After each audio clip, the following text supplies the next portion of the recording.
He just got boinged to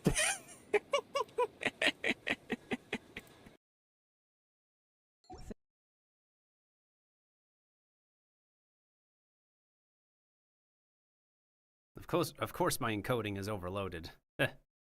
Why wouldn't it be? In any case, let me go ahead and open up the next game while we're at it.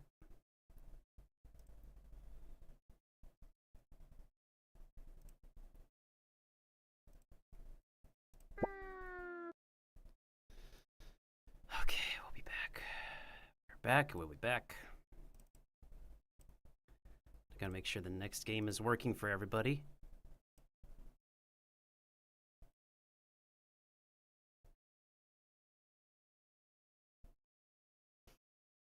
And I'm surprised it is. Nice. I just gotta make sure the music is on at least.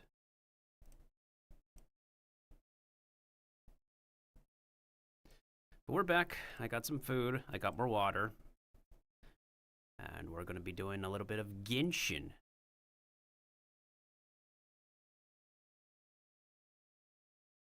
I see your message, Kiba. I see your message.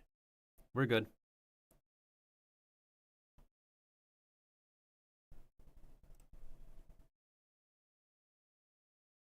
All right, so now we have 2 modded people on TikTok. They'll be able to be around whenever they could be around.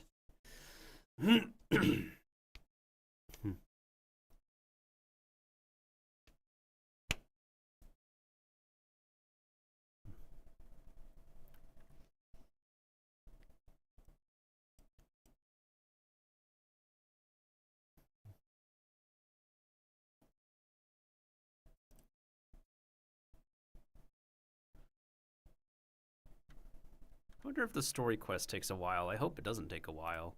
The only thing I'm aware of is that for the current live event, we need to do part of its story and then we could do the rest of the activities.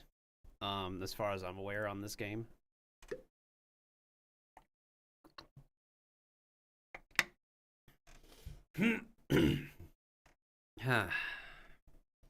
There we go.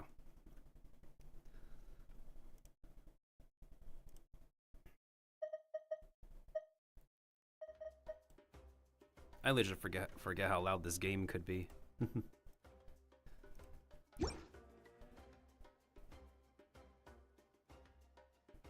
Yo, Anime Cut, thank you for sharing, my dude.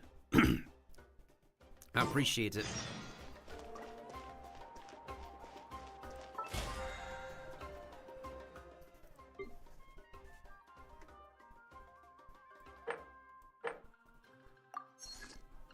Alright, let me get my dailies done first, and then we're gonna go ahead and do some important thing. Well, that's another event I need to do. But I need to finish Whirling Waltz, and I also need to finish Treasured Above All.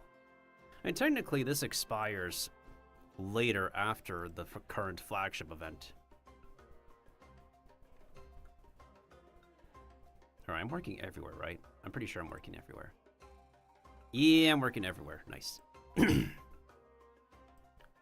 Apparently, Social Stream Ninja also works with TikTok, but the problem is it keeps on wanting me to use an application for something else. Not sure why it wants me to open up the Microsoft store for that. Anyways, my stream preview is open on OBS again, so if I disappear from the screen and nobody notices, well, I'm the only one to notice now, and if everybody else is lurking. Because things happen all the time when I literally cannot hear it or I cannot see it. I'm trying to reduce as much processes as possible, but only keep the important stuff open for y'all on on my streams. What am I working on today? Or like this week, rather? Well, Escoffier is done because I had to work on her for the Abyss, which was pretty excellent last cycle. Maybe I'll do Aoife next. Huh? But yeah, I do encourage it if anybody could be able to share my live stream, no matter which platform you're from. I would 100% appreciate it.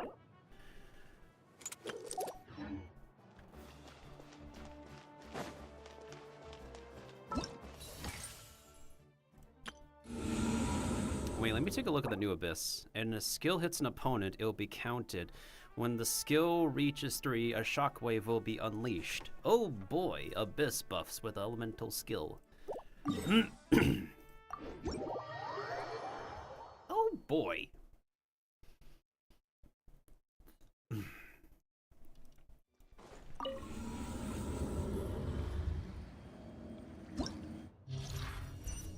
Hey, 36 stars, let's go. Alright, so let's see what we have here. So we're bringing Cryo into Witch Hat. Okay, so clearly they want me to use Escoffier for the first half, and then they want me to use Burning for the second half. Okay, I'll be touching that later, because how much time until this works? 25 days. How much time is left on Battle Pass? Wait, are you for real? Like, that is weird.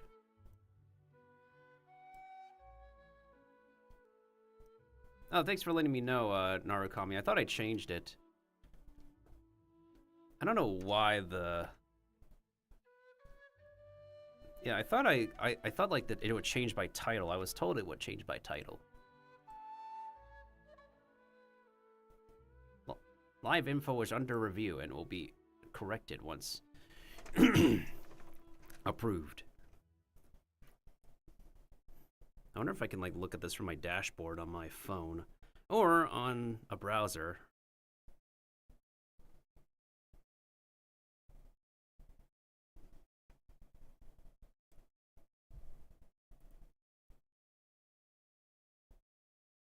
Oh wait, I thought Sin is live on TikTok. I'm like, wait, did he learn how to stream on TikTok?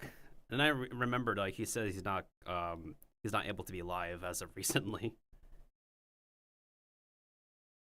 me see. Yeah, I literally can't tell.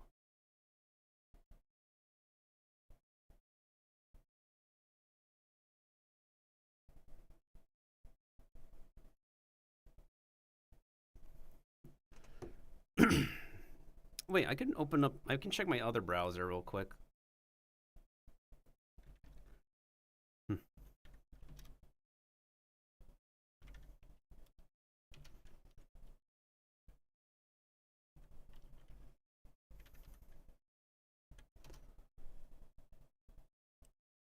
Let's see.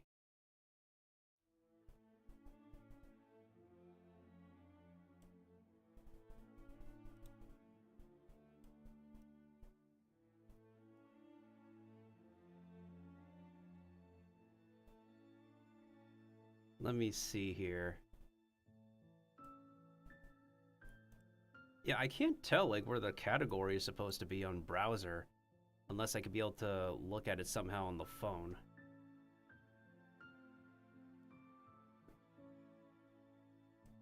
Right, I guess I don't know. Because I can't even see my stream on my own phone. Unless I gotta log out and see. That might be the case. Is it under ranking settings or no? Hold on. I'm literally trying to see like how I'm supposed to find this info.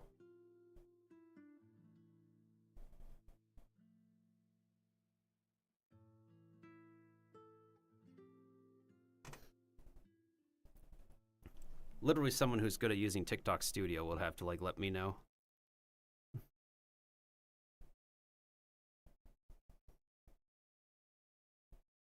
Let me see here. Well, we're gonna have to see after I finish streaming, I guess.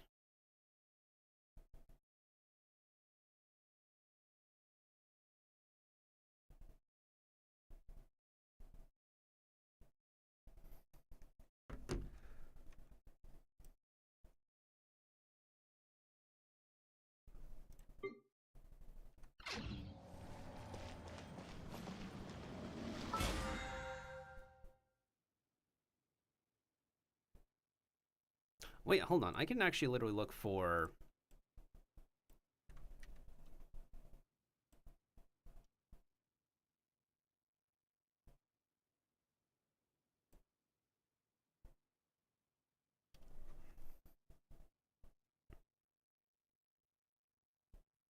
This is the first time for everything, everybody.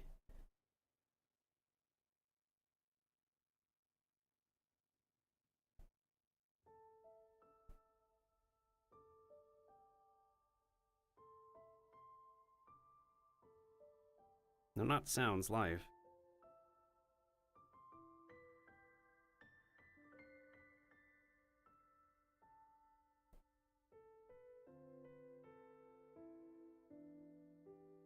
Dang, there's a bunch of people who are live on Genshin on TikTok. Surprise.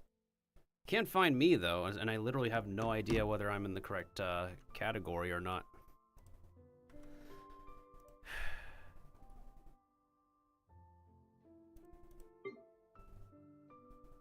I always have to get into a freaking habit.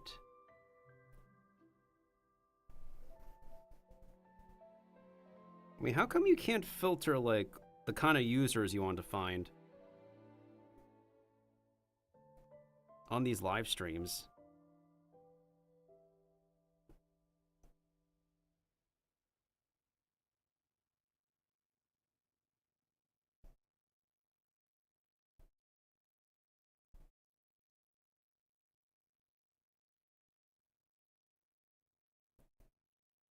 Yeah, I literally have no idea. I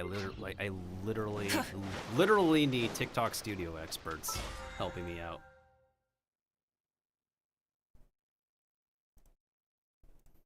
Very badly.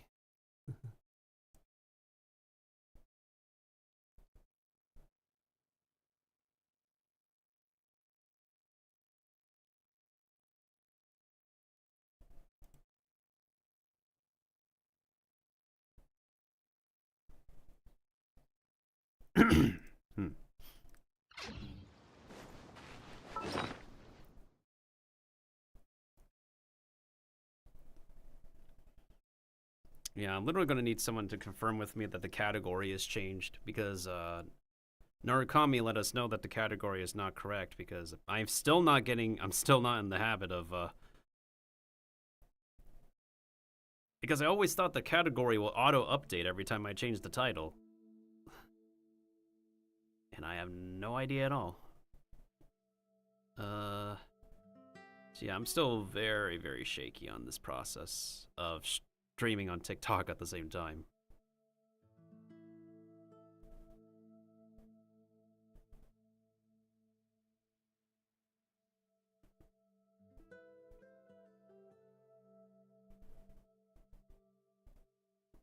You want me to use TikTok Studio for the phone? How am I supposed to... I want to check from the actual platform itself, though. I literally cannot find or see my stream info. That's what I want to check. I don't know where to look for it.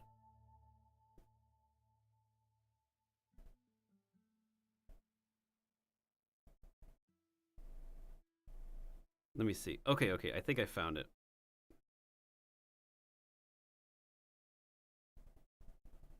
So technically that's the one I'm doing right now. But I don't see where you're supposed to find the category. Yeah. I see who's watching, and I see, like, how many comments, how many views, but I literally...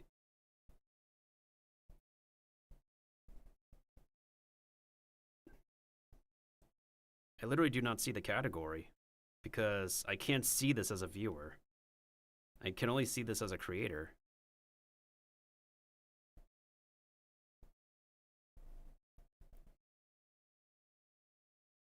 So I literally don't know.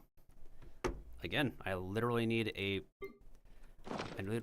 TikTok expert, or a TikTok studio expert, but we haven't found one, or one has not come my way yet. There's only so much, like, looking up videos and how stuff works can do to help.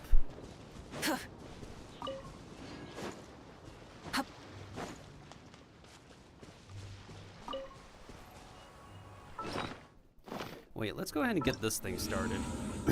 The whirling waltz.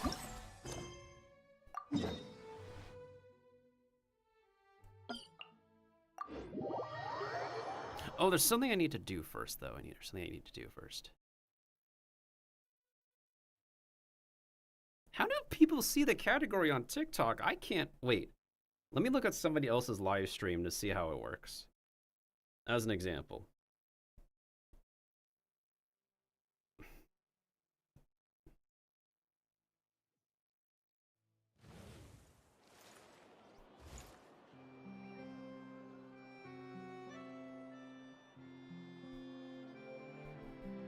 Couldn't watch live on this device because I'm live on another device. Well, yes, because I'm live on another device, but like, I just want to see how that works. Because I don't have anyone who lets me know how things work at the moment. And once again, there's only so much like how-to videos and guide videos can do to help me with that.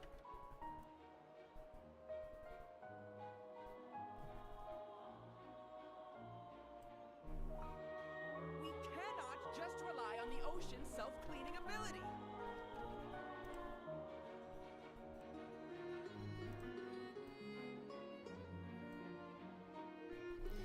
Yeah, I don't know. I can't check from my computer. Because they say I'm live on another device, so I literally can't check. If there's no other way to check and nobody can let me know, then I'm stuck confused for the rest of my playtime today on Genshin. No recipe, no problem. Tell me what you see. Farewell. Here. Keep going, keep going. Keep going, keep going, keep going, keep going. Damn it.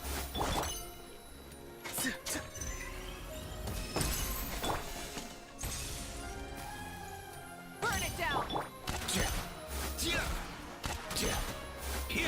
Not too far now. Bro, you missed.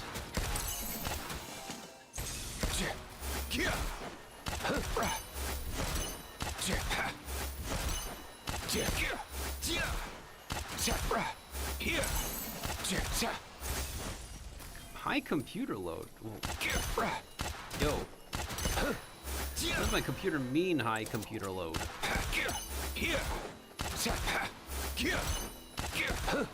Be free.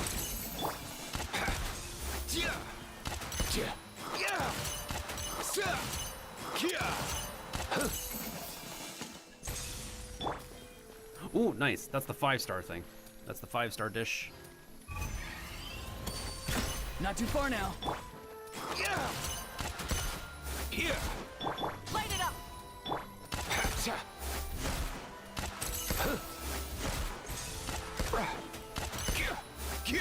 Maybe I have to lower my settings in OB. Yeah, it's possible I need to lower my settings in, what is it called? TikTok Studio after the stream is over. Be free. Rise with the sun.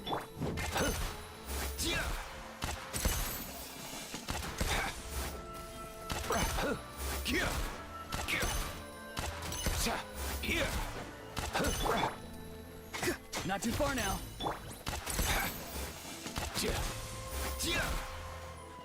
Oh, whoops. I guess we're done. I guess we're done now.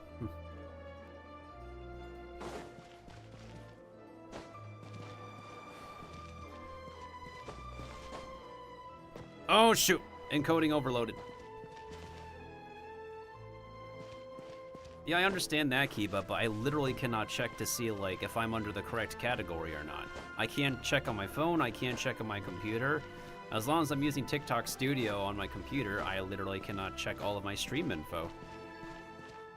Because they're also going to want me to, what is it?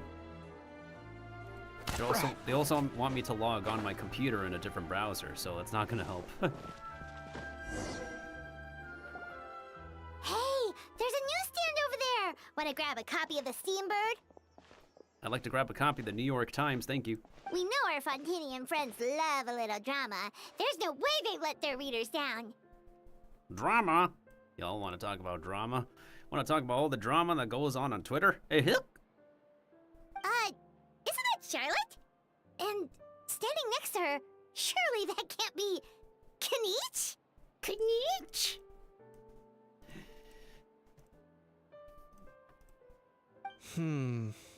How about... Lost treasure resurfaces at last. Behold the beauty of the Remurian teacup.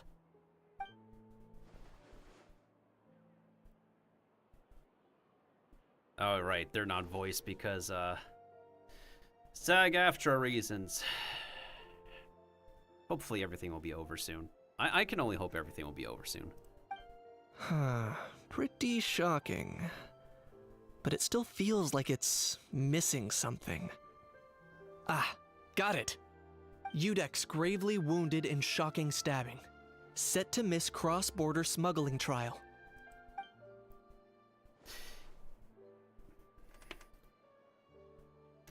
For real? Wait, did my visual settings change in this game? I might have to check. Or is it my computer? But yeah, Kiba, I just literally do not know if I'm under the correct category now.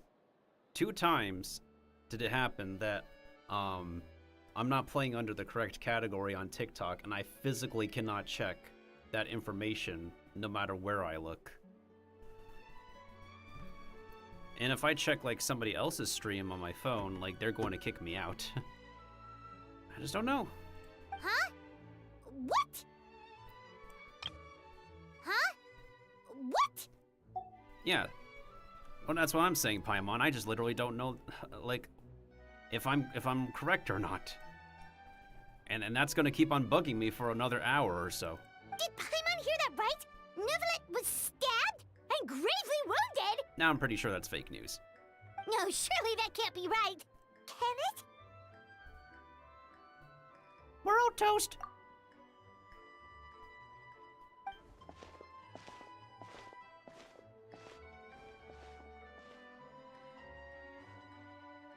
Yeah, I can't see what you're playing, just the title.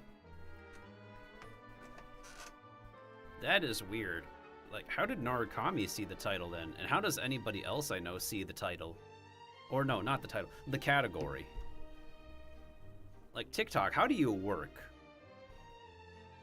Like, how am I supposed to... Hold on a second. I literally need... But, like, nobody's speaking up. So, I have literal zero idea how it works in general. Not only that, like, I literally have to log in, but they'd still, like, require me to get kicked out. And, yeah, I'm put back on the app.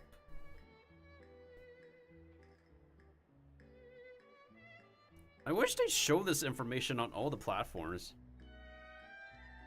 Have to make an account to see the category. I mean, it's not entirely a bad thing, my dude. The only thing is that you'd have to, the bright side is that, what is it?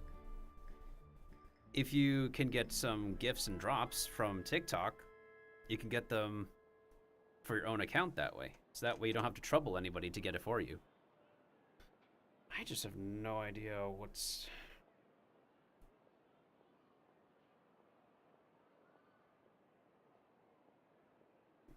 No, that's my latest post, not that.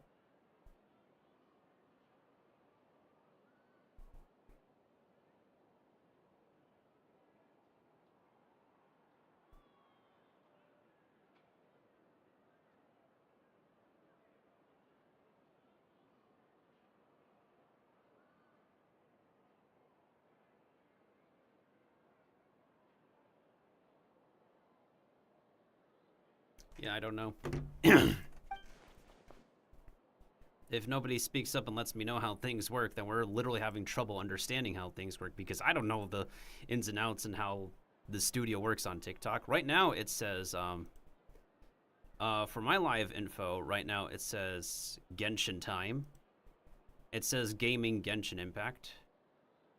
But I literally do not know how people see, like, the game topic itself if nobody tells me how things work. And because nobody tells me how things work, that's been our trouble for the longest time. I don't know. I literally don't know.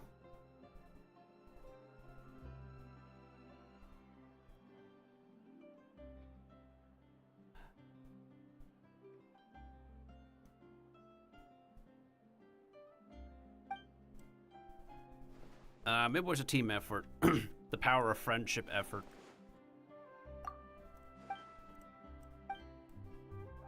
Hey there, you two.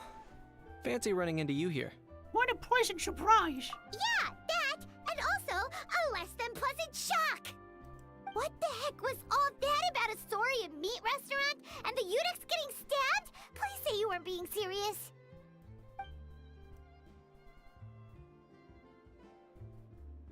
Trading tabloid headlines? Yeah. Charlotte and I were having a little contest to see who could find the most ridiculous fake news stories. I told y'all it was fake news. Either I got lucky, or I have a knack for honing in on the most outrageous material. Maybe I need to sound clip myself saying that. I told y'all it was fake news. That sounded so smug. And ego inflating, to be honest.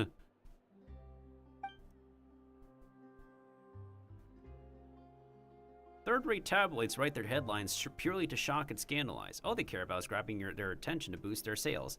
And that is the reality. I'm going to quote her on that, to be honest. Y'all might hear my hammer hands typing on my membrane keyboard.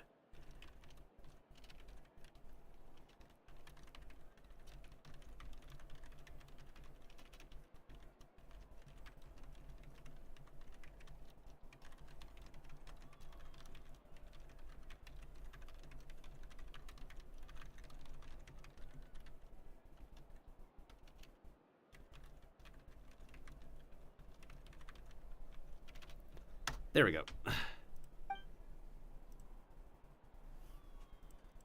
You know what's really interesting? Like, I see all of y'all who join and, like, tune in and out of TikTok, and I can't wave at every one of y'all. I love to wave at everybody, but, like, do y'all just, like, do the people tuning in on TikTok just watch 1 second and then dip before I could wave? Like, I love to wave at everybody, right? But I feel like, yeah, just dip before I could wave. I feel sad about that. I mean, my VTuber is smiling right now, but like deep down, I kind of feel like more and more sad. Like every other one of y'all dudes, like I enjoy waving to. I appreciate the company, but then it's like I couldn't wave at y'all as I'm trying my best to like start a conversation, but like does nobody want to start a conversation on these like short attention span platforms? I just really would like to know. I'm just someone who wants to engage in conversation and want to have a conversation. Certainly anybody on a lot of YouTube lives do that with their favorite VTubers. If I had to quantify it, I'd say about 1% of what they write is the truth. Yeah, you're not wrong about that, dude. But that's not to say every tabloid... Let me correct myself. That's not to say every article is bad news tabloid. Huh? Him? Lenient? Oh, you gotta be kidding! Ah! Don't get me wrong. I'm not trying to give credit to these so-called news stories for occasionally including a grain of truth. All I'm saying is, even the wildest leaps of the human imagination are always rooted in reality. You mean all those fake headlines you mentioned actually do have some basis in fact? Sure they do. For instance, there was in fact a smuggling trial recently. Considering the amount of speculation surrounding the smuggled goods, it's no wonder there are rumors about restaurants serving saurian meat or teacups being unearthed from ancient ruins. Dinosaur meat? But in reality, the goods in question were simply a few ancient relics dug up from ruins in that land. Rest assured, no saurians were harmed in the process. I like how there's like a freaking CD in the cutscene. Y'all on TikTok can't see it, but like, there's like a CD in the cutscene dialogue. That almost kind of breaks the immersion, not gonna lie.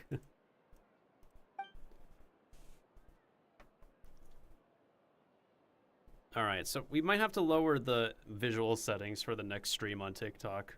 It still says my computer is overloaded with everything. Like, how many different things do I have open right now? I have OBS Studio, I have TikTok Studio, I have the game, I have 2 stream games, I have StreamerBot, I have Social Stream Ninja, I have 1 browser open, I have Discord open, like, how many other things do I have open? And once again, welcome to anybody who just joined in from TikTok or just low-key dipped because can't be able to stay at like 3 a.m. in the morning. Or like, it's probably afternoon in Asia anyways. It's like afternoon in Japan at least. That I know. Oh, okay. Paimon was so busy freaking out about those headlines that she totally forgot to ask why you're here in Fontaine, Kanich. It was all just a misunderstanding. The world's not going to end. I hope careers don't end in Hoyoverse games, though.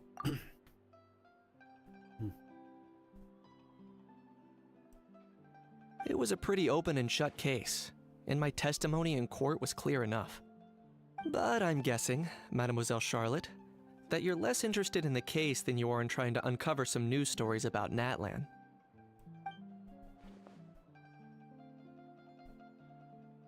I appreciate your kind invitation, but like I said, storytelling isn't really my forte.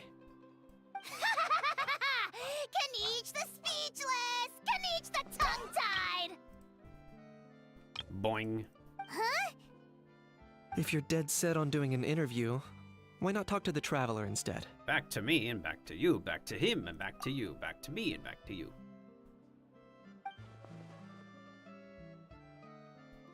Sounds like I'm not allowed to refuse.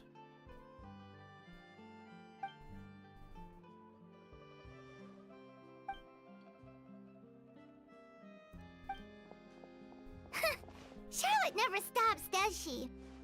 Anyway, Paimon just has to ask. That how thing that popped out before, or was it a how? It kind of looked like a how, but at the same time... It is him. Oh, that thing. Yeah, that was a how. Huh? Huh? What's up with him? Like, he's still noisy, but he's way quieter than before. It's like he's trying to hide or something. Could be. Not acclimatizing? Aw, poor Almighty Dragon Lord is not feeling well. Too bad he can't come out to argue back. What do you mean? He's a floating object, dude. Do you not... Paimon keeps forgetting so many things, especially when she almost got caught and, like, caged up when we first got into Fontaine, if I recall. There's nothing physically wrong with him. It actually has to do with a strange law we learned about after arriving in Fontaine. Yeah, how do you forget about that, Paimon? You were almost boxed up for that. Apparently, it's forbidden to release flying objects within Fontaine city limits during the first 3 days of each month. And I'm sure Paimon gets it even better. Paimon sure does. Now you know. Paimon's been down this road before. There's an easy solution. As long as Kanich holds onto a how's tail, he'll be considered an Almighty Dragon Lord balloon, not a flying Almighty Dragon Lord. Wait, I forgot the little dude can actually, like,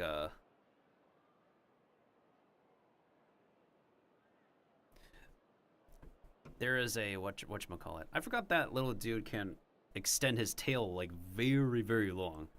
Not gonna lie, I was considering that. But a how wasn't too thrilled with the idea of huffing and puffing away in the form of a mini helium balloon. That said, it's pretty annoying how he keeps randomly popping up all of a sudden. Anyway, this morning I saw a notice outside the Palais Mermonia about an event that's set to take place outside the city soon. Something to do with filmmaking. I hear that's all the rage here. I was planning to stay here and do some exploring for a few extra days anyway, so I think I'll go check it out. It'll be a good chance to let that noisy helium balloon out. He might even learn a thing or two. If you're free, why don't you come along? Always up for a bit of fun. I know where it is, so let me lead the way.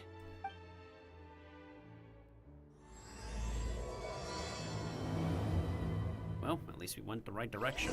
And hopefully, we'll be able to finish, Hopefully we'll be able to finish, whatchamacallit. Wait, can we teleport here? Yay, we can teleport! Finish our daily missions with this, event map, I think. Looks like I remembered correctly. Here we are. Well, as we can say around here from Staples. That was easy. Wow, this is awesome! Hard to believe it was just an empty beach before. Yeah. It was still completely deserted only a few days ago when I passed by on my way to testify at the Opera House. There must be some efficient workers in Fontaine. Quite impressive. A few days? One night was all it took. Rap-a-tap-tap, ta-da! What the heck was that animation? That's a freaking animation! I can't! I'm pretty sure we already clipped that, I think. But is this all it takes to blow people away? Oh, no, no, no. Given my past experience, I can't let myself get carried away. There's something oddly familiar about the way you talk. Well, I can't believe you actually remember me. It's me, Lepine Pauline. That's right, the unlucky one. Been keeping yourself busy? Of course! How else would we have managed to build Fantasyland in a single night? Also, what's up with the what's up with recording the S sounds? The S sounds are very present. Fantasyland? At least that's how I like to think of it myself. A magical land of fantasy, the stuff of film buffs' dreams. I know it sounds like I'm laying it on thick, but that really is the goal here. As you can see, the theme of this amusement park is Fontainian filmmaking, a place for all film lovers to come together and co-construct a world of dreams. Co-construct? Well, that's a relief. Sounds like you're sharing the cost this time rather than pouring your entire life savings into a single project. Nope! I might be inviting others to help fund this, but that doesn't mean I haven't thrown all my life savings into it too! Ma'am, where's the money you use to pay the rent and feed yourself if you're doing that? I don't think that's how it's supposed to work. Huh? You've got to be kidding. Ha! Look at you, puny little humans. Recklessly betting your entire future against some stupid vanity project. If you're expecting even an ounce of sympathy from the almighty Dragon Lord, dream on! Mockery is all you shall get, straight from the heart!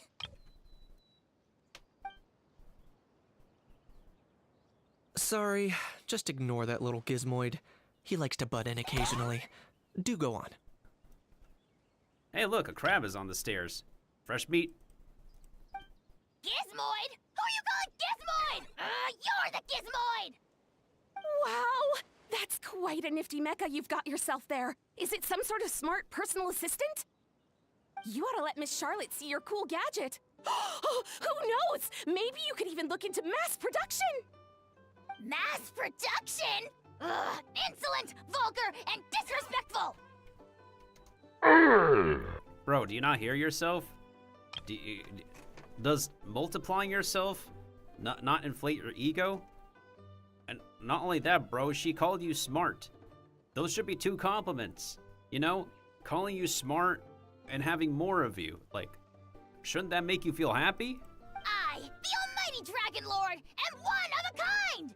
There has never been another like me, nor will there ever be! Never mind.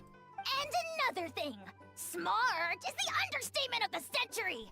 What do you mean? Does that not make you happy enough? I shall have you know that I am Kahulahau, forebear of ancient wisdom. I lived for eons long before any of you were born! What? Heavens above! I beg your pardon, forebear of ancient wisdom. Please, I meant no offense. And she's playing along. Idiot meets idiot.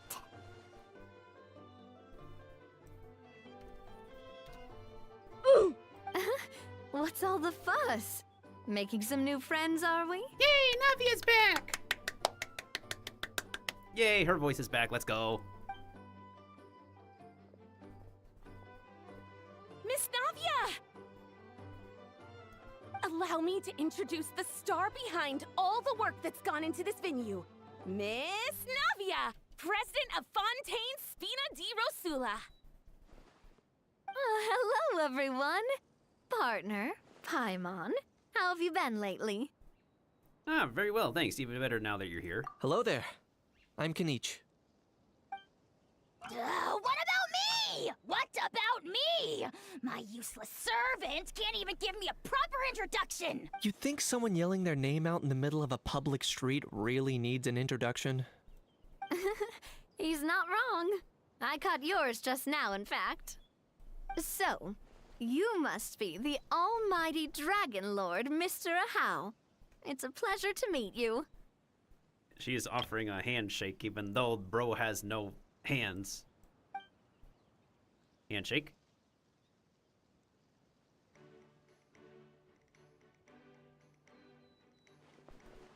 Oh, see that? That's what I call proper manners. Well, it's not every day you meet a well-mannered human. Navia, was it? Excellent. You may address the almighty Dragon Lord by his name. Navia, don't you think the title Almighty Dragon Lord is a bit silly? Almighty Dragon Lord. It's no big deal. All little animals do that, don't they? I mean, try to puff themselves up to look more impressive. He's totally being treated like a little cuddly pet. Anyway, it's all thanks to Miss Navia and the Spina di Rosula that Fantasyland's gotten up and running in the space of a single night. Honestly, thank heavens! After all that paperwork and endless waiting, the event and venue finally got the green light.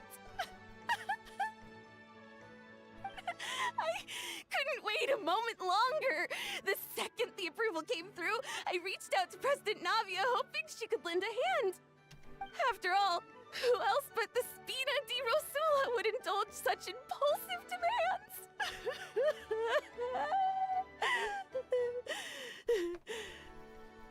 Those tears are real. Sorry, traveler.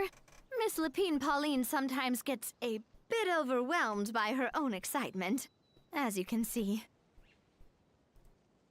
I'm guessing she hasn't gone into much detail about the event yet, so let me fill you in. In short, the Chevalmoran Film Fantasyland is a fan convention that's open to film enthusiasts from all over Teyvat. Miss Lapine Pauline is hosting this event, and also providing technical support. Huh? Cheval Moran? Okay, that's a good stretch. That's right, the one and only Surintendant Cheval Moran. After much persistence and many solicitations, I finally obtained Lady Farina's permission to use the image of her close friend. The image of her close... Who? Again? Not only is our adorable mascot drawing in That's fans cute. by the minute, but she's also boosting her own popularity. And that was always the goal, a win-win arrangement. Yay, a win-win arrangement!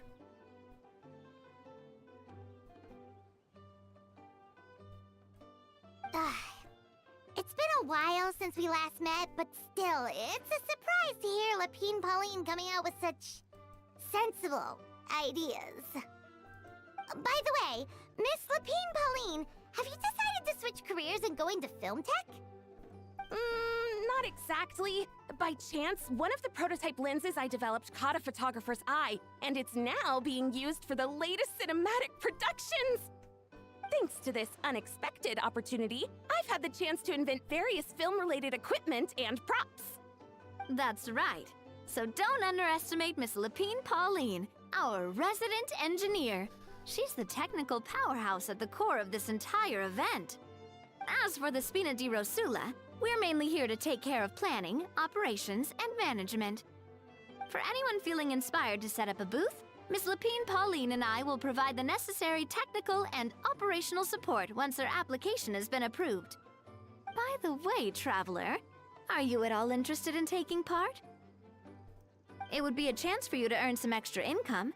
Plus, with your skills, I'm sure you could bring something special to the table. I'll think about it. Paimon One would be even more tempted if you were to, say, throw in one of those fancy feasts she's seen in those gourmet food reels. Well, as it happens, that'll be a piece of cake. Literally speaking, are we literally gonna have cake? Get it? Because there's gonna be...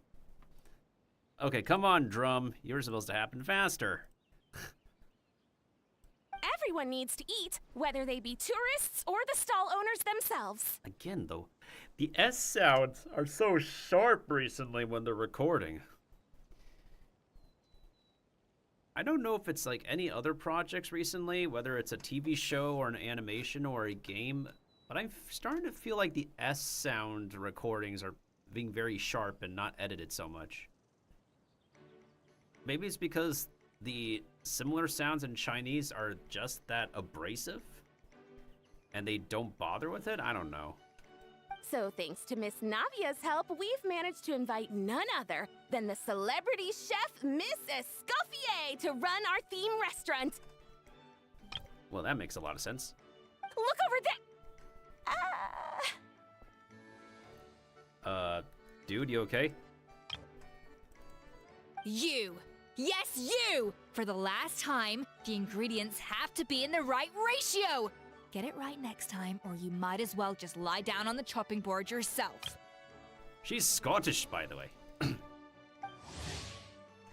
Escoffier, a famous chef and pioneer of Fontaine's precision gastronomy, a culinary movement that lets the rigorous precision and quantitative methods that are routine in scientific experimentation and applies them to cooking.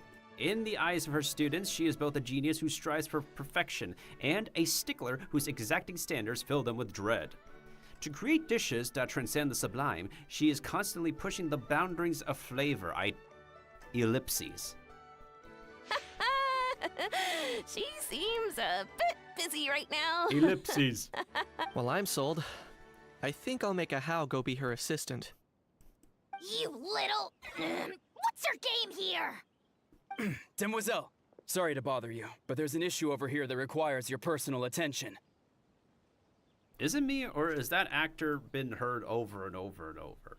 Well, then again, like, a lot of actors, not a lot?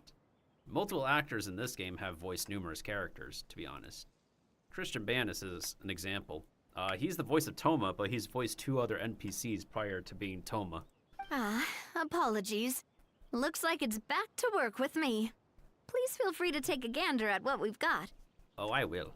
Anyway, if you're interested in taking part, come find me later. Sure thing. Yeah.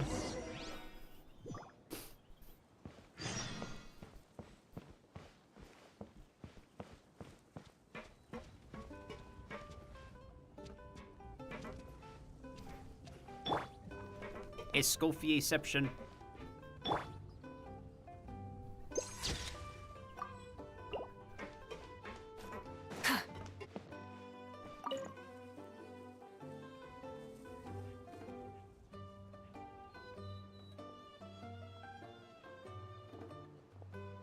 Traveler, it's you! Are you done with your meeting? Ready to join the Cheval Moran Film Fantasyland crew? Let me get a few other things in order. No problem. We'll be ready when you are.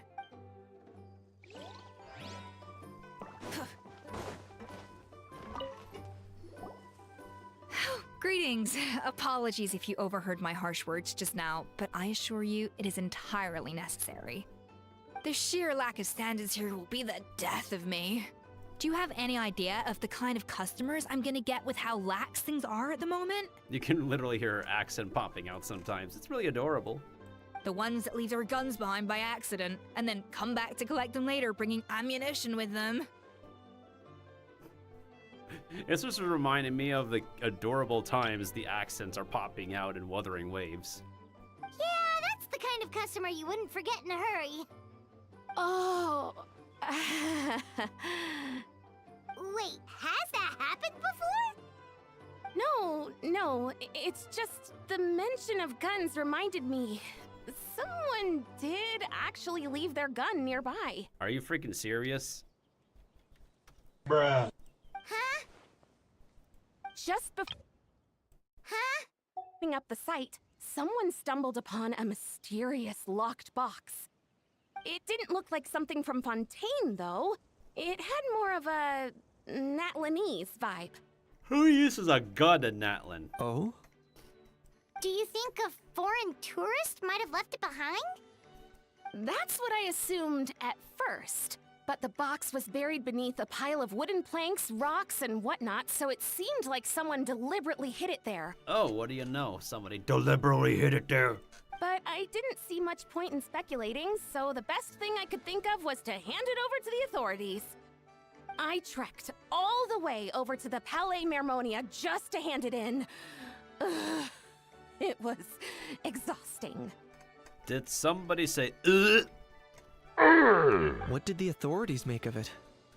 Oh, they made a mountain out of a molehill, as usual. Before even addressing the question of what was actually inside the box, they had several heated discussions about whose responsibility it was to write the lost and found notice. Thankfully, the ever-reliable Officer Sedine stepped up and immediately called in the Marechaussee Phantom to crack the lock and check if there were any dangerous items inside. And, as it turned out, there was a gun. For their neutral special, the stranger wields a gun. Pew! Wow, that's a dangerous item, all right. Mind if I ask what kind of gun it was? Oh yeah, Mr. Kanich, you're from Natlan, aren't you? Do you know a lot about guns? Maybe it's... Why would Natlan have guns? That's a nation where they don't use that kind of firearm. You could say it comes with the job. I have an interest in weaponry and the like. Ugh, such a spoiled brat. What, are the toys I gave you not good enough for you anymore? Toys. Yep. Got sick of those long ago. Yep. Yep. Yep. It sounds like he's saying, yep. Not like a clean yep. I thought it would be a clean yep. You little... How dare you turn your nose up at my gifts! Why, you... Time for a timeout, old-timer. Sorry, where were we? Oh yeah, do you recall what the gun looked like? It's a bit hard to describe. If you ask me, it didn't even really look like a gun. Give me a second. I'll knock out a quick sketch.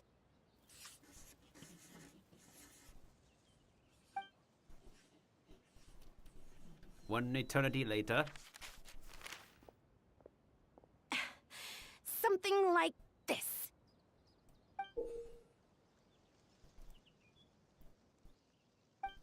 Wow, that actually looks like a very detailed sketch, dude. Whoa, it's so neat and precise! It's nothing. An automaton machine gun. Sorry. Is something wrong with my drawing?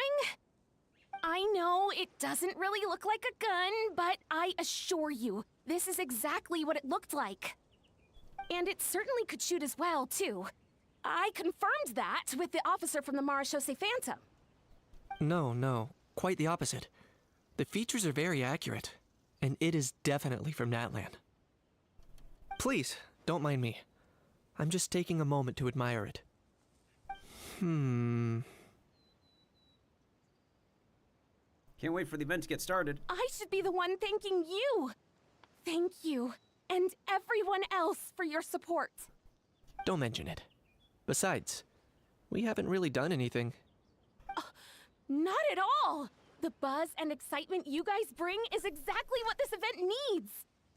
Oh dear, I'm starting to feel a bit guilty watching everyone else toil away. Guess it's about time I got back to work too.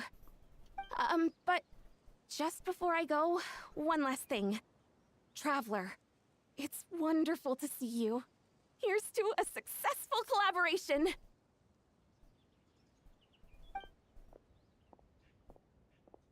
I agreed. It seems like he has something to say. Let's go find a quiet spot. I'm sure you noticed that there was something unusual about that gun. It looked ancient. Correct. It's most likely an old weapon dug up from some ancient dragon ruins. Based on my experience, It might be more accurate to refer to it as a hand cannon, but in Fontaine terms, it's not wrong to call it a gun. Given why I came here, don't you think it's curious that an ancient dragon relic of unknown origin would turn up like this, out of the blue? I suspect this gun might have something to do with that smuggling case. It might have slipped through the cracks. You don't say, buddy. You don't say.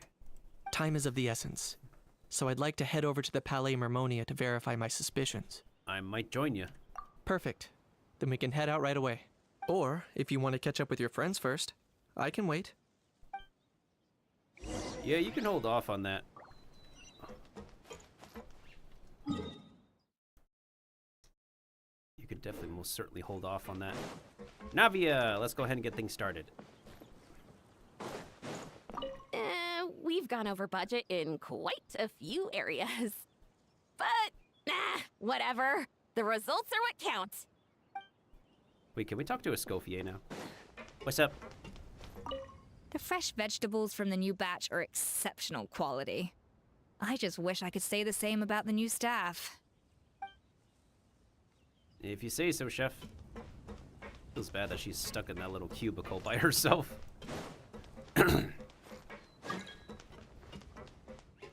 Who this Eminence player? I have no idea who you are, mate.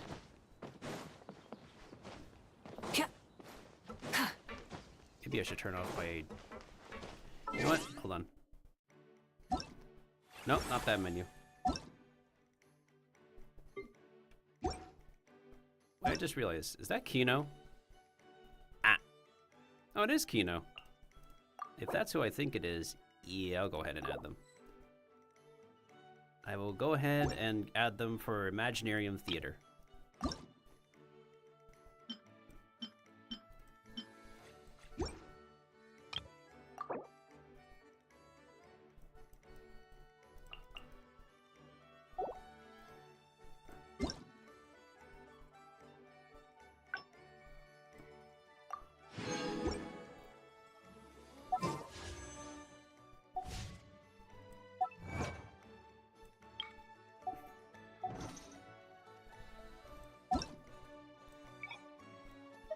There we go. I'm gonna have a join request turned off for a long time now.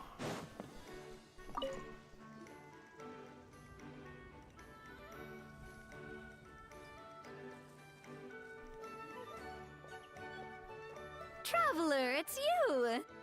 Ready to join the Cheval Moran Film Fantasyland crew? Alright, I'm ready this time, lady.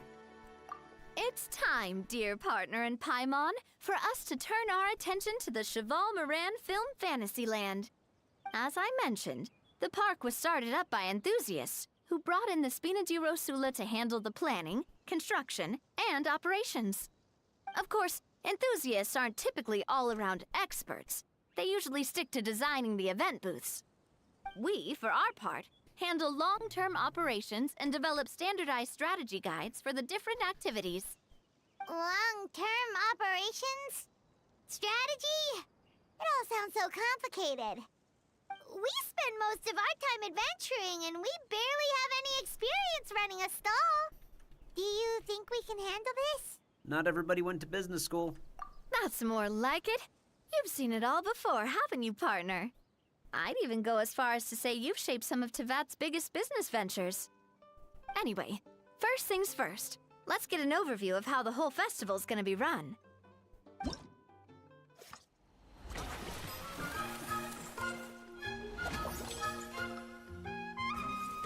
Well, shield.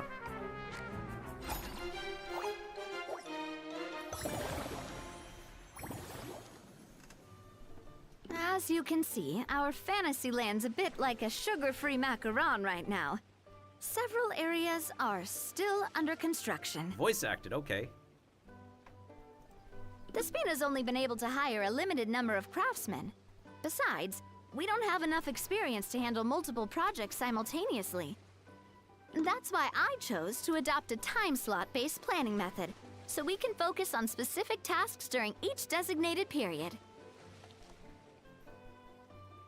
Upgrading facilities, expanding the venue, hiring staff. all of this requires funds and time slots to accomplish. So, it's our job to allocate precious time slots in each business cycle to the most worthwhile tasks. As we attract more guests and earn money to add to our funds, we'll also be able to work more efficiently, which will allow us to divide each cycle into finer time slots, which will let us get more done. So we'll be limited in the decisions we can make and tasks we can focus on within each time period. Which means we have to use our limited actions and Mora to earn even more Mora.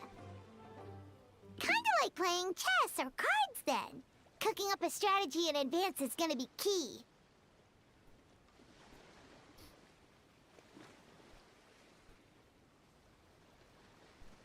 Paimon thinks she just about gets it. How do you feel about it, Traveler? Guess we'll learn on the job. Yep, come on, we can do this. You mentioned standardized strategy guides just now. Does that mean there are non-standard ways to take part too? Of course. Film and entertainment mean different things to different people, and there's gonna be a wide range of exciting activities for people to try out. If we're not careful, some visitors might wander off and end up getting in trouble. And others might pick up dangerous props by mistake. To avoid confusion, we need to create a standardized strategy guide for each oh, activity. excuse me again. Just think of it like a walkthrough. Yeah, we certainly wouldn't want anyone to get into some trouble now, would we there? You want me to set the benchmark? Wow, if we're the first ones to test out the activities, who knows what surprises there could be waiting for us. But if we hit a tough spot, we'll just have to rely on our skills to carry us through. Hopefully it goes without saying that I'd never put you in danger, partner. I carefully checked all the existing activities before you arrived, and I can assure you that they're all perfectly safe. I also wanted you to experience the activities before anyone else gets to. It'll be fun. Plus, we'd like to hear your thoughts and suggestions. Oh, those are two things Navia is best at! Making people feel safe and having fun! Great! Well, I can't wait to hear what you think. Your input is super important to us. All right then, let's start with Eclectic Escapades and put our first guide together. Certainly, madame.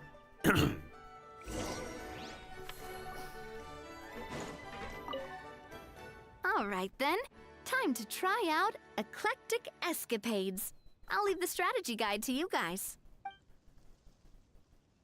Man, it's so refreshing to hear her voice again.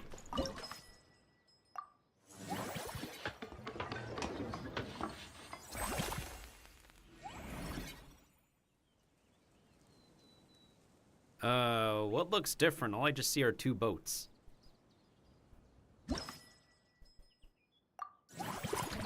Wait, what? We have to play an obstacle course to continue? For real? They for real with that?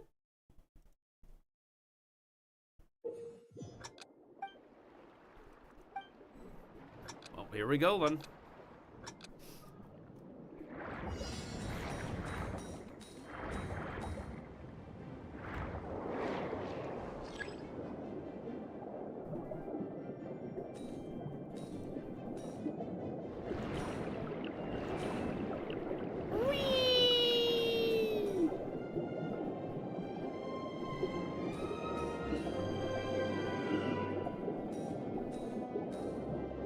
This is the roller coaster music from the Klee map, the Klee summer map. We're in the Bottomland.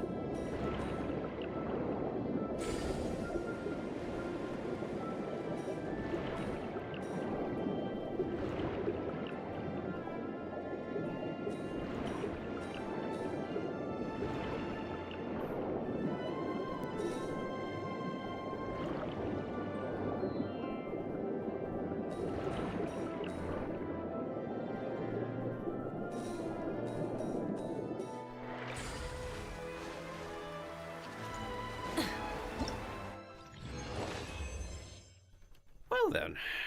That was easy. Can we do a little bit more? I kind of want to get to Escoffier's story quest already. Ah, Both of you seem even more excited than before. Looks like your first trial run didn't disappoint.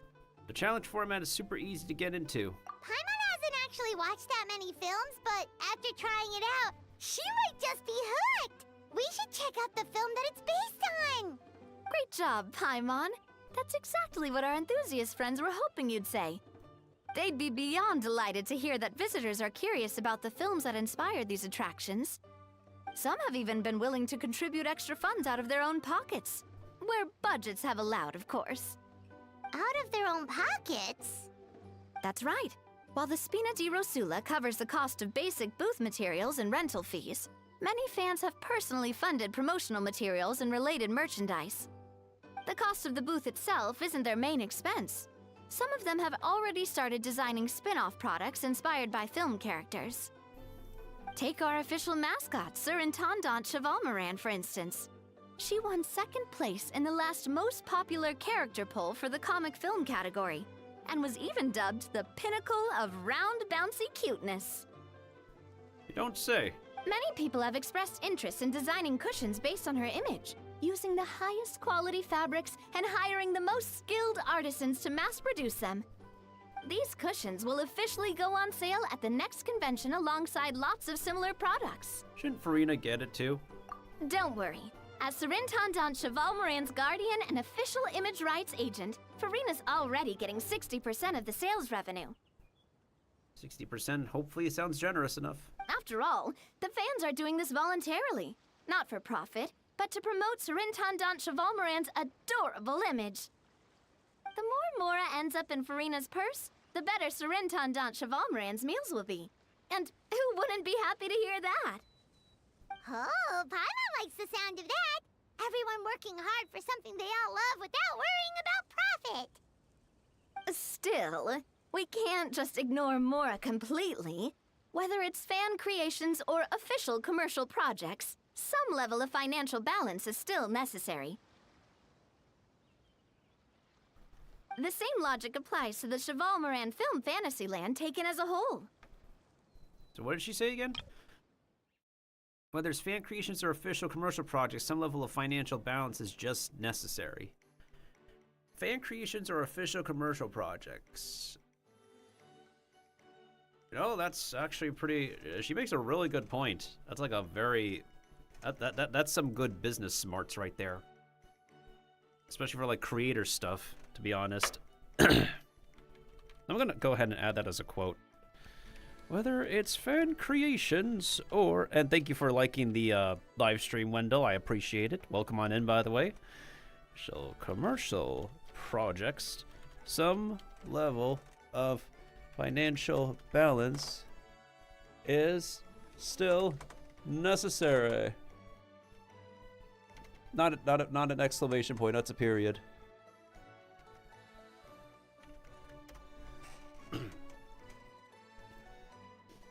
Those are good smarts. Once we finish the standardized strategy guides, our attractions can officially be open to the public. But we can't take personal charge of the ticketing process. There's plenty of work to do at the various booths, and the park itself is a work in progress. We'll need to assign dedicated employees to maintain and manage each attraction.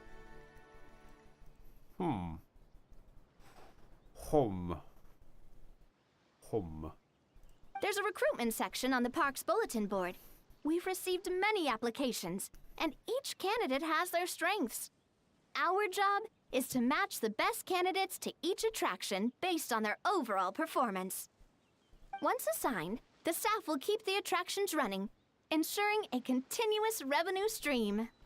Wait, so we've suddenly gone from being playtesters to heads of human resources? That's definitely a first for us.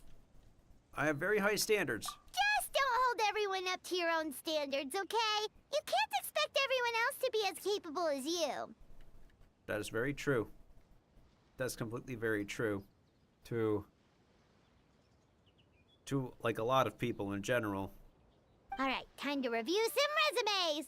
Fingers crossed we'll get some exceptional candidates.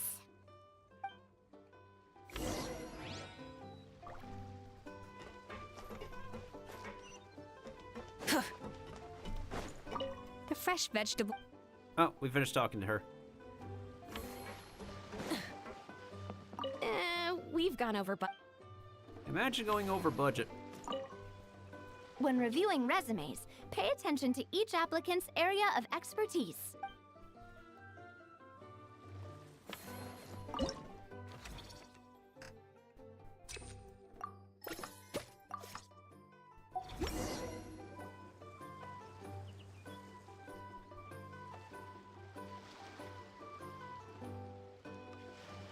Looks like this particular employee is really getting into their role. I'll be monitoring their attendance closely. You're both doing great. You sound more like bosses than I do. In any case, with this, the Cheval Moran Film Fantasyland is now officially open. Yeah! Running a theme park is a long-term project. You won't make much if you try and rush it. We're just about done with our current work setup, so let's take a short break and wait for this cycle's revenue report to come in.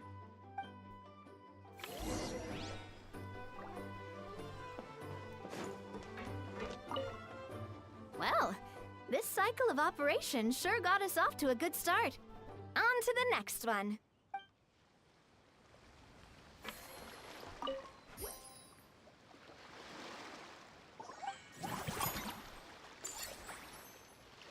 Oh, so that's how it works. You don't have to move the clock forward.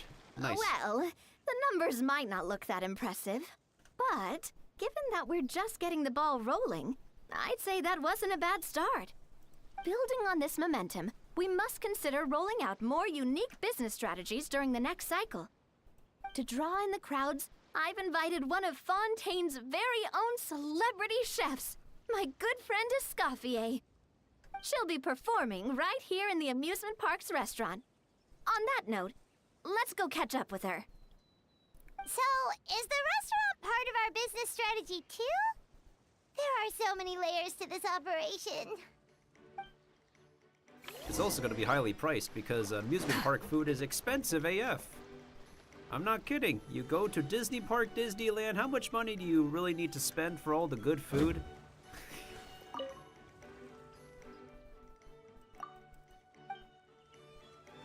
I'm being serious. Like, you go to the amusement parks, you go to Six Flags, you go to Hershey's Park, you go to, oh god, what's another amusement park a lot of people go to? I'm trying to think. There's one off the tip of my tongue that I can't remember at the moment.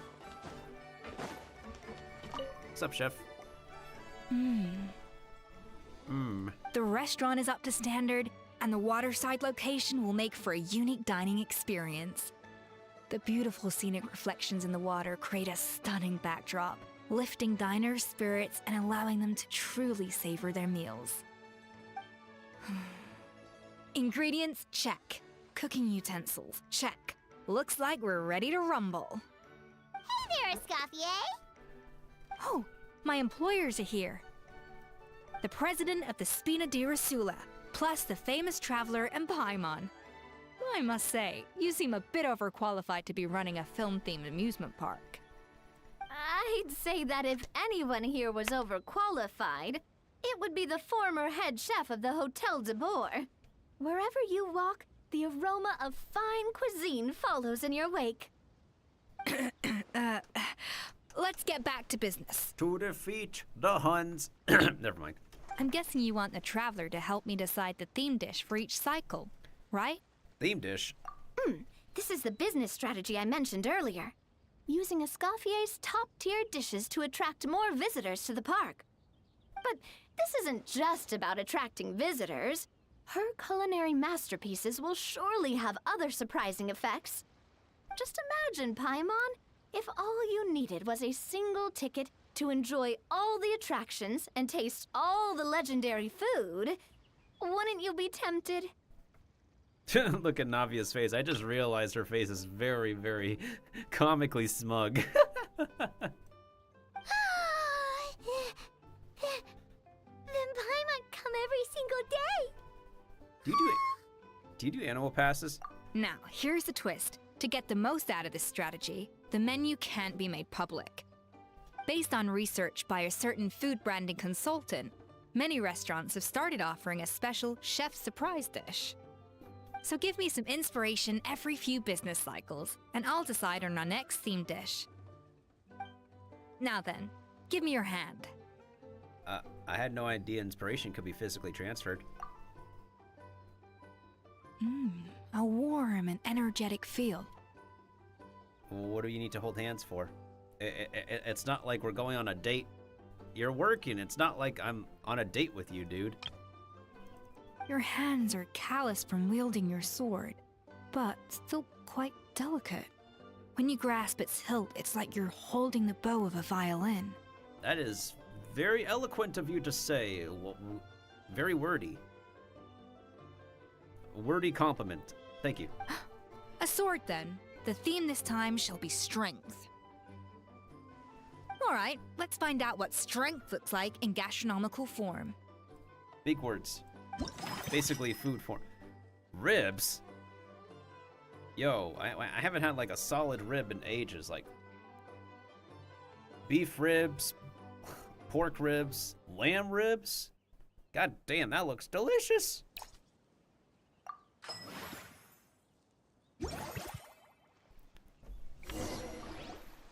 I've refined the sauce for these barbecue ribs. It's a richer flavor than the classic version, but not at all greasy. What are you talking about? Grease is the way to go. The mint extract in the seasoning leaves a refreshing aftertaste, perfect for indulging yourself after a fun-filled day. But if you ask me, I'd say the artisans need these more than the guests. The artisans? As I'm sure you've noticed, this park isn't quite finished. A serving of these barbecue ribs should help the artisans replenish their strength much more quickly. As their bosses, you have an obligation to provide meals for them. So why not invite them to dine here? Who knows? The morale boost might even improve their productivity. I need a morale boost and boost productivity, to be honest. Oh? If I recall correctly, you once served up some special fish and chips for the porters over at the Fleuve Centre. For several days after, the workers were all incredibly efficient. They'd finish 8 hours of work in just 5. And then, because they clocked out early, they'd come back completely refreshed the next day. Then there's no time to lose. Go invite the artisans over while these ribs are still hot.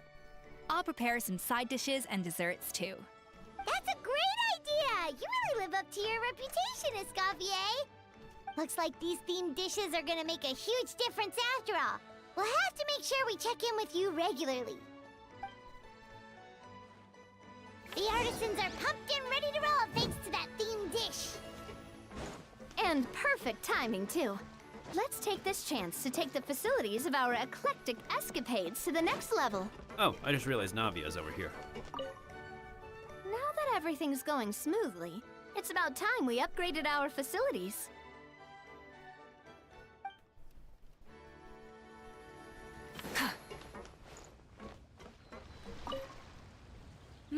That unique aroma. I wonder how you'll inspire my cooking this time. I'd say it's quite similar to working at the tavern in the Fleuve Centre. There's something special about seeing diners' faces light up when they taste your food. You don't get that working in the closed-off kitchen in a grand hotel. If something like this comes up again, just call me. Don't worry, we know each other. No commission fee needed. I won't take a single mora. Dude, it looks like you're working in a closed-off space in this amusement park. Golly, bless your soul. That unique aroma. I wonder how you'll inspire my cooking this time. How will we inspire thy cooking? All right then, I'll just go with the flow. It's about time for a fresh new flavor. Never mind. That unique aroma. I wonder how you'll inspire my cooking this time. Merci, Escoffier. It's nothing. Just take care not to overwork yourself. A lot of people are overworking themselves nowadays. Even I'm overexerting myself for my content creation. Now that everything...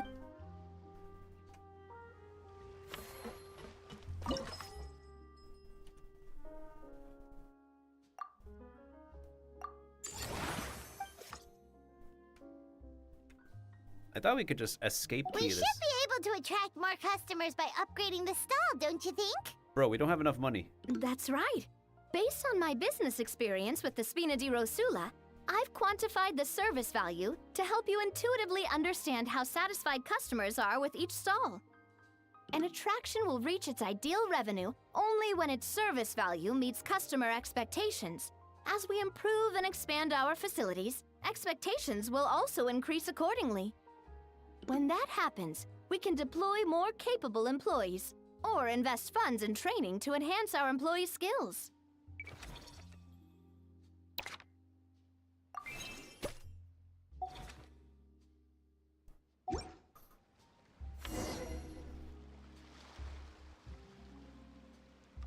Whew.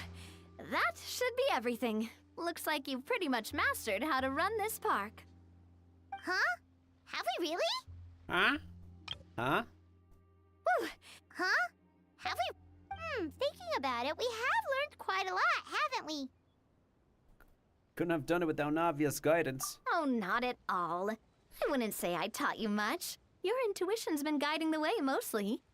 I imagine long-term operations sounded like a scary prospect the first time I mentioned it, huh? But don't let that scare you. Just break things down into smaller steps and tackle them one at a time.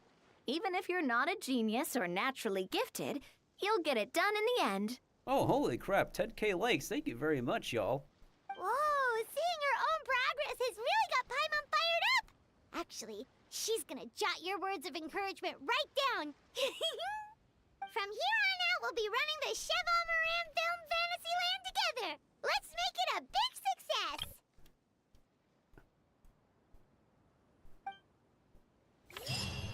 And that quest is done. Booyah!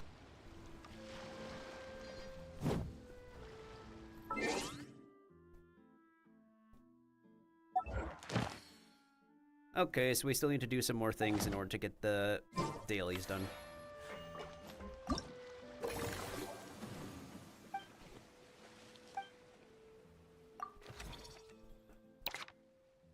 Oh, we got one performance award, but is it enough?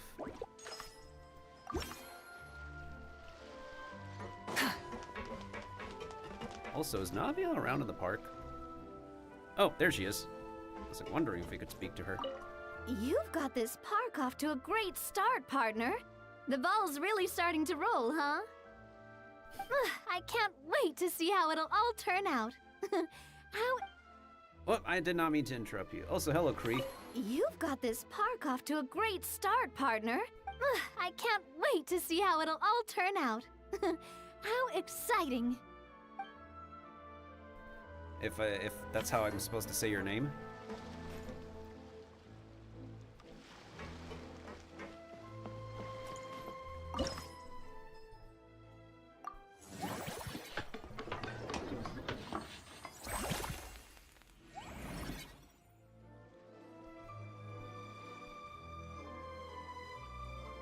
Someone who got your name right on the very first try? I'm not really so sure how else it's supposed to be said.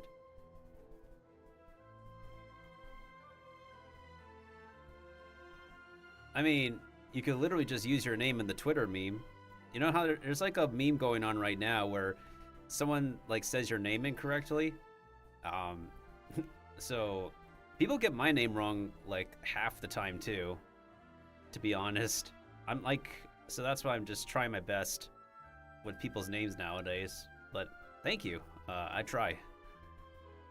I mean, what else have people said? Like Kree. I'm guessing some people say Kree because like R-I-E sometimes is pronounced as E-A because Japanese. Japanese names, if they have an I and an E next to it, it's pronounced as an E-A. In English, sometimes it's pronounced as I or E, which of course also makes sense.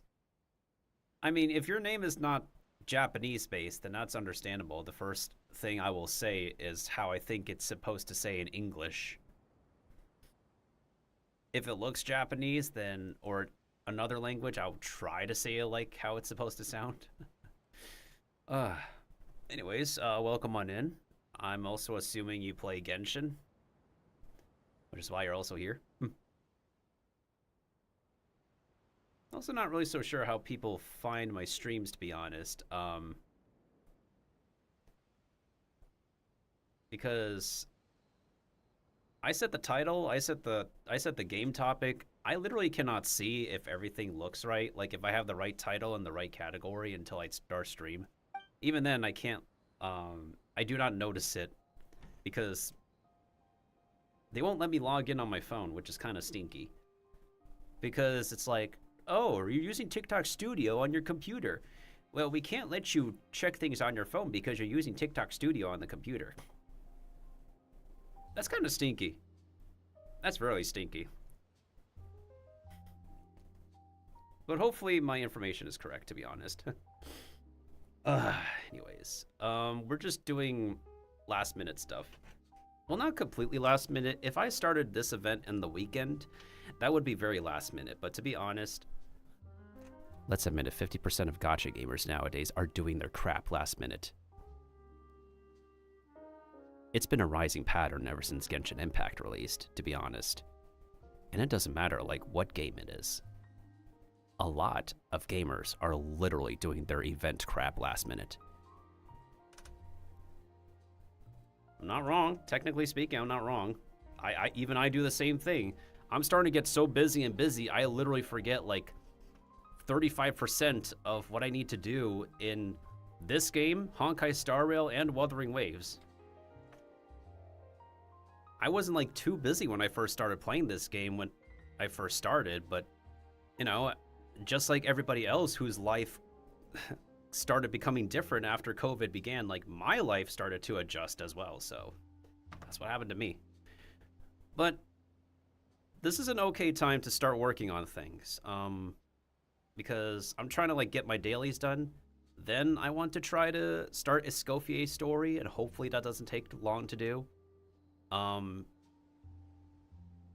Maybe I'll play a little bit of this event off stream, but I might low-key just finish it during the weekend. I actually got a little bit too addicted to this event and stay up till 2 a.m. to finish the whole thing. Oh, that doesn't sound too bad. If the whole business park aspect... If the whole amusement park aspect can be done and rushed, I don't know how many hours it took for you to do, then that's not too bad. The problem is the amount of yapping that's done. Because the other part is the story bit. Because I still have not gone to the Palais Memoria to do the story bit. That's apparently a thing. So yeah, amusement park taking 3 hours. That's not terrible, to be honest. But the rest of the yapping, if the story is interesting enough, I hope I won't be disappointed. But I definitely want to get through Escoffier's story for sure, since... Well, technically speaking, her story rewards expire a day later than this event. But I'm trying to manage my stuff properly. I'm trying to get into the habit of managing my time appropriately, and reset time is about to be soon, and I need time to use the bathroom soon. But I like to, I want to make sure to have a friendly conversation, finish a friendly conversation with Kree first, with Kree. A story part will crack you up. You'll love the interactions with the Fontanians and the Natlan boys. Well, I hope so. I had to force myself to finish the Natlan story, as mostly disappointed as I was with the outcome of it, to be honest, and a lot of the background for it. Capitano's portions were literally the only thing cool, and any lore involving the sky and the, what was it, the shades? Yeah, the only parts that were cool about the Natlan Archon quest was anything involving Capitano and the shades. That's it. Oh yeah, and the sky being fake. Because that's just literal lore that they add onto what we're supposed to understand about Teyvat already. Especially since the last time they talked about the sky being fake was like a few years ago in a limited time event. That they still... Well, it was brought up again, technically speaking, during Sumeru. I didn't even finish the Fontaine story. Like, most of it got spoiled for me, so I just haven't really bothered to, like, do all of Fontaine's story myself. But because of the spoilers, I just only retain bits and pieces of it, sadly. So I tried my best to be a tiny bit optimistic because of what I enjoyed with the parts when they wrote with the Shades and Capitano in Natlan's story.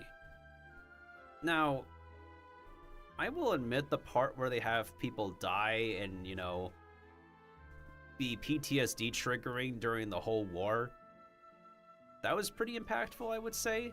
It's definitely a lot more fleshed out than the conflict that we were briefly given in Inazuma. Like, if anything, I feel like the conflict that they wrote in Natlan is decently stretched out a bit better and fleshed out a bit better than Inazuma. At least. But my disappointment still lies in overall that it's like, oh, with the power of friendship, we shall defeat evil again. It's just a very recycled cliche trope that it's like, yeah, I guess if you're appealing to kids, that's great. I mean, literally the last Natlan event we had was very clearly catered to the kids. But this is a game that's rated, what? The youngest rating... Let me reword myself. The youngest age demographic that should be playing this game is teenagers. And even teenagers would find the last event writing to be rather silly. So, yeah. Like, I understand that they want to appeal some of the writing to the young demographic, but according to America's rating system, like, the youngest demographic that can mentally be mature enough to digest this game are actual teenagers in middle school. The hardest part that hit me the hardest was seeing the Fatui die while defending people. Oh yeah. It's very noble of them because we're used to, like, killing them on the daily, like every other so occasion. And we're so used to them being like the supposed bad guys. But I think we now have to understand and be a bit more sympathetic towards the Tsaritsa because I think her low-key plan is to get all the Gnosis to fight against the Shades, to fight the heavens. So I think we were left on this idea because of the Harbingers that she is evil, but I think she's just an unconventional ruler who just knows that something is wrong with Teyvat and she wants to do something about it. Like, even I thought she was suspicious at first, but then I think about it a little bit more with the lore we have and what we're given, and I think her theoretical objective makes sense. I think the climax, I mean, I'm not going to spoil anything so much, but I presume the climax is like, we meet the Tsaritsa in Snezhnaya, we have a talk with her or something, maybe we need to fight her or any Harbingers, and then we have to agree that, like, what she's doing is the right decision. But then, hear me out.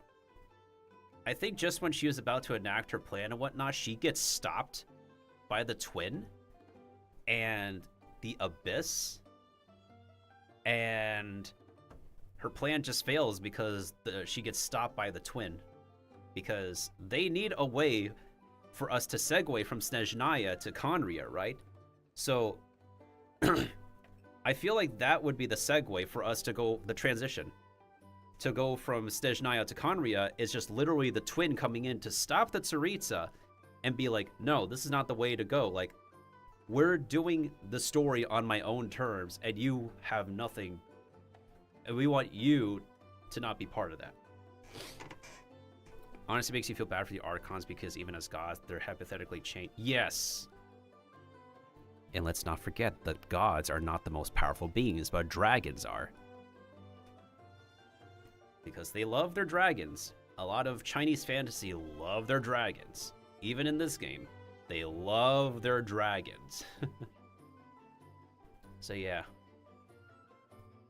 I just know now at this point that I feel like we're going to have to eventually come to terms with and mutually help the Tsaritsa. As difficult as a decision that we might find that. But I have a feeling that they might cook something for Nodcry. We're getting like a lot of different art teasers, right? And we even have like Fatui enemy types that we've never fought before. Like variants, like stronger elite versions of ones we're familiar with. So I feel like instead of just a town, like a random town that's connected one nation to another, it feels like they're making Nodcry to be a big, major deal before they get us to Snezhnaya. Because it kind of feels like originally in the Tevat Travails, the whole teaser video that they gave us like several years ago, it feels like originally that Snezhnaya was going to immediately follow up after Natlan. I have a feeling that due to like the whole period, thank you so much for the follow, by the way, I feel like because of the whole delay they had, remember when we had the whole entire long Ayaka banner for like at least over a month or something?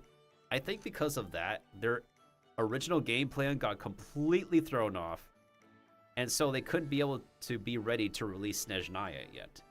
So that's also why they're giving us Nodcry before Snezhnaya.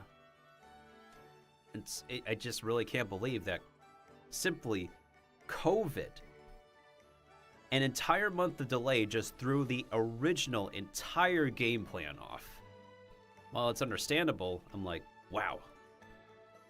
We are going off the road, but it might be a good thing. Let's also admit that we do not want game companies to rush the process. Because anybody who's played other video games outside of Genshin Impact, we all know how terrible a video game comes out when it's rushed. And it needs to be followed up by so many like expansion passes or DLC or patches to just simply fix things that should have been fixed. But yes, they do need to cook things up more. Oh yeah, I'm also an individual who's not we're not a space to talk about data mines and leaks, but I do like to talk about hypotheses and theories based on what we know. Yeah.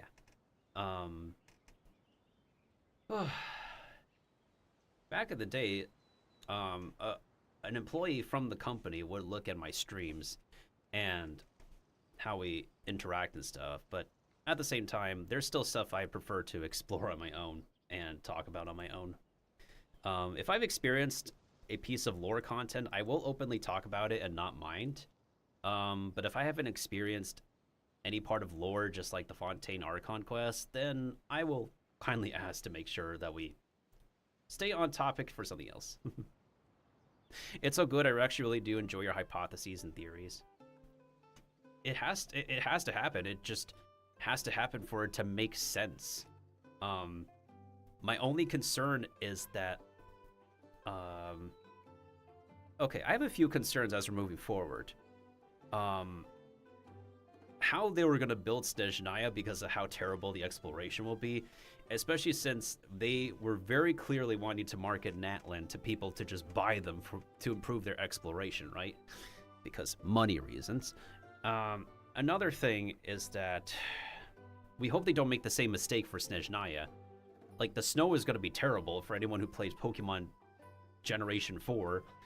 Getting to the Snow City, we all know how that was. Another thing is that when Snezhnaya is done and Conria is done, where are we going to go? Is this company prepared to do another story arc after the first story arc is over? That is literally something they've needed to prepare for Honkai Impact, because before Genshin Impact existed, Honkai Impact the Third has divulged and branched into so many other different stories. On the main story, a future story, and spin-off stories, limited time stories. They kept on cooking, but that doesn't mean they actually cooked in Honkai Impact the Third, in my opinion. That's only for the sake of keeping Honkai Impact 3 going and going. And I originally played that game. I left Honkai Impact 3 because, well, partly out of petty. But at the same time, I really wish I could enjoy Honkai Impact 3 more. Yeah, I really wish I could enjoy Honkai Impact 3 more. Because I also tried playing Punishing Gray Raven afterwards as well. And I couldn't stick with it. I couldn't stick with Honkai Impact 3. I couldn't stick with Punishing Gray Raven. And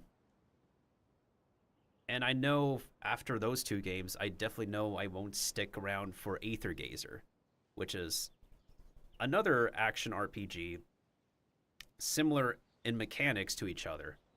And I believe Zenless Zone Zero could also be the same thing.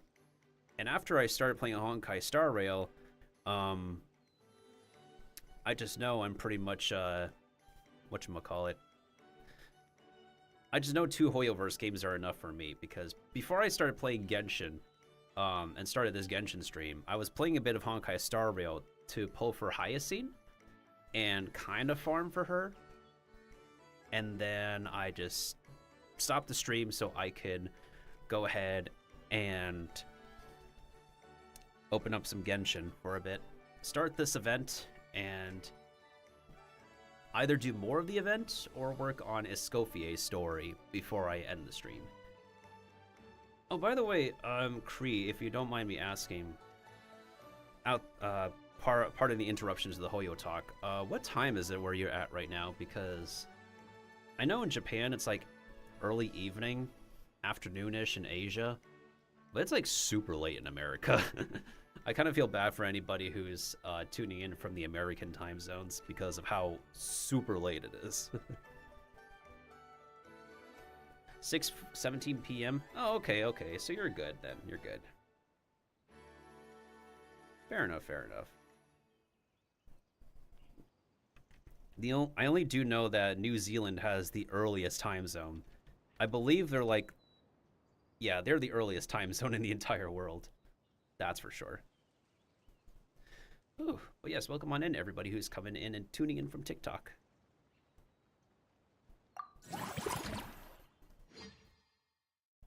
All right, let me do this little mini game, and then I need to use the bathroom.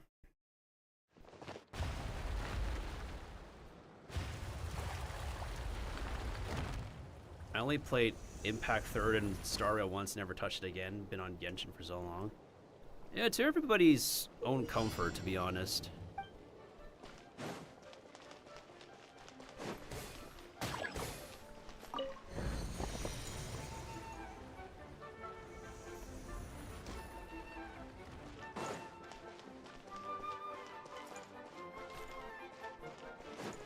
Hang on.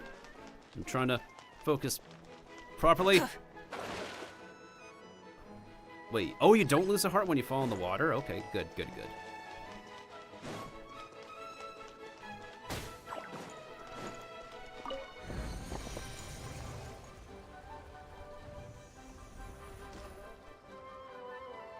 If there's anything I'm pretty happy for, is that they're finally giving us a permanent version of the... What the frick? A permanent version of the Mario Maker mode. I love designing the custom levels when they released that event. And releasing it again, I think? But a permanent version of it, I am down for it. I mean, they made the rhythm game permanent, so... It seems pretty clear that they are catering this game towards the casual more so than the hardcore players. I mean, our permanent hardcore modes are Theater and Spiral Abyss. What about the permanent modes? The permanent modes that we have are Rhythm Game, TCG. Actually, no, you can be sweaty in TCG if you're very hardcore on that game mode. So it's a mixed bag with TCG, to be honest. But if you have like the rhythm game, oh no, wait. Technically you could be sweating in the rhythm game if the course is very hard.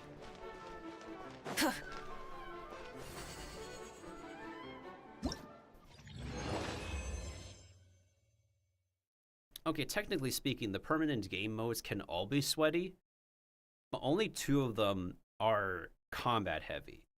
Theater and Spiral Abyss. The problem is, Theater has... Spiral Abyss often has too much HP inflation and not enough, like, fairly set floor 12s and blessings that work with non-banner characters. Imaginarium Theater's problems is that it was trying to accomplish what Star Rail is doing with their endgame modes, but the execution is not the best. It's not a properly fleshed out, like, random generated endgame mode.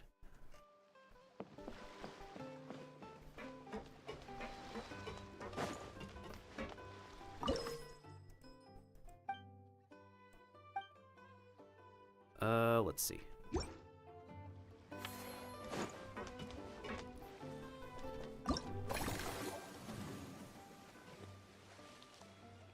And the thing is, though, like, you can design these modes great. Like, they could still be fun for a lot of people. But the problem is, like, they design way too many monsters that go against... Okay, let me be technical about this. They design numerous bosses and elite monsters that take up too much time away from the timer. They take up too much time with their attack patterns, their iframes where you cannot attack them, their elemental resistance that makes them take insanely less damage than normal, even with the best setups that you have. Like, that's prompting people to spend money to get constellations for 5 stars. And even then, that's rather greedy. That is just... It's not...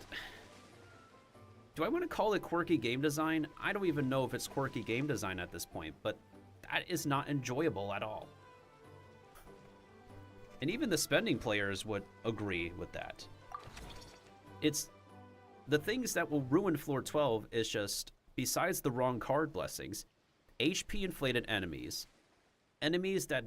whose attack patterns do not work with the timer within 2 minutes, and a lot of elites that have insane elemental resistance even when you have the most built characters. It's not entirely fair for everybody. This includes, like, free-to-play accounts, light spenders, and the heaviest spenders in Genshin. Now for Theater kind of faces similar problems, but the one extra layer of issues is that they have blessing RNG. Because every time you finish a fight, right, you have to pick the blessing you want in between. But you may not get the ones that you need for the reactions. And not only that, a good amount of the time, a lot of the reactions they want you to do are not even the most impactful, even by the standards outside of the theater.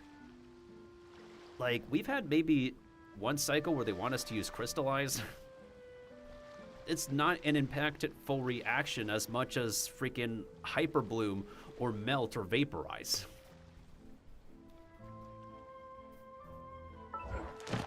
And not only that, another issue I see is literally, what is it?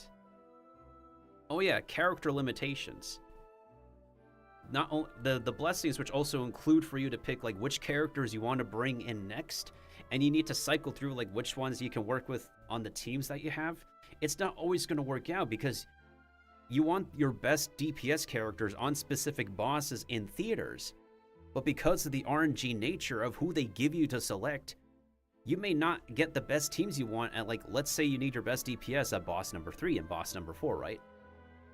But what if they literally do not give you the right characters to use in the meantime, and so you're forced to use your best DPS and sub-DPS before the round you literally need them? It's so bizarre. Like, I get how they're trying to design these modes, but it's so bad in that aspect. And this is my first account. I have a second account where I literally spent no money just to see how I could play the game without spending money. And because my second account has less characters to work with, it's more torturous on the challenge modes. More torturous and more limit on the challenge modes than it is on this account. And I don't have every character on this account either. I just go for more characters on this account for who I like. But oftentimes it's very clear that they aim to be in favor of specific characters or reactions or mechanics, that if you don't have said characters or reactions or mechanics ready, then you're not able to like 100% complete these challenge modes. And no matter how much you try to like headbutt yourself into completing these modes with whoever you have, it's going to take a long time and be difficult.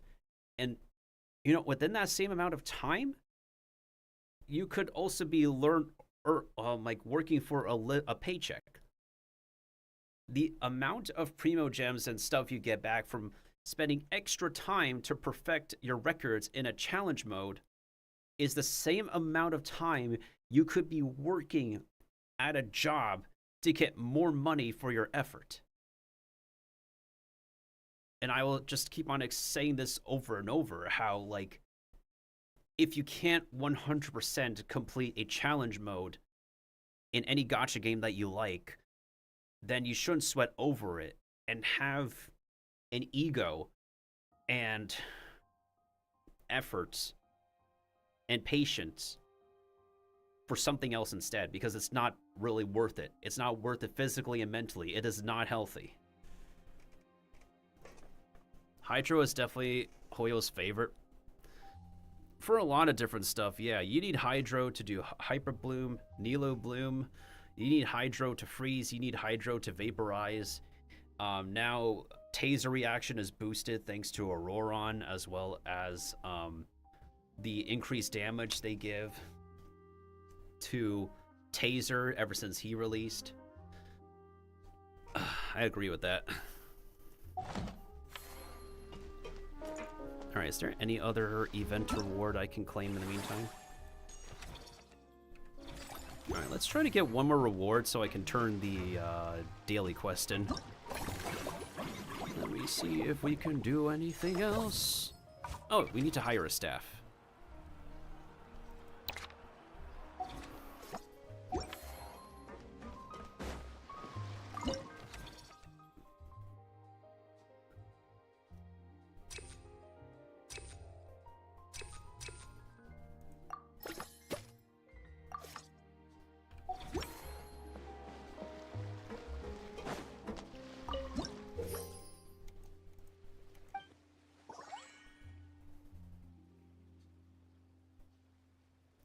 No, it's all good. It's all good. I understand what you're getting at. I don't mind having these discussions. I genuinely do care about... I do want to enjoy Genshin a lot more, but it's one of those cases where the company would take one step forward and 2 steps back when it comes to trying to improve this game. And I'm just being honest out here, for certain. I totally understand that.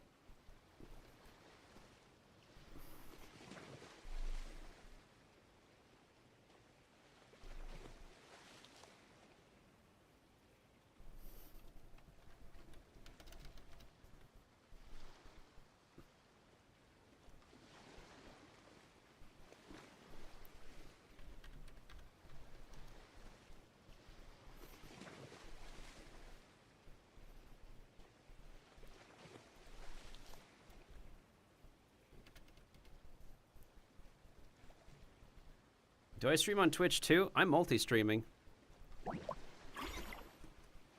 I am multi-streaming as of this moment. But this is just my first stream on TikTok because this week is just literally my first test streams to TikTok because I'm trying to test quality and how my computer can run all these streams at once. So maybe next stream the quality might be decreased because Twitch doesn't exactly require TikTok to have the same quality because it's not considered an equally competent platform to stream from. But I've been streaming from Twitch since 7 years ago. Yeah, so this month marks my 7-year streaming anniversary. Yay! 7-year streamer.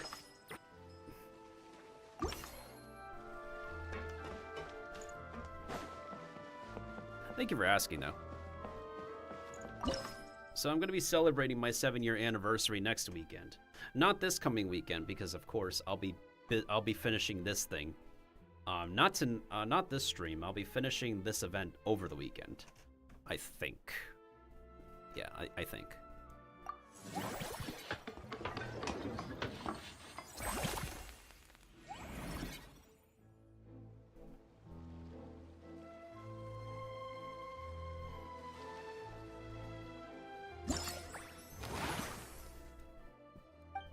Nice.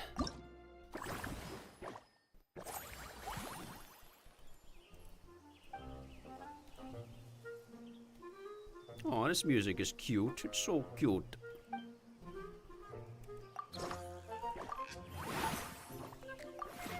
Oh. Pfft. Oh, it's kind of like Puyo Puyo. Wait. Hang on. Done. Wait, no, I'm not done, I'm not done. Hang on.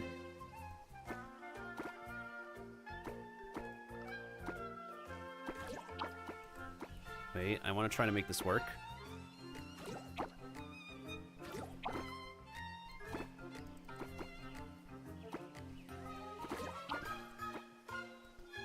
Oh, okay. Yeah, I think that's the best we can do.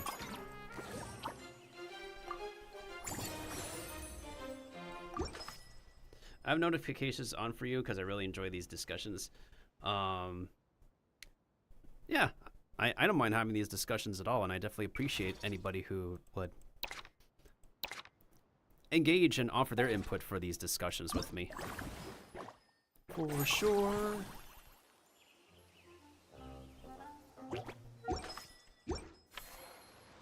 Oh yeah, they had this alchemy event. I remember sweating, kind of sweating over it, but not completely. Is there another reward I can redeem? There is another reward I can redeem. Nice. Alright, let me turn these daily quests first, and then I need to use the bathroom. Oh, nice. The theme park is available for fast teleport? Can we fast teleport here? I'm assuming we can.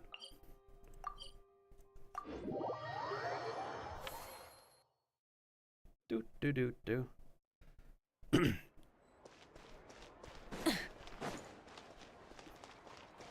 I keep on going to the wrong stand every time I have to turn in my Fontaine dailies. Oh, silly me.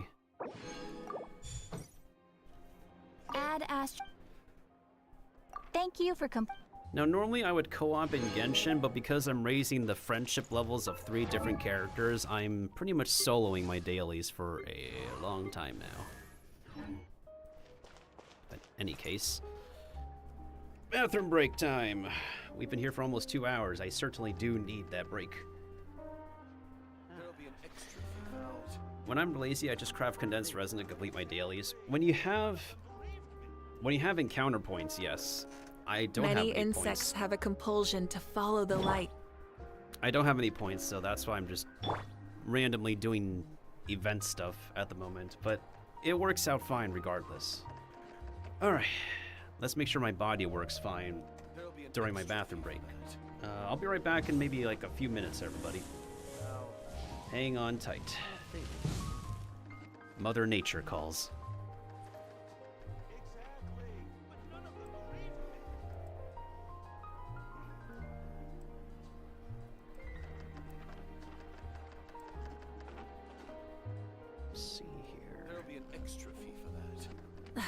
Instead of confining themselves to the heavens, God should broaden their horizons in the world below. I'll think about it. Error.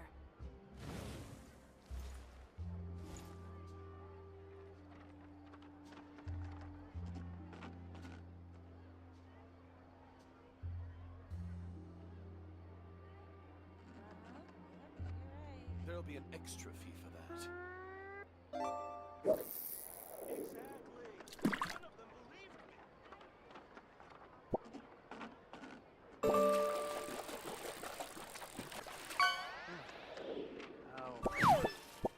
I'll think about it.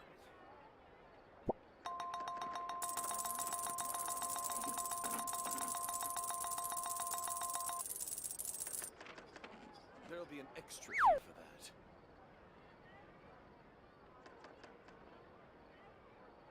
Exactly. But none of them believe me. Banker next time?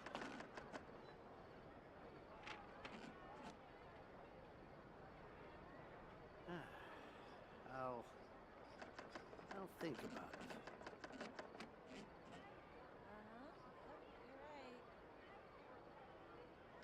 There'll be an extra fee for that. Exactly. But none of them believed me.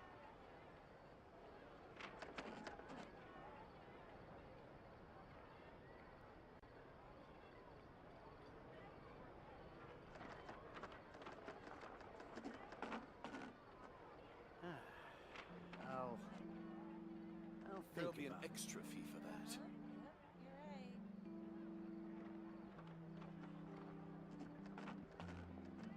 Exactly. But none of them believed me. Error. Can we play banker next time?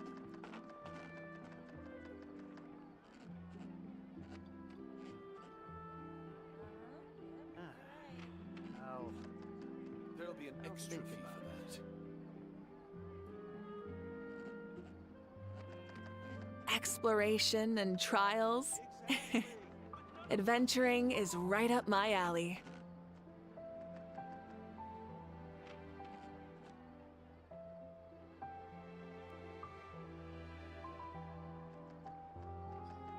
There'll be an extra fee for that. I'll think about it. Exactly.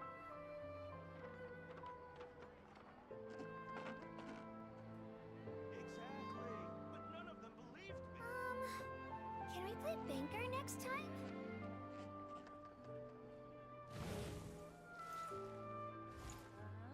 Error. There'll be an extra fee for that.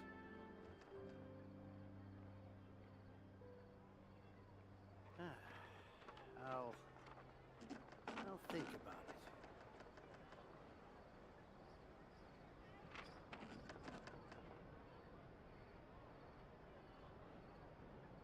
Exactly. But none of them believe There'll be an extra fee for that.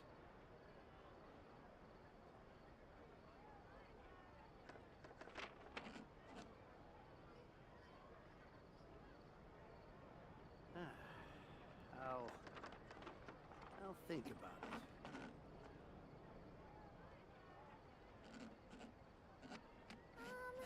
There'll be an Can we extra play fee banker for that. next time?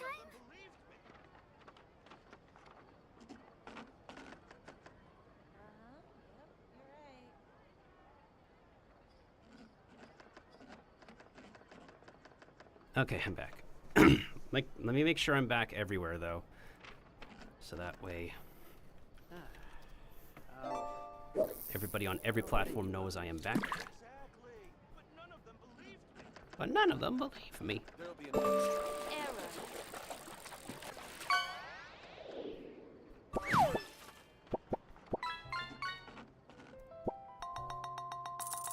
There we go.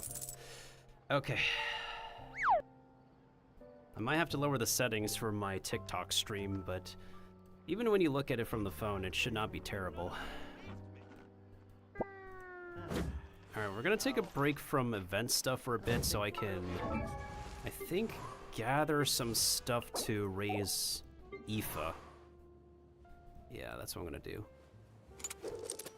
Good Dr. Cowboy. We're gonna go ahead and grab some flowers for him. Do I want to spend resin? It's like 20 minutes before reset. Wait, what's today? Hold on. I forgot Genshin is on a schedule when it comes to drops. I have nobody who uses this. about this? Wait.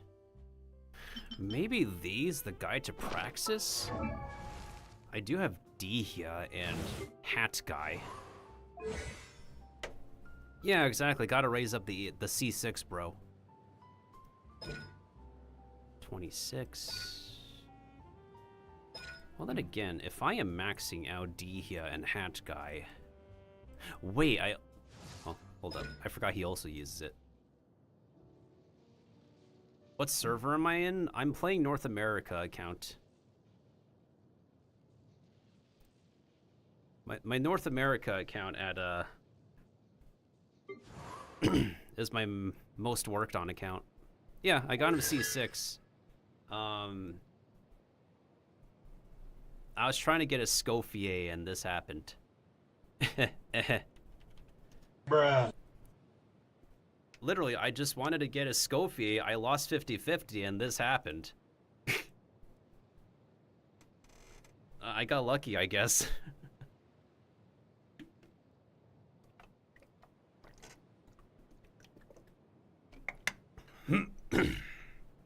All I just wanted was one copy of Escoffier, and I had to get her guaranteed.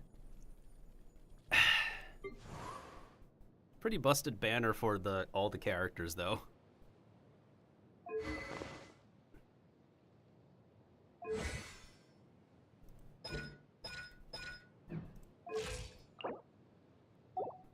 All right, let me think about this. So after I get his skill up to level 10, for his ultimate, I would need at least 10 more. So how many silver ones is that? That's going to be 10 for the ultimate, but then I would need some for Dehya next.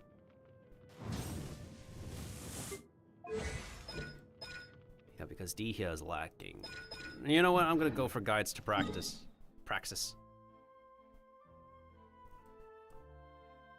Want to add me and be... let me see if I have any room. I got plenty of room. Yeah, I got plenty of room. I'm just not accepting any join requests at this time, but I can add you. Wait, I could do this ley line real quick. There's ruin guards at this one, so I can do this one.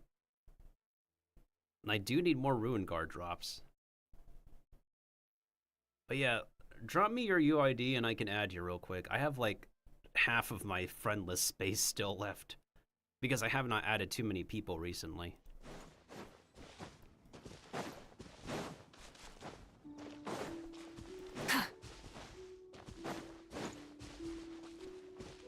Alright, at least I know who you are. Nice, I can copy that. Okay, there you are. Hopefully I have decent characters you can use in Imaginarium Theater. Oh, could you both just not do that? Ah! Up to the freezer!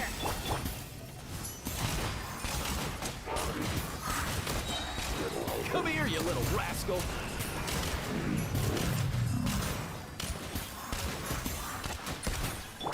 Pinnacle of excellence!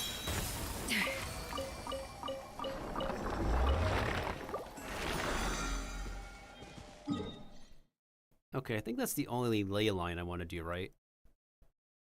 Let me just check where the other ley lines are. Yeah, I think that's the only one. I mean, I could do this one if I want to. The next ones are literally specters after the Abyss Mage. Might be a good idea, to be honest. I'm not sure on Abyss Mage drops, but I do need to get more specters for my Spectre-specific characters, to be honest. Might be a good idea. There's just some enemies you can never have enough drops for. We know those specific type of enemies in this game. Let me see where the other ley lines are. This one I know is for Eremites. Yeah, you know what? I'll do ley lines first, then I'll use condensed resin for the talent tablets. So that way I'll have all my resin to spend. It should not take too long anyways. These guys usually die in a finger snap.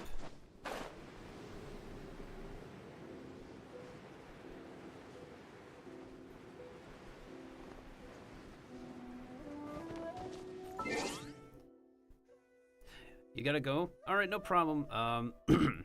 Kree, thank you so much for stopping on by, and hope to see you around again whenever we could. Thank you so much for stopping on by.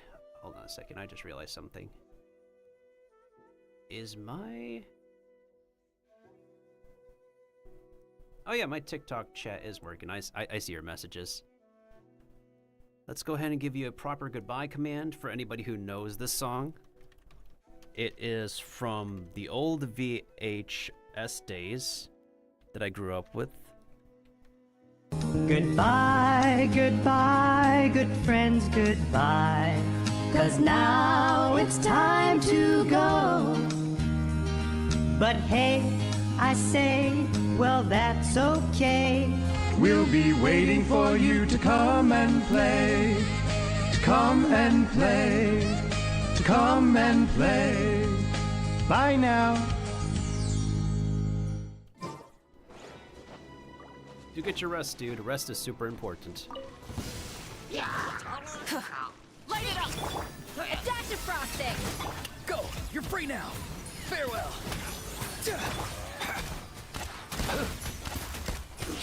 Nothing personal. Pyroclastic surge! Try and stop me! The song sounds familiar. Bear in the Big Blue House. Yeah, Bear in the Big Blue House. That's where the song came from. That's a show I grew up on watching.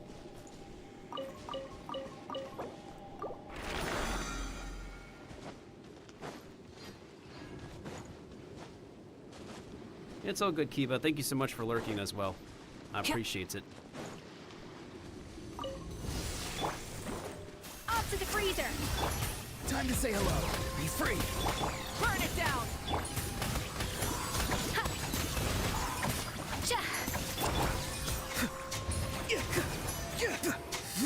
Goose on the loose! A little amuse-bouche! Yeah. Rev the engines!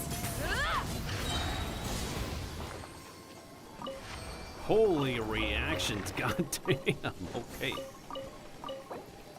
Alright, we're gonna move to the Sumeru ley lines next. I believe, and hopefully we'll be able to finish those. Oh wait, we can technically do those talent domains because they'll carry over to the next day and just be fine with that.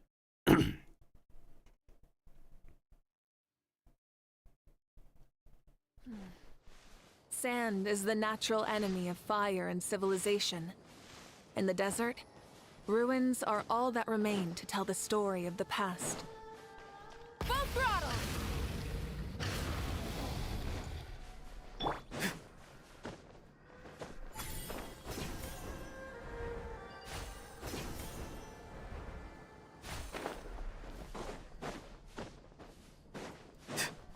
Light it up!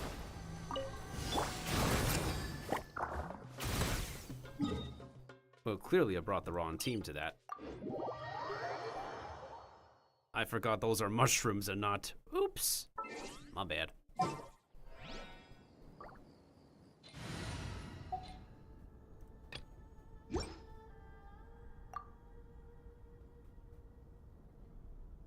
Yeah, it looks like we have to lower the stream quality for the next coming TikTok streams.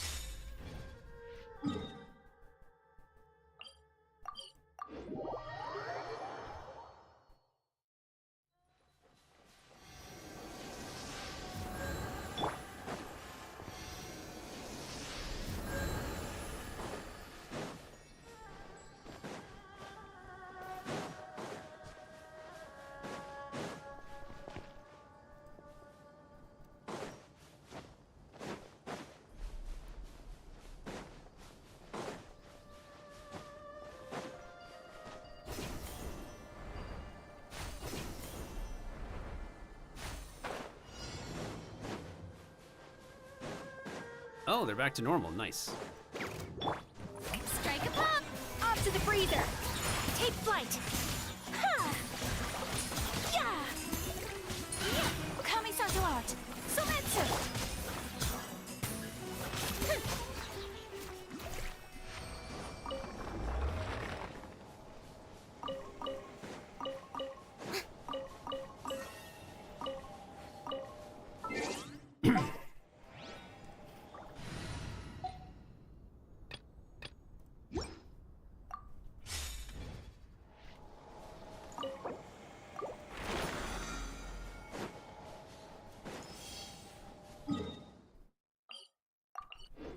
Okay, the next one is over here.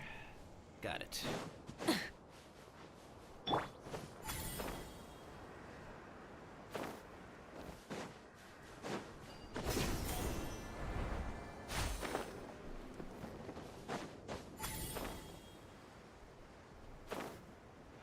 Brother, where is the next thing I need to connect to on this map?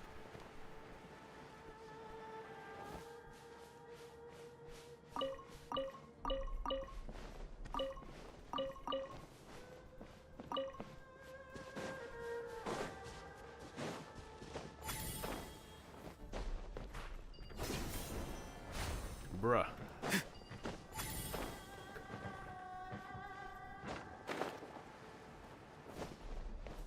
Are these also mushrooms or is this aramites? I forgot. Rise with the sun! Ah, aramites. Go! You're free now! Mind your step!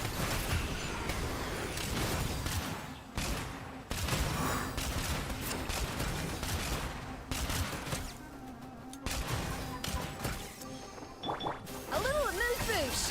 The pinnacle of excellence! Take time to make another test. Wrath from the sky! Will.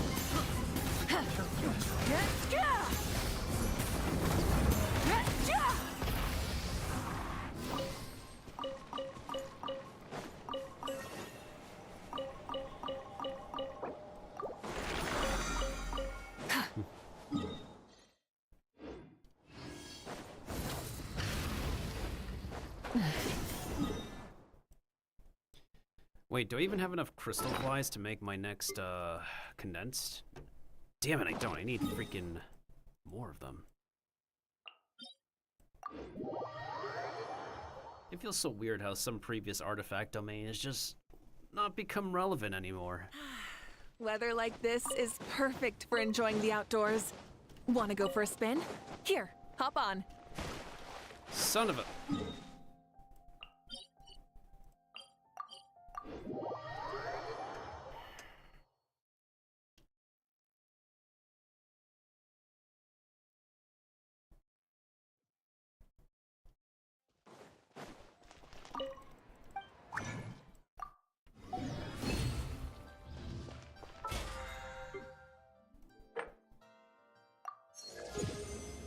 Damn, okay, Battle Pass level 20 already. That was fast. That was easy. That was super fast, dudes. Okay, next up, I want to finish a couple more ley lines, and then I want to do the talent thingy for Sumeru. And then I think we'll do Escoffier's story.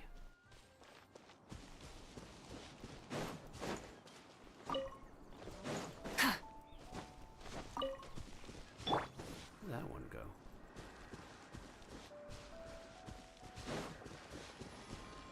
Oh, it just flew away casually. Unfortunate.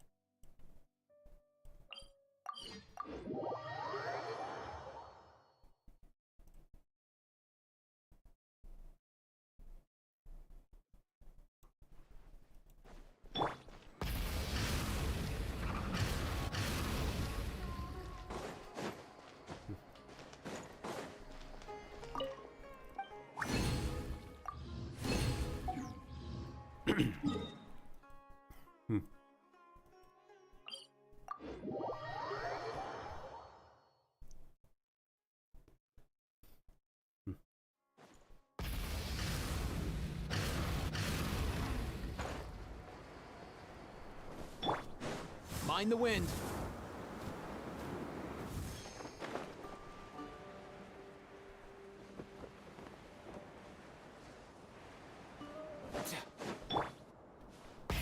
Rev the engines!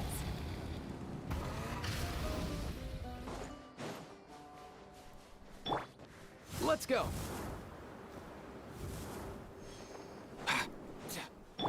Off to the freezer. Come here, you little rascal. Tell me what you see. Light it up! You are not welcome here. Goose on the loose. Yeah. Sha.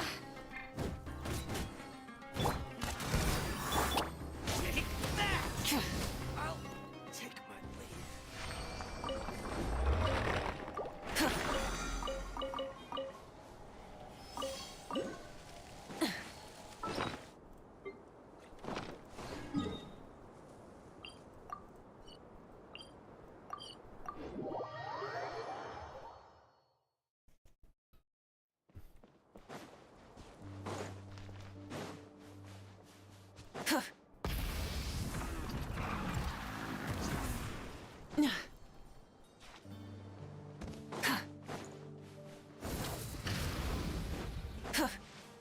How is one supposed to get up this again? Oh.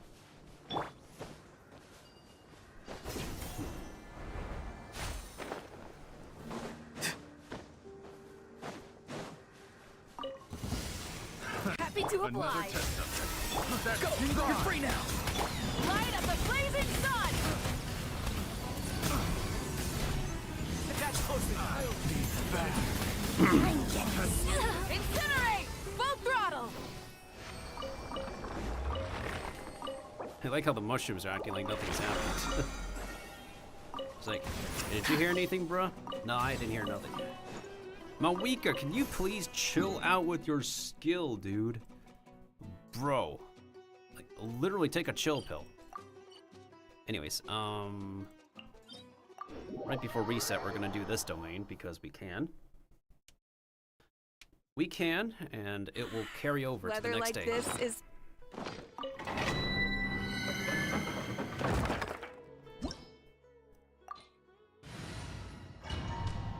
Yeah, I think 3 runs should be enough. We'll do a bit of collecting for Aoife, and then we'll do a Escoffier story quest.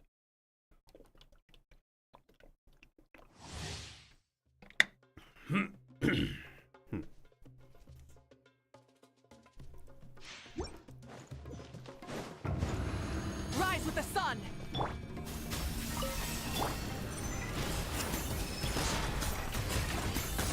Tell me what you see. Mind your step. A burst of flavor. Rev the engines!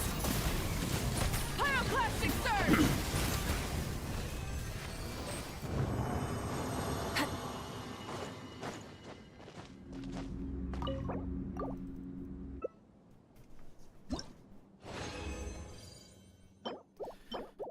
Oh, let's keep going.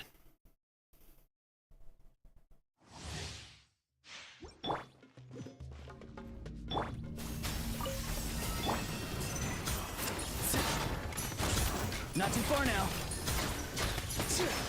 Go! You're free now.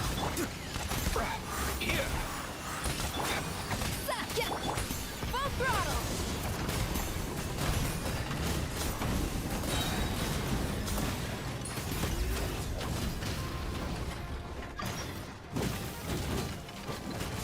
Goose on the loose.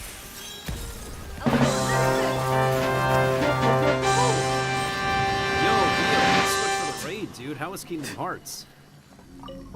How was your stream? Welcome on in, everybody, from VOBT stream. I am Mr. Miltendo, a mushroom-themed VTuber who does enjoy playing action games, cozy games, casual games included, survival games, party games, and some RPGs. And the RPG we're playing at the moment is Genshin Impact, because Waifu Wednesday, appropriate for Waifu Wednesday.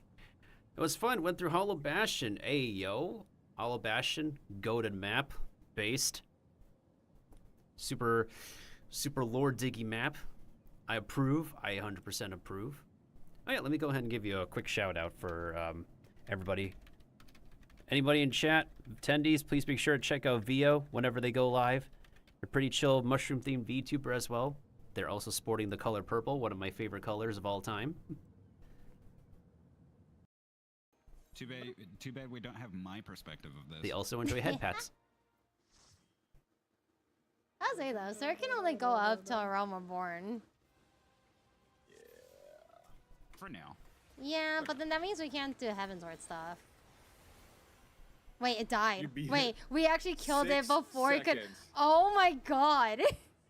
Yeah, there's like a certain thing where if you get it down to a certain percentage, you can one-shot it.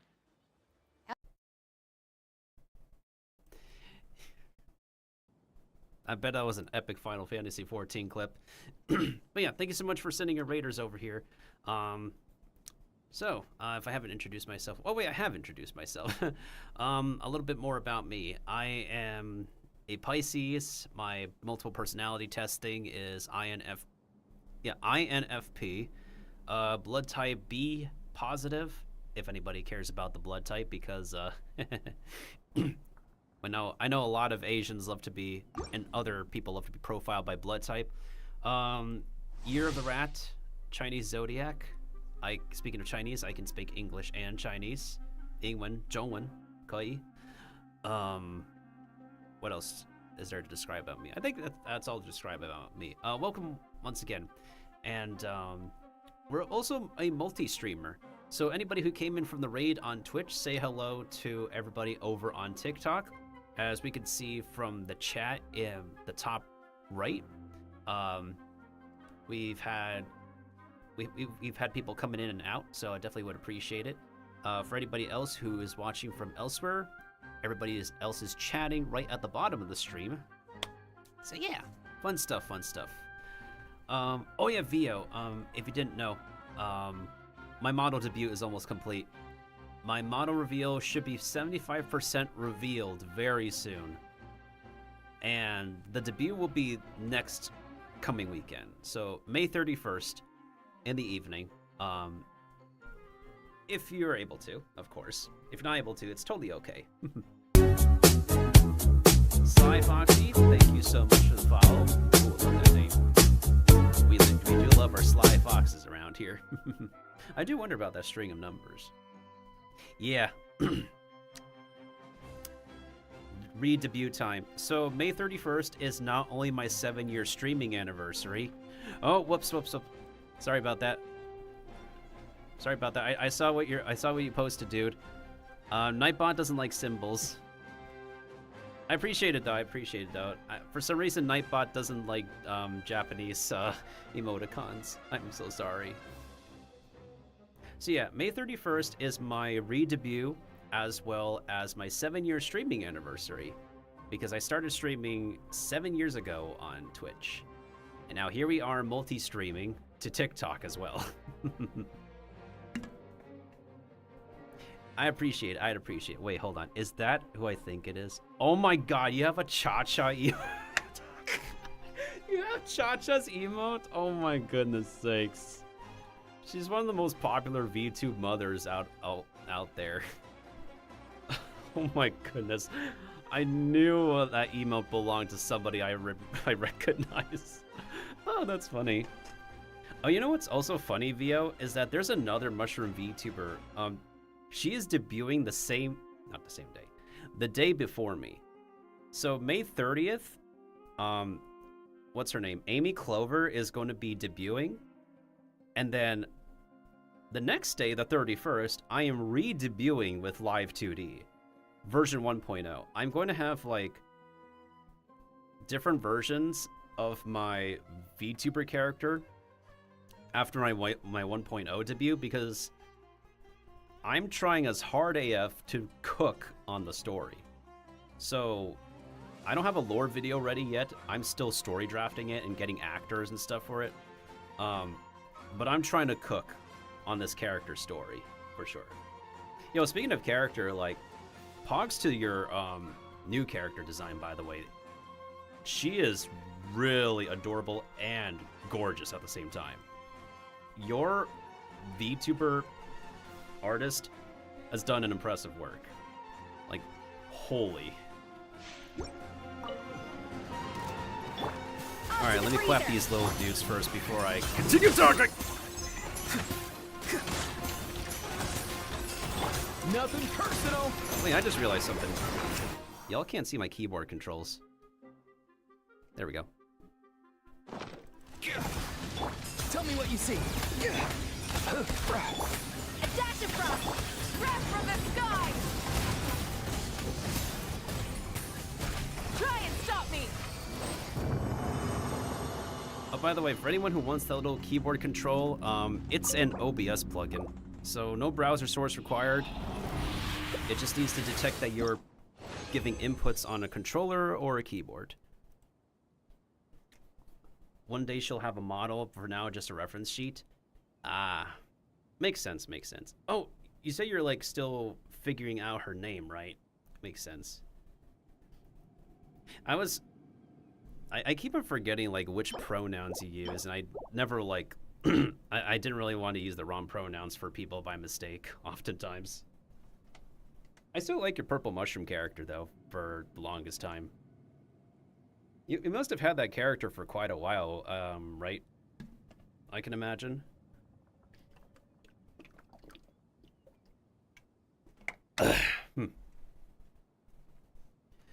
Okay.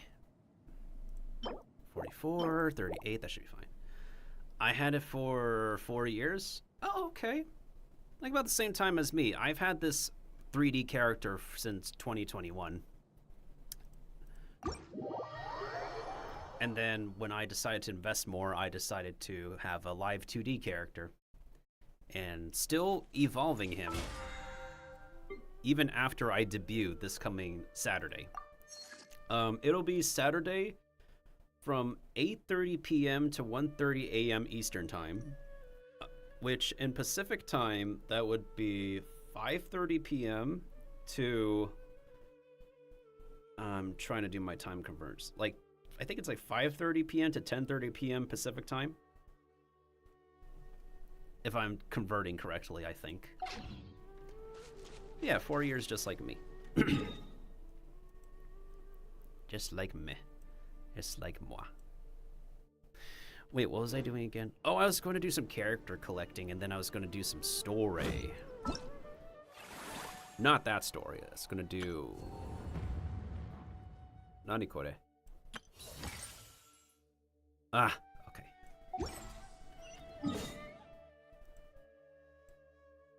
What's really impressive, though, is that, like, us Mushroom VTubers... Well, then again... Actually, it's still very impressive that Mushroom VTubers are also an international group of VTubers. Like, VTubers from America, New Zealand, Australia, Japan. Yeah, Japan. We have, like, 4 to 5 Mushroom VTubers in Japan, and I interact with 3 of them for Japanese practice. I think one in either the Netherlands or Norway. One of the N countries. The UK. New Zealand. There's a kiwi mushroom.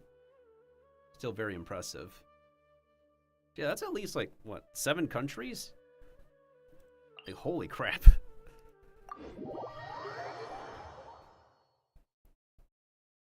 I think 4 years is also like very appropriate considering like 2020 to 2021 was like the VTuber boom.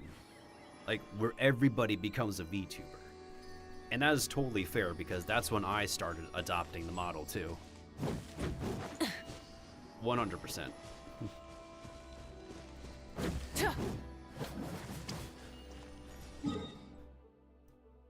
Are there any other countries I missed? I don't think so. A good amount of mushroom creators are from America, but also being based out of Australia, New Zealand, the UK. I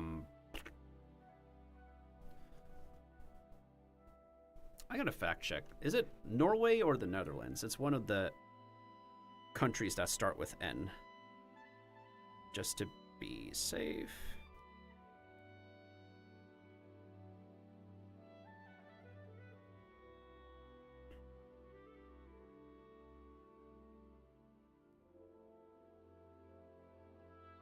Norway, yeah, Norway.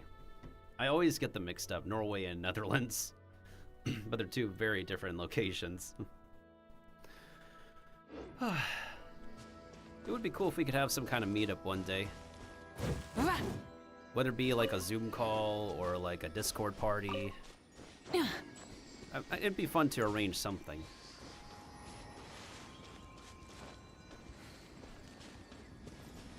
There's a few popular ones. I know Squeegee is very well known for their art essay videos. Who else? Gilly is well known for her video shorts. She's taken a break from streaming to focus more on her videos nowadays. Who else? Ifera is known for ASMR. That's who I could think about at this moment. Yeah. And also for anybody tuning in from TikTok, welcome on in, welcome on in. We're just having a conversation and greeting a fellow mushroom who rated us over on Twitch. Oh right, I was going to collect stuff, my bad. I was going to collect stuff. And I shall go do that. But in any case, Vio, if you need to go rest, I definitely do go and take your rest. For anybody who came in on the raid, thank you so much for coming in with Vio's raid. I'll try to keep y'all company and engaged in conversation as best as possible if y'all need to head out as well. I totally understand. It is considerably late in the States, and I did not realize I could land on this dino. Oh my. Huh, what do you know? That's pretty cool. I thought this dude's back was like incredibly round. Huh, neat.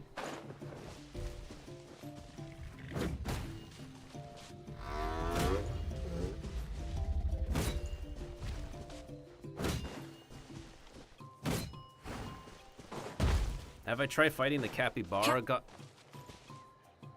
I think I know which one you're talking about.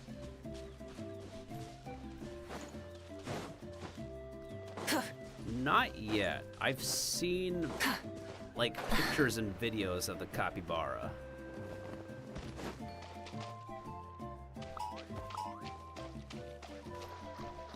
Wait, do you play Genshin as well, Vio, or do you watch people play Genshin?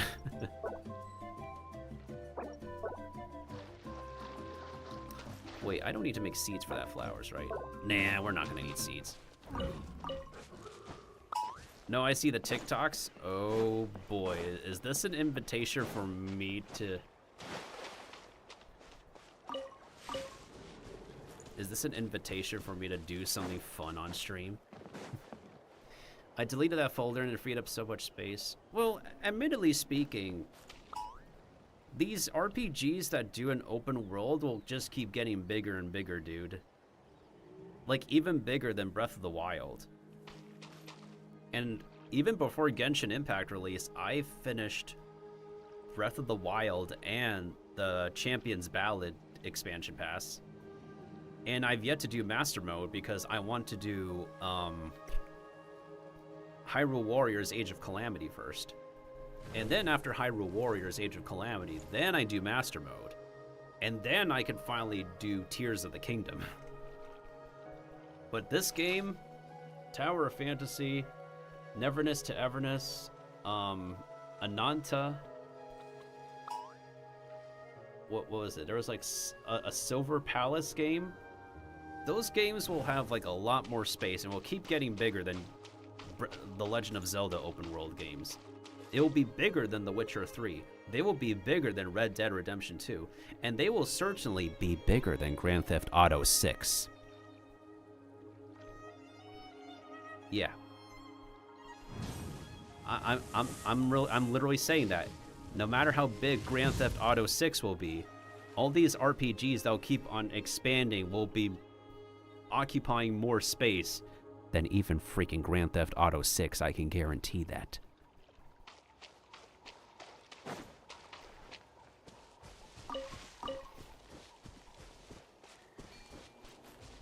Sometimes I like to be close to my microphone to be very serious, but at the same time, if people find this seductive, well, that's their head in the gutter.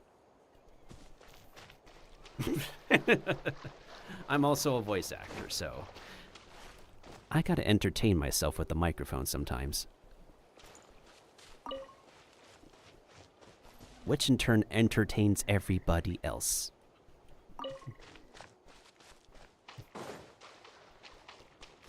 Where the frick is this last... Oh, y'all, it's over there.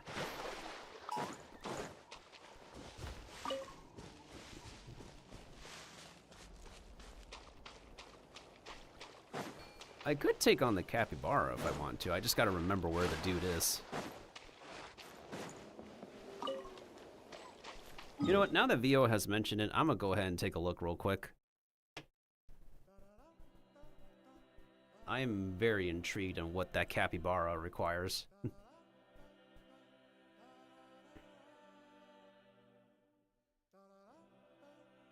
Oh, thank you for liking my my VTuber post, by the way. I should be able to reveal 75% of my model as soon as I'm done with the stream. Later, like probably in about several hours.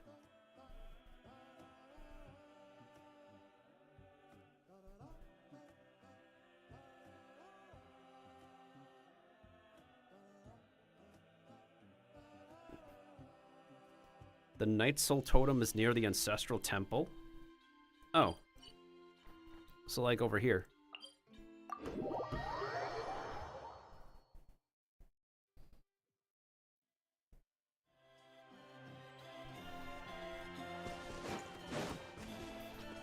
Full throttle!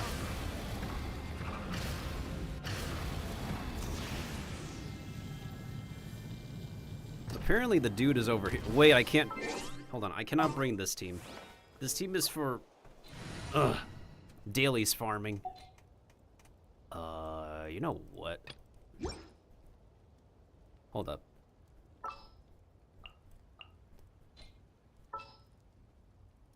You know what's really interesting, VO? Your new character is giving me vibes of Nahida. I have no idea why. Like, literally, your new character is giving off this character's vibes. Except your character is like a nerdier, bluer version of this god of grass.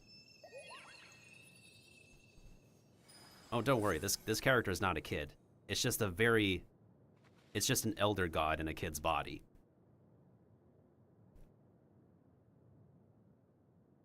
It's really interesting how, like, every other VTuber nowadays will get compared to a Genshin character or an anime character to be like, you know, your character reminds me of this one character from this gacha game that I play a lot. And I'm like, oh, crap. Oh, crap.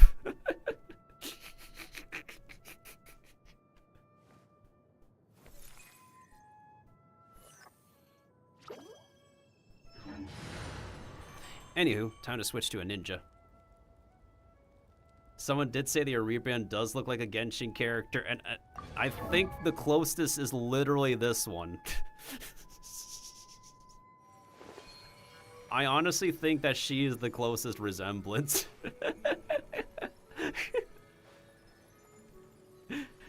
Except, like, your rebrand character has, like, more hair, like, real darker, nerdier. And is more bluer themed. This is probably as close as we can get. What's really funny is that one of the newer indie VTubers, Nimi Nightmare, apparently she's compared to which other character? Oh yeah, Yuma Mizuki. Because they're both tapirs. They don't look completely alike, but they're just both tapir themed that they needed to be compared to each other. Just by one detail, people will be reminded of a Genshin character. Oh yeah, I think I remember the red-haired dude, D-Luke. For some reason, one of my homies think that this dude reminds him of Sebastian from Black Butler. Yeah, the Black Butler himself. Sebastian or Sebi-chan or Sebi-boy, whatever you want to call that character. I can barely see the resemblance physically, but maybe it's the vibes, I guess. I actually should binge watch Black Butler. I've seen some cutscenes and I'm low-key interested. There's like so many different animes. I really need to binge watch. Like a whole lot. Anyways, I need to switch teams. I got distracted by VTubers looking like character designs. What the frick was that voice I made?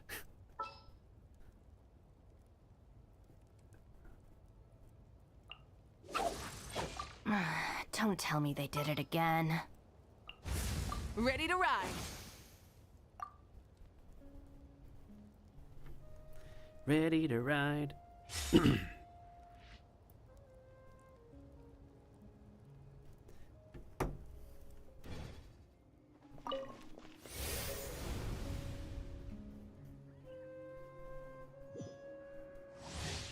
During this trial, you can continuously use tags with higher interruption capabilities, such as Overloaded. I guess I picked correctly.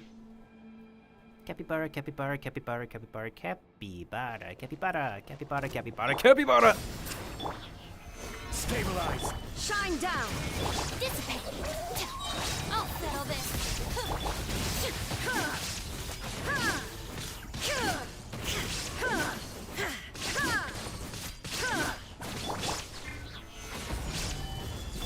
Light it up! Our bond is strong!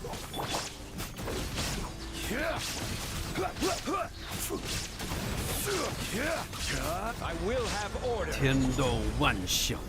Gather. Lightning purify! Pyroclastic surge!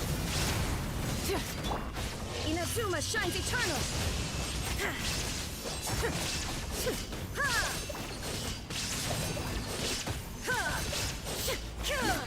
Illusion shattered! Order guide you. I think there is. Solidify. Out of my way! Rise with the sun!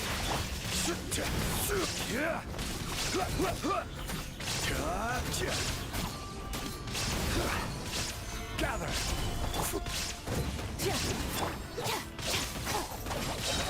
I'll settle this! Torn to oblivion! There is no escape! This is order. Stabilize. Burn it down!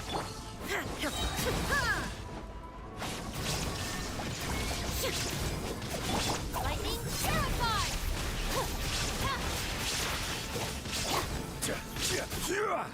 Wrath from the sky!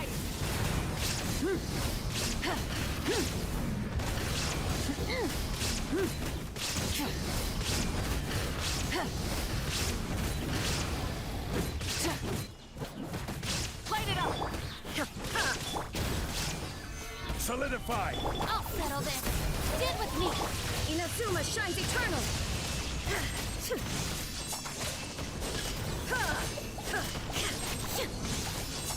Shine down!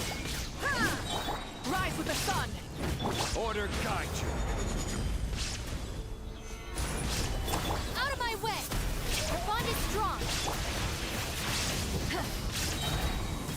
Light of the blazing sun!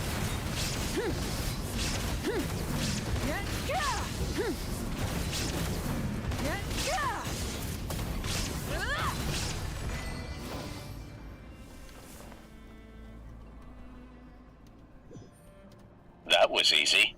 Well, that could have been worse. I mean, part of it is because I maxed out... Well, I did not wail for this character, but... It's a maxed out 5-star character. I just got lucky. I basically saved a lot of gambling currency, and I just got lucky. That's part of it.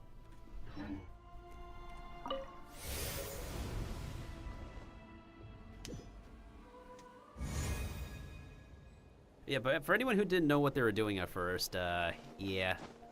I think another boss I know that people might have a hard time with. Wait, I think it's the turtle. I think it's the purple turtle somewhere around this map. Yeah, it's the purple turtle. It's the killer snapping turtle. I think that's the one.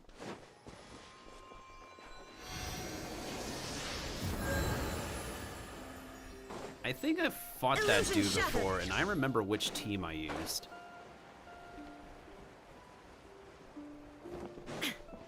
Hey, thank you, Seribot, for letting people know that the ad break is... Oh, wait a minute. Okay, yeah, this is where the turtle is. I remember. I've seen people's videos on this. And there was a version of the turtle we did fight in an event. So... which team was I using? I think it was this one. Wait, no, to be better safe than sorry, I'm gonna use the Dr. Baiju. Time for a house call. Alright, here we go. I don't think the other bosses are that memeable, that difficult in this game.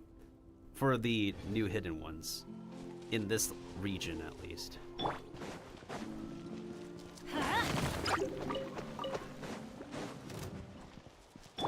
Mind the side effects.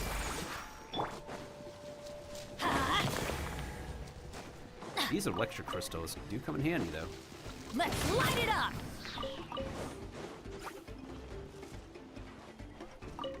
Oh, we're about to hear some sick Swahili. Off we go!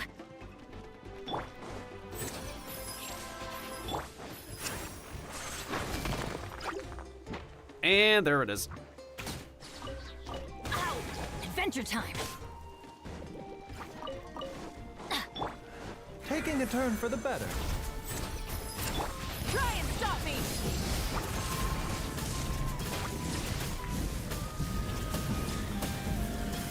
Incinerate!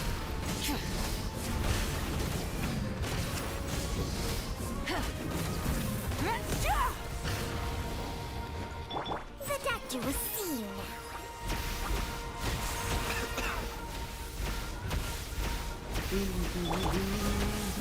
Adventure time! Let's ride! No, let's not Rev the ride engines. all the time.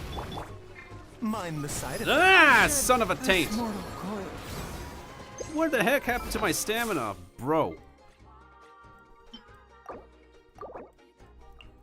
I just realized, where's my running stamina food? I keep running out of stamina. Oh my god, that's a lot of revive. Damn it. Alright, there we go.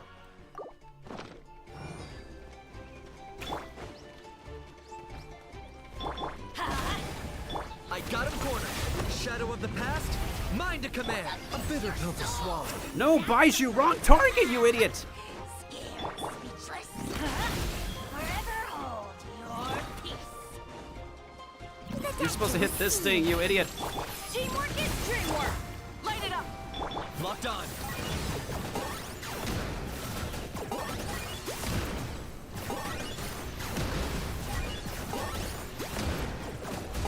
My mistake. No, you... Pleasure doing business. What the frick, man? Burn it down! That was my sub DPS. Remember, health comes first. Sub DPS. No, that was my main DPS. Uh-oh. Frick me.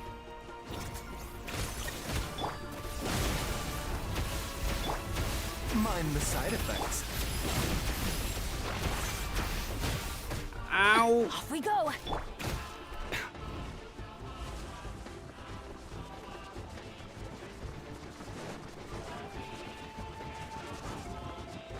A bitter pill to swallow. Goodness sakes. That's horrifying. Let's light it up! I'm going in! Pyroclastic surge!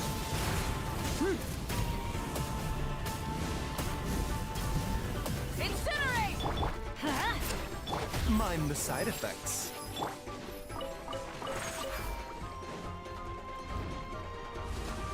Ah! Let me run! I can't afford any more bandages. Brother! Let me run! Bro, it's not letting me run! That is not fair!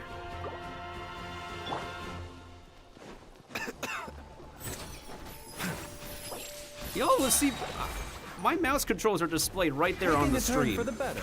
I was rapidly pressing the run button. Light it up!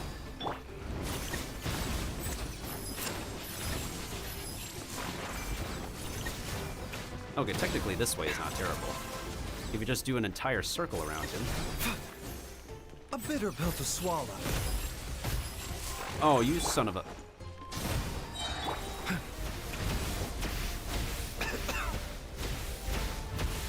Wait, watch the circles.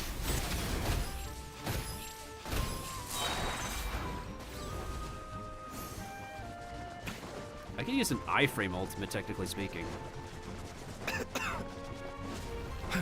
Mind the side effects. Remember, health comes first. Let's ride!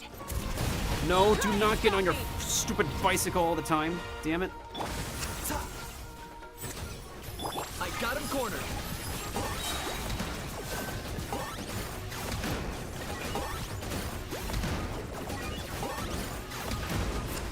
For the Lord of the Night. Oh, that was worth sacrificing. Ooh.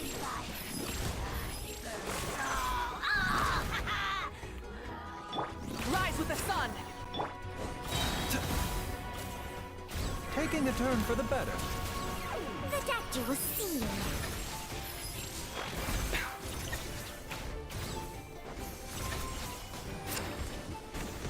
Let's ride! No, don't ride all the time, damn it.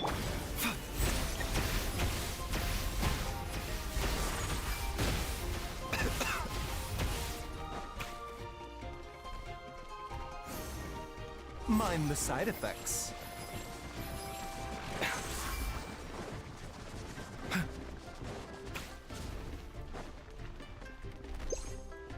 A bitter pill to swallow. Let's ride! No, don't ride all the time. Can they stop having her go on the bike? Like over and over and over with this woman? Mind the side effects. Remember, health comes first. Let's ride! Goodness sakes, stop riding! Let's light it Woman! up! Locked on.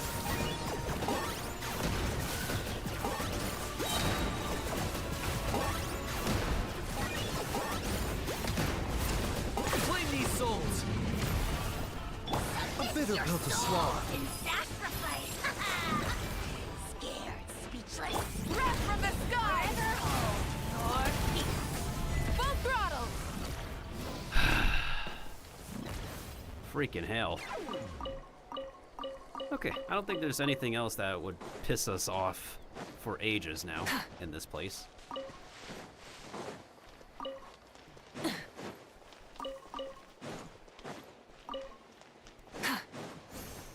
Okay, what was I doing? Flower collecting? Yeah, I was doing flower collecting.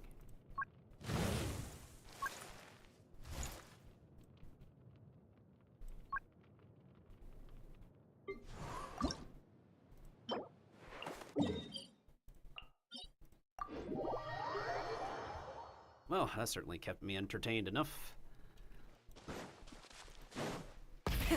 Rev the engines! You can't even climb the entire way, dude. Okay. What the frick was that K? Bro was like, K. What was that line delivery? That was completely unexpected. K.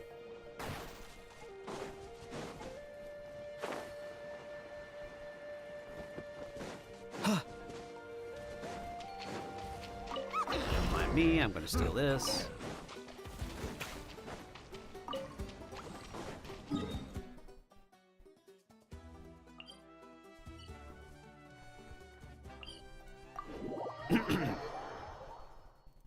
Oh boy. Oh, I still have a bunch to do with this game no matter what.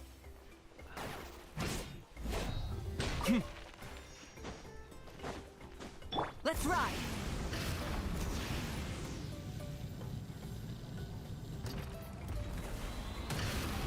Try and stop me! Nope, nope. Get off the bike. Hey, real capybaras.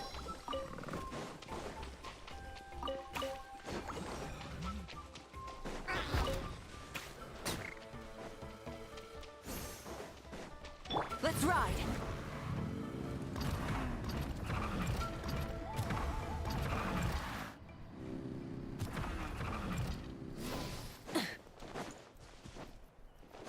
Whew.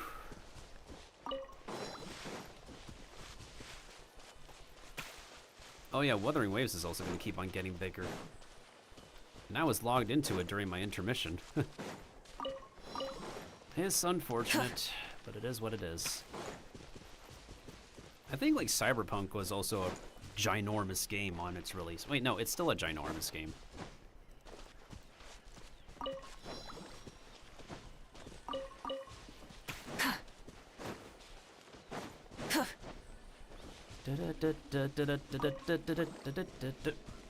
Son of a... Is this underground or above ground? I'm assuming it's above ground.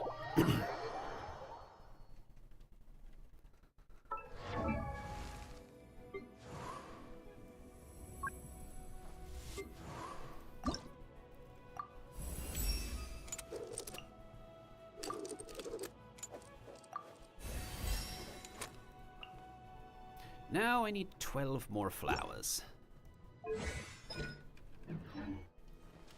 Almost sounds like I'm going between a transatlantic accent and a British accent sometimes. Well, then again, transatlantic, just like a Canadian accent, is it heavily borrows from British pronunciations. I think Elton John sings in a transatlantic accent. Okay. Could you not say gay like that, bro? I'm slowly dying inside every time you say it like that. Huh.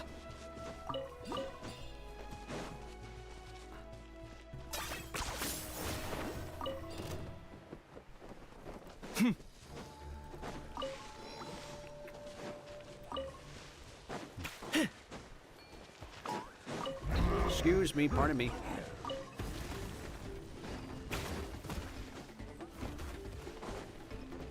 Is this really necessary? Yes, it is, bro. We gotta do this before we do the story quest. Hey, there's a Wyab.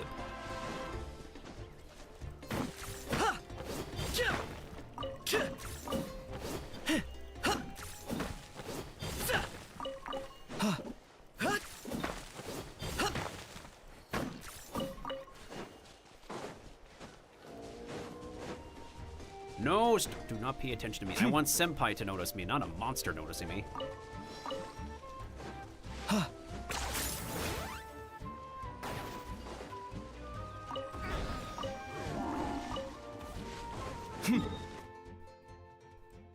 Do do do do do do.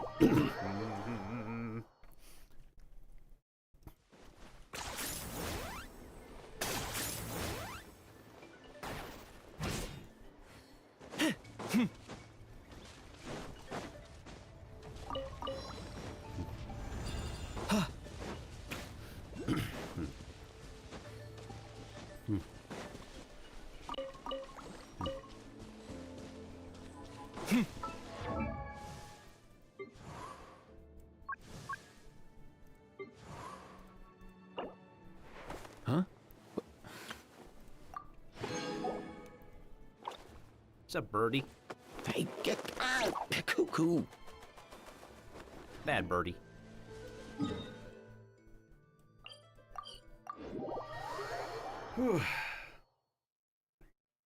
Yeah, if you need to get some rest, Vio, I totally understand. It's probably pretty late where you are. Unless you're actually living during degenerate hours. Which I also relate to and understand. Recently, I've been trying to fix my sleep schedule, though. Trying, keyword. Can't say it's fixed yet, considering I'm still stressing out over my new model debut.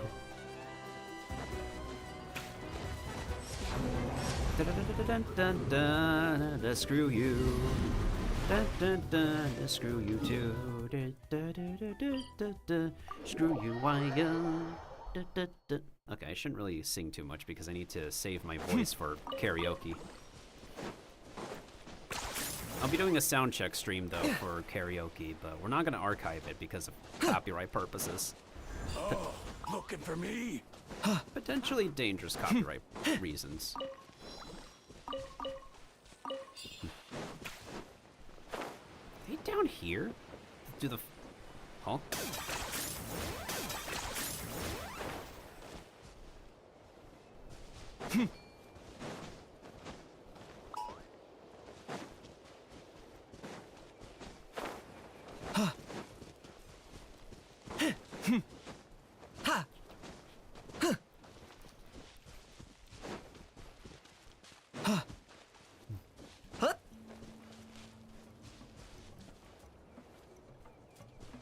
Oh, looking for me?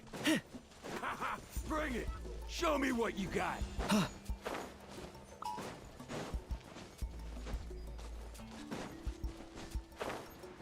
Where the heck are the rest of these flowers at? This is a corn, or grain fruit as they call it.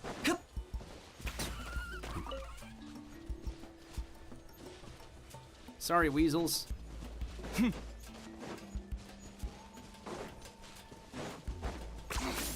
points for agility.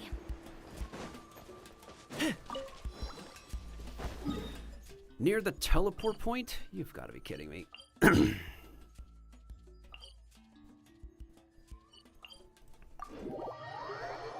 Oh, I need another bathroom break soon. Help me.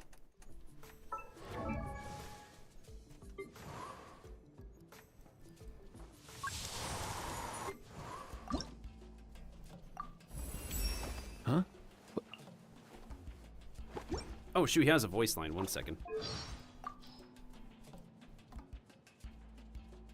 The gun least drawn is the one you'd better keep in good working order. Wow, dude, what am I saying? I'm a medic, not a warrior. I leave my guns holstered unless I absolutely need them. How much more money do I need to spend for character raising? 198,000. Damn, I can math. I'm Asian, so 188,200 gold. Okay. 188,200 makes sense.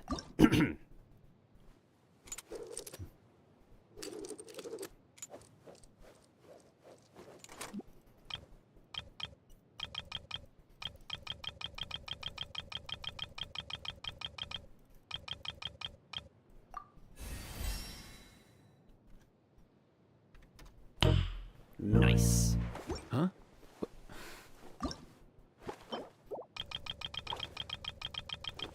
Hey, get out! Cuckoo!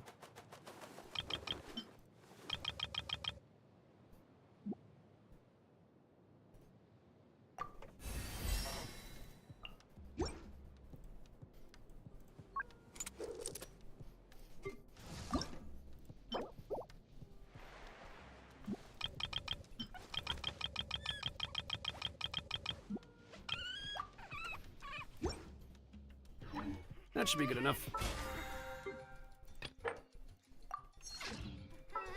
Not like I'm gonna actively use them in a challenge fight anyways. Alright, so before we get started on this quest, I'm gonna use the bathroom real quick. Everybody. Again. And we do have the fishing game ready if anybody wants to play the fishing mini game on Twitch.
Okay, I'm back.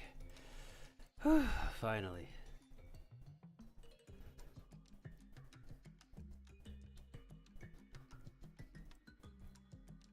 Alright. I thought I made myself invisible with the... Never mind, I did. Okay. Now we're good. I have to turn on my microphone in multiple sources on TikTok and Twitch. Oh my god. Oh my goodness sakes, my... Do I want to say my back? No, that makes me sound old. I'm a millennial, I feel freaking old. What? Please log in again. What did you guys update this time? Fortunately, after we complete the story quest, that'll be a day of dailies and then we'll be done.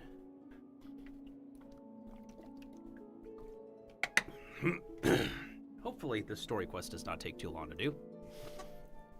I would appreciate if it doesn't take too long to do.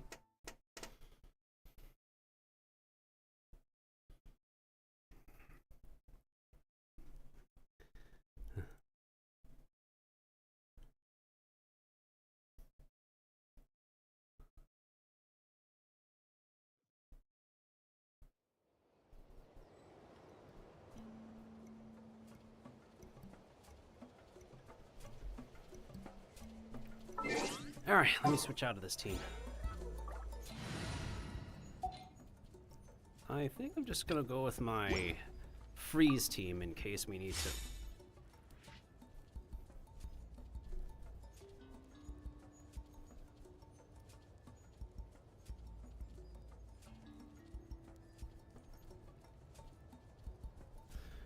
Just in case we need to freeze something.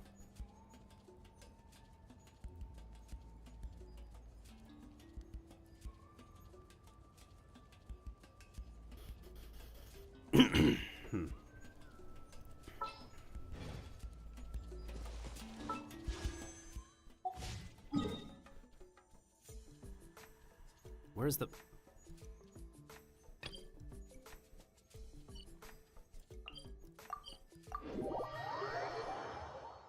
Alright, now we got a story quest we need to enjoy. Huh? Is that Navia over there? Oh, it's been a while. Let's go say hi.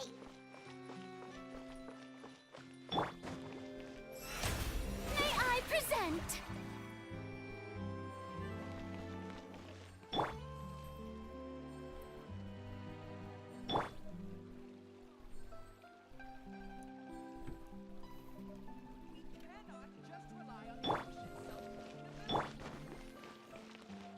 I was gonna take a picture. Hey, Navia! What you up to? Shh! Hey, she's voiced here. Nice. Why the secrecy? Get lost, Monica! I don't want to see you back here until you're ready to wake up and start doing things properly! Right now, you're a disgrace to my kitchen and to the Hotel de Boer name! Monica? Monica who? It was an accident. I'm sorry, did you hear me asking for excuses? No, I'll do better, I promise. Why is she so aggressive? She won't even listen to what the poor girl has to say. Oh, hey, cut her some slack. You gotta at least hear her out. Wait! Paimon. Paimon's too sympathetic. Huh? Who do you think you are telling me? Wait a sec. Navia? Paimon, why do you have to do yourself this service? So, you're bringing backup now. Suit yourself! You're still wasting your time!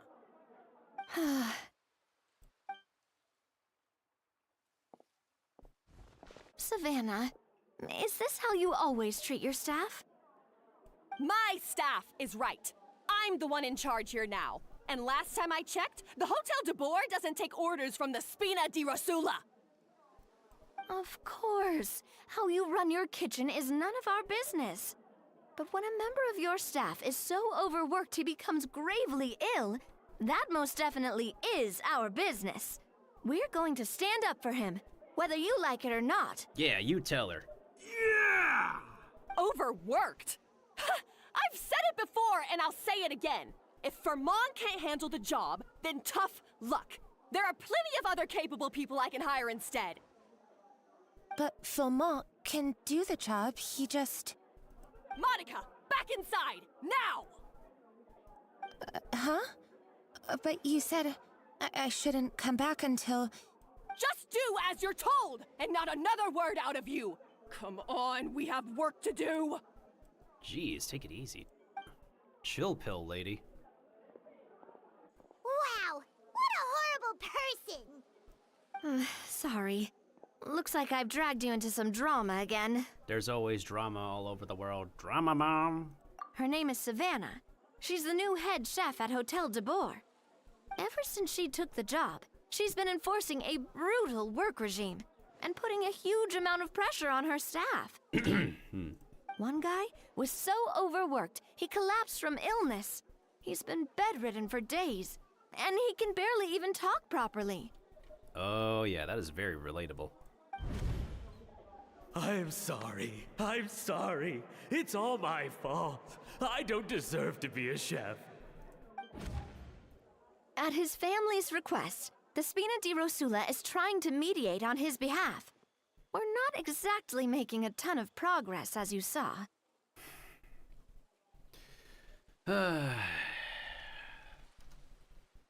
Savannah is adamant that Vermont's exhaustion and illness have nothing to do with her or how she's been running her kitchen. She's refusing to have any kind of meaningful dialogue with us. Our next thought was to talk to the other chefs at the restaurant and get a better idea of their working conditions. But with Savannah watching them like a hawk, no one has been willing to open up. Not even one person, huh? And that's why I'm here, doing it the old-fashioned way. Camping out, watching, and waiting for an opportunity. And you ruined it, Paimon. Oh, shoot! It all makes sense now. Sorry. Paimon should have thunked before she spoke. Did Paimon ruin everything? Paimon should have thunk before she spoke. Yeah, Paimon, you literally should have thunk a little bit, don't you? Oh, no, not at all, Paimon. Honestly, the way she was laying into Monica, someone had to step in. I'm sure I would have piped up if you hadn't. And besides, I don't really think I'm built for espionage. Yeah, you probably won't get another chance. Yeah, meaning it's gonna be all the more difficult to get the inside scoop now. Oh, I might as well head back to the Fleuve Cendre then. We'll need to come up with a whole new game plan. Paimon will join you, cause this is kinda all Paimon's fault. We'll join. Guys, it's fine. You don't need to worry about it. That said, if you were planning to visit the Fleuve Cendre anyway, let me take you out for a meal. I'll make sure it's a proper feast.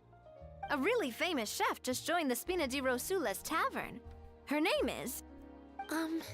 Sorry to interrupt. I just wanted to apologize for the scene you witnessed just now. We shouldn't subject our customers to that. This is a small token from us. It's some candy from Monica. She asked me to make sure it was delivered into your hands. Ooh, what if the candy wrapper's full of information? Monica's the one apologizing?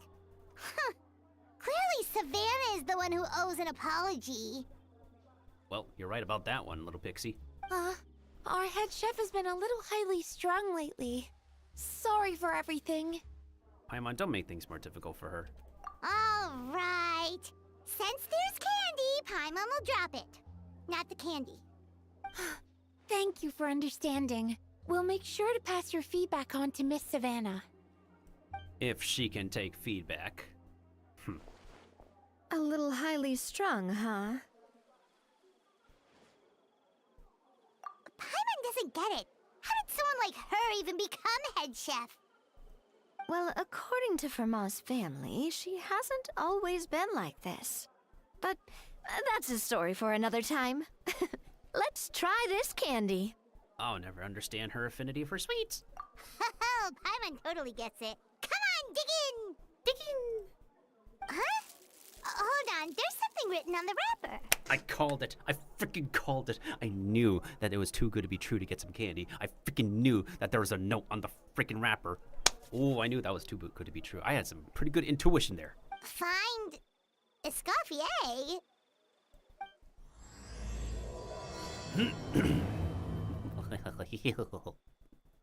Escoffier?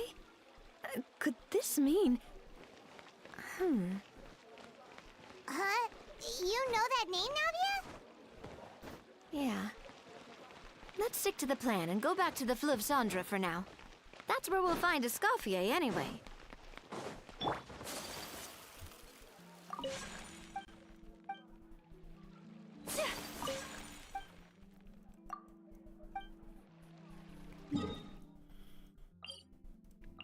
Oh, off to the Fleuve Cendre, aka Sewer City, we go. Can't be a European place without a sewer city, huh?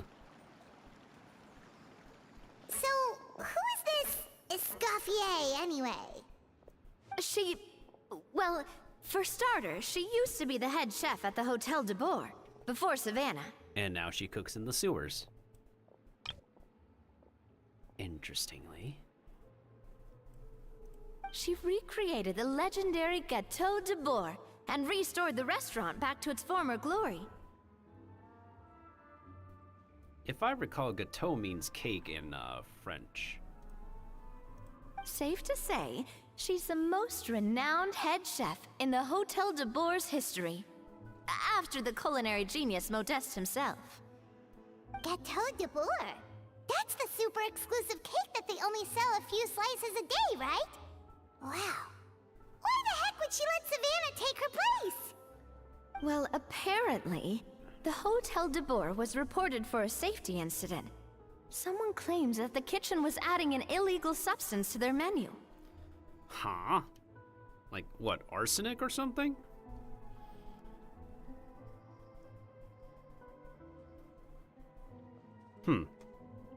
But none of the chefs had any idea how it could have gotten into the food.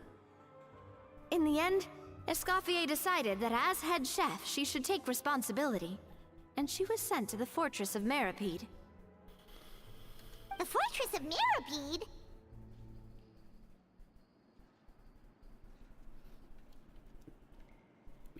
Well, we got sent there just for eating someone else's cake.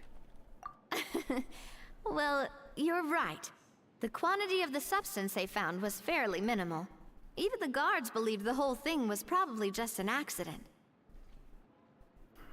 Escoffier didn't have to stay in the fortress for long, but still, by the time she returned, the role of head chef had already passed to Savannah. So that's what happened. Paimon still thinks it's really unfair. Even though Escoffier is no longer head chef at the hotel, she's still well respected by the staff. So, I'm guessing what Monica wants is for us to convince Escoffier to try and negotiate with Savannah on the staff's behalf. Oh, Paimon gets it! Monica wants Escoffier to come back and kick Savannah out! It's simple. If the new head chef is stressing everyone out, then the solution is just get the old one back. If only it were that simple, Pillow Pixie, there might be some loops to jump through. Well, about that... See? Navia knows what's up. See? Our girl knows what's up. She knows it ain't that simple.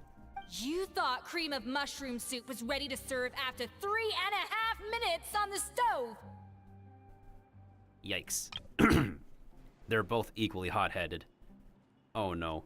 They're literally both equally hot-headed. Oh my lord. You'd have had more sense serving hot water with ice cubes. At least then you wouldn't have wasted all this perfectly good cream and mushroom. What do you say, Hilaire?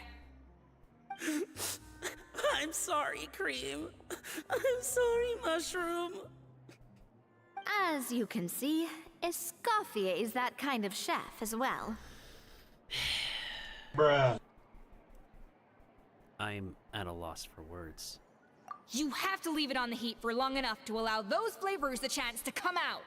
Don't be fooled by the aroma when the water first starts to boil. Got it? Yes, chef. Then go back and do it again.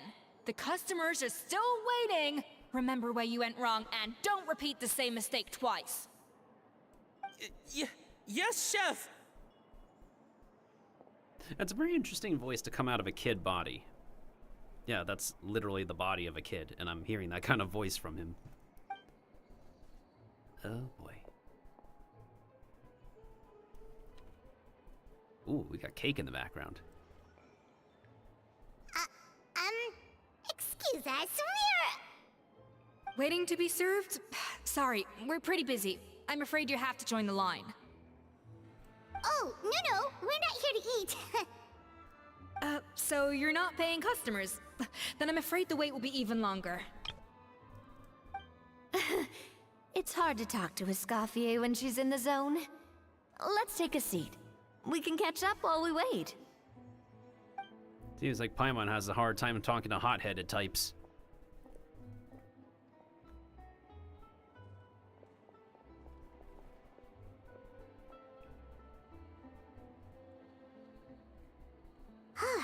Looks like the rush hour is finally over. Is it always this busy here? Yeah, I've never seen this joint very busy before whenever I visit. These days, yes. I'd say business has tripled since Escoffier joined as temporary head chef. She didn't want to go back?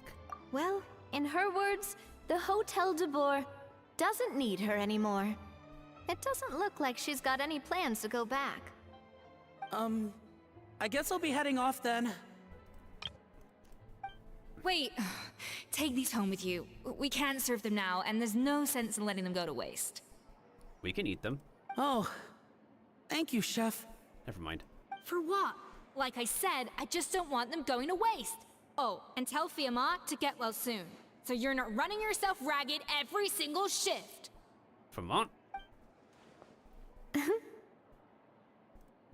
What's funny? Fiamma. That's the second time we've heard that name. Who is that again? He's the chef that fell ill from stress. Hilaire is his son. And with Mom stuck at home taking care of Dad, he decided to pick up some work to help pay the bills. Escoffier knows their situation, so she's been making some extra food every day for him to take home. Hey, I heard that, Navia! I've told you before, no one's making extra food. Hilaire is making blunders in the kitchen, and I can't serve his failed dishes, so he might as well take them home. I can hear the accent slip out in blunders. She didn't say the hard R, she said a soft R. Yeah, failed dishes that just so happen to be nutritionally complete every single time. Kind of reminds me of, what's-her-face? Diona, right? Because Diona wants to intentionally make bad drinks, but then she can't make bad drinks because they always turn out good every single time because of magic. Straight up magic explained in a limited time story that was now part of the wiki records because they cannot archive lore important story. Is that a scoff? I guess you could say that's why she's called Escoffier, right? Anyways.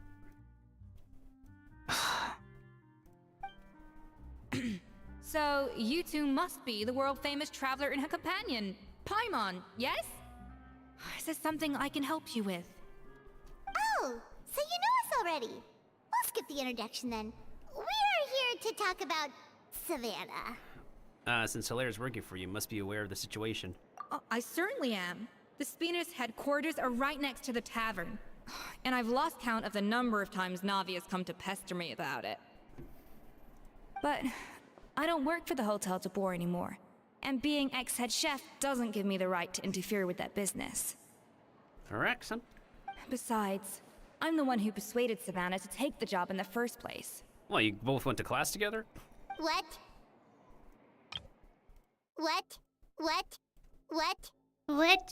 Well, she was a much gentler person back then. A little timid, even. She wasn't at all confident that she was the right fit for the role. What the hell happened to her? Why did she turn 180? That's hard to believe. Are we definitely talking about the same Savannah here? Honestly, I do wonder if she's just emulating me. I mean, I'm not the most pleasant head chef to be around either. At least she's self-aware. Anyway, suffice to say that given the history between us, it'll be tricky for me to tell her she's doing her job wrong without coming across like a huge hypocrite. Oh my god, talking about being hypocritical. A lot of people are hypocritical in this day and age. Whether anyone wants to say, like, lying, two-faced, hypocritical, oxymorons.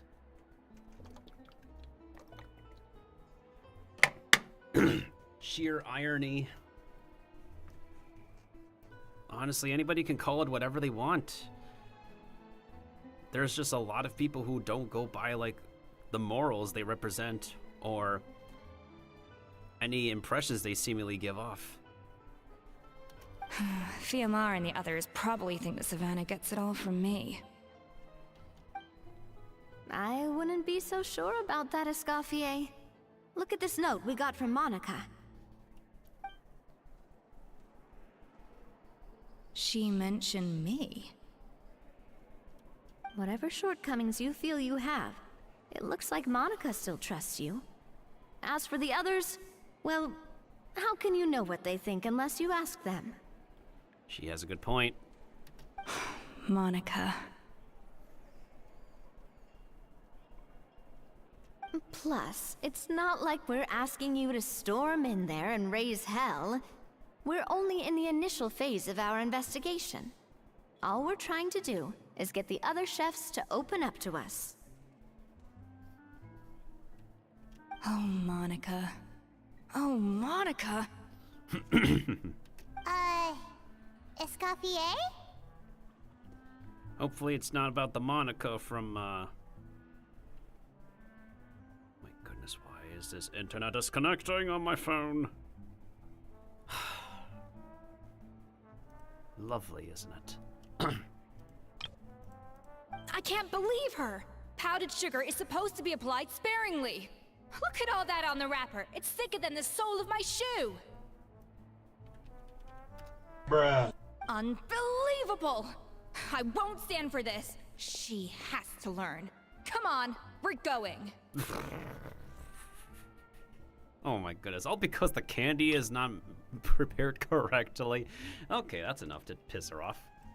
Wait, so now she's, Whatever the reason.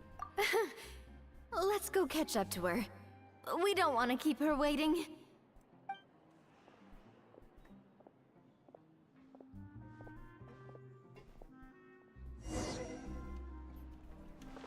Well, back to the hotel we go. Is the hotel even open at this time? We're gonna go ahead and storm in there like we mean business. Or just run in as Farina.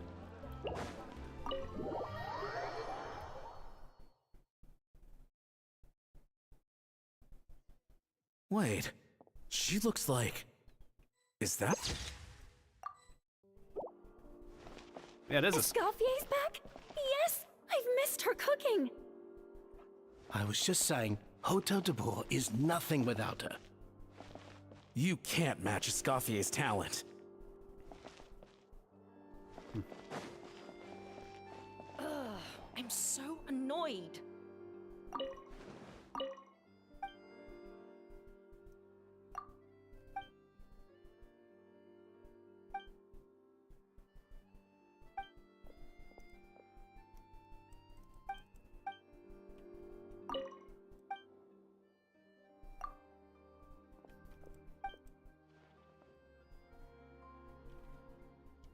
Ah, someone doesn't like the theatrical trials, huh? Look at her just pacing back and forth, back and forth, back and forth. Can we talk to Navia? Never mind, I guess we can't talk to her. I'm sorry. I'm so sorry. Oh boy, here we go. I'm sorry, I'm so sorry. I messed up your order. Oh, I wouldn't go that far. Maybe the taste is a little off, but if you hadn't brought it up, I don't think I would have noticed. But, please, you have to forgive me or Chef is gonna... Okay, I know. I'll kneel before you. What the heck? Well, this is rather excessive. Get up, Monica! Can't you see that you're just making your customer feel more awkward? Escoffier? If you want forgiveness, then do what any self-respecting chef would do. Make the dish again. And this time, get it right. You cannot go begging your customers to feel sorry for you. Yeah, what she said. Savannah said that I'm not allowed back in the kitchen until I've corrected my mistake. But if I can't go back into the kitchen, I can't do the dish over. Okay, Escoffier, let's go into the kitchen. That's some backwards logic. How can you fix your mistake without being allowed to cook? If this is what Fermat had to put up with, then no wonder he had a breakdown. We apologize for interrupting your meal, sir. It's fine. With my layman's palate, it's not like I can tell the difference anyway. I was actually quite enjoying my meal until she appeared out of nowhere and started apologizing. Gave me a bit of a fright, to be honest. Oh, well, it's because Chef Savannah tasted a bit of the leftover soup from my pot and then threw me out of the kitchen. Gosh, that's pretty strict. Has she always been that way? I don't recall things being like this when Escoffier was head chef here. I gotta say, you're all looking a little worse for wear these days. I mean, Escoffier was strict too, but I think the difference is that her criticism was more constructive, so you knew what you did wrong and how to improve, and we all knew that it came from a good place. Chef Escoffier was hard on us because she truly wanted us to reach her level. Yeah, that's the kind of like mentorship that you would approve of. Yeah, here's the thing too. Like, let me stop and talk for a bit. There's always people who are hard on us, right? And there's like it can go two ways. There's just people in our lives who want us to be the best for ourselves, who will always go hard on us, so we can be the best that we could be. For they truly see potential in us. And then there's the other side of being hard on us for the sake of them feeling superiority and inflating their own ego. But that's the kind of like, it is a kind of mentorship that we call like tough love. Yeah, that's why I want to say tough love. So 100%, there are respectable individuals who you gotta respect some tough love for, which is something that can describe my own mother, which unfortunately led me to completely disagree with her like a lot. Unfortunately, she was a tough-loving individual, but at the same time, I kind of felt like she went both directions, like ego inflating, as well as probably a little bit too much. And most of the time, I did not think she had the correct intention. And I know like outsiders can think one way versus another, but as someone who is like the direct individual who is directly influenced by supposedly her mentorship, at the end of the day, like, I can presume that she meant well for me, but I still wasn't in complete agreement with her at the end of the day, as I will continue to be in disagreement with a lot of individuals. I will admit that. So yeah. That's why, like, oftentimes, like, if I want to be treated and receive some tough love mentorship, then I would prefer to receive said mentorship from someone outside my family, because they are rather a bit more understanding of how rather much more difficult and traumatizing it is for me to not be able to suck things up and just roll with it, because tough love mentoring isn't going to work on everybody, unfortunately. Just speaking from experience. Anyways, back to the story. But these days, whenever we make a mistake, we just get told to wake up, get your head in the game, or just do it again. And it's only gotten worse since word got out that Chef Escoffier had started working again in the Fleuve Cendre. Monica, you don't need to call me chef. I'm not the boss here anymore. Yeah, but through no fault of your own, what happened back then, that wasn't on you, and all of us know that. That banquet was a huge event, and so many staff were involved every step of the way. With so many moving parts, there's no way of knowing how that Lumiline ended up in the food we served. Lumo, what now? Oh, what? Lumiline? What's that? A new drug from the Fontaine Research Institute, produced from an extract of the Lumitoile. Apparently it sharpens the senses, so they used it to treat people with impaired responses to stimuli. Oh, yeah, I've heard about that. They found out you can use it as a flavor enhancer since it stimulates the taste buds. Makes things pretty addictive. Huh. Interesting how you know about that. They also found that overuse can have mood-altering effects, and even lead to nerve damage. So it quickly ended up on the guard's list of controlled substances. Unfortunately, however, some food products containing the additive had already made it to the market by the time the guards banned it from the restaurant industry. Everyone knows that in all likelihood, someone probably just purchased a batch of contaminated ingredients by mistake. Some mistakes are totally honest. But then, like, not everybody can forgive, like, honest mistakes easily. There's always, like, individuals obsessed with perfectionism, I guess. Unfortunately, that's something, once again, that describes people in my family. But you took all the blame. We all know why. You just didn't want to see this turn into a place where tensions are constantly running high. Because everyone's suspicious of each other all the time. Sus. And now look at you. A fry chef in the Fleuve Cendre. What are you trying to say? Sure, the Spina's Tavern is no Hotel de Boer, but come on. It's not that bad, is it? Oh, the Fleuve Cendre, you say? Great. That's where I'm dining from now on. Monica, I'm very happy with my current job. And there's no changing the past. We just have to let bygones be bygones.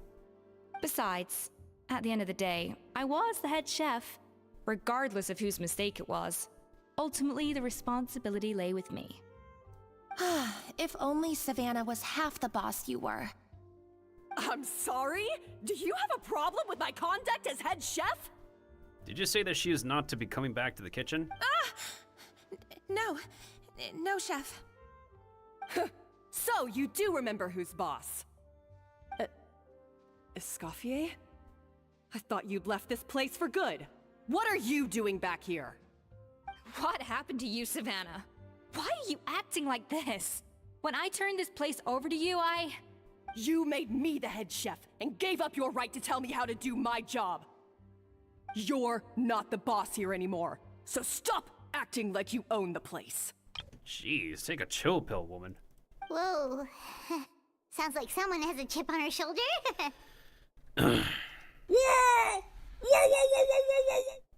Oh, Savannah! Hey, Arthur moment. My God, have you grown a temper since I last saw you? Yeah, you tell her. Have you put even half the amount of energy into improving your cooking skills, or are you still using the Pluie Lotus as an off-brand marcotte, thinking no one can tell the difference? Yeah, you roast her. That's none of your business!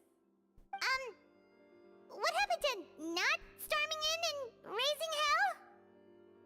Ho ho! I was not expecting to see something this spicy as soon as Escoffier returned. Hey, this guy's speaking with a French accent, Huh? Fan Asian? Aye, miladies. Might I make a humble suggestion? Given that we have ourselves a tete-a-tete between chefs at the Hotel de Boer, I dare say it would be de rigueur to settle this the traditional way. I'm not gonna lie, him speaking with a French accent is a wonderful breath of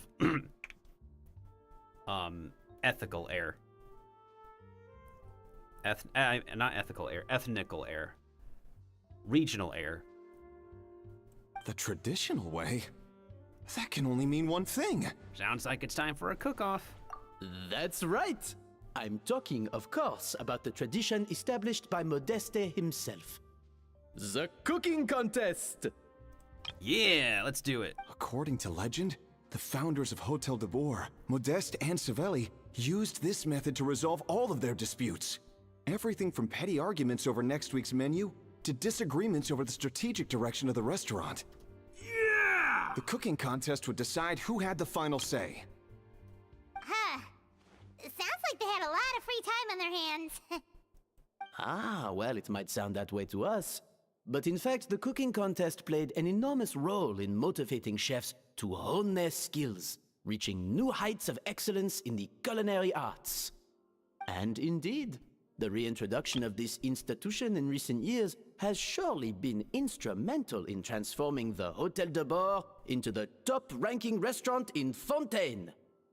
Reintroduction? Someone brought it back? Who? What say you, Escoffier? Surely you of all people won't back down from this challenge.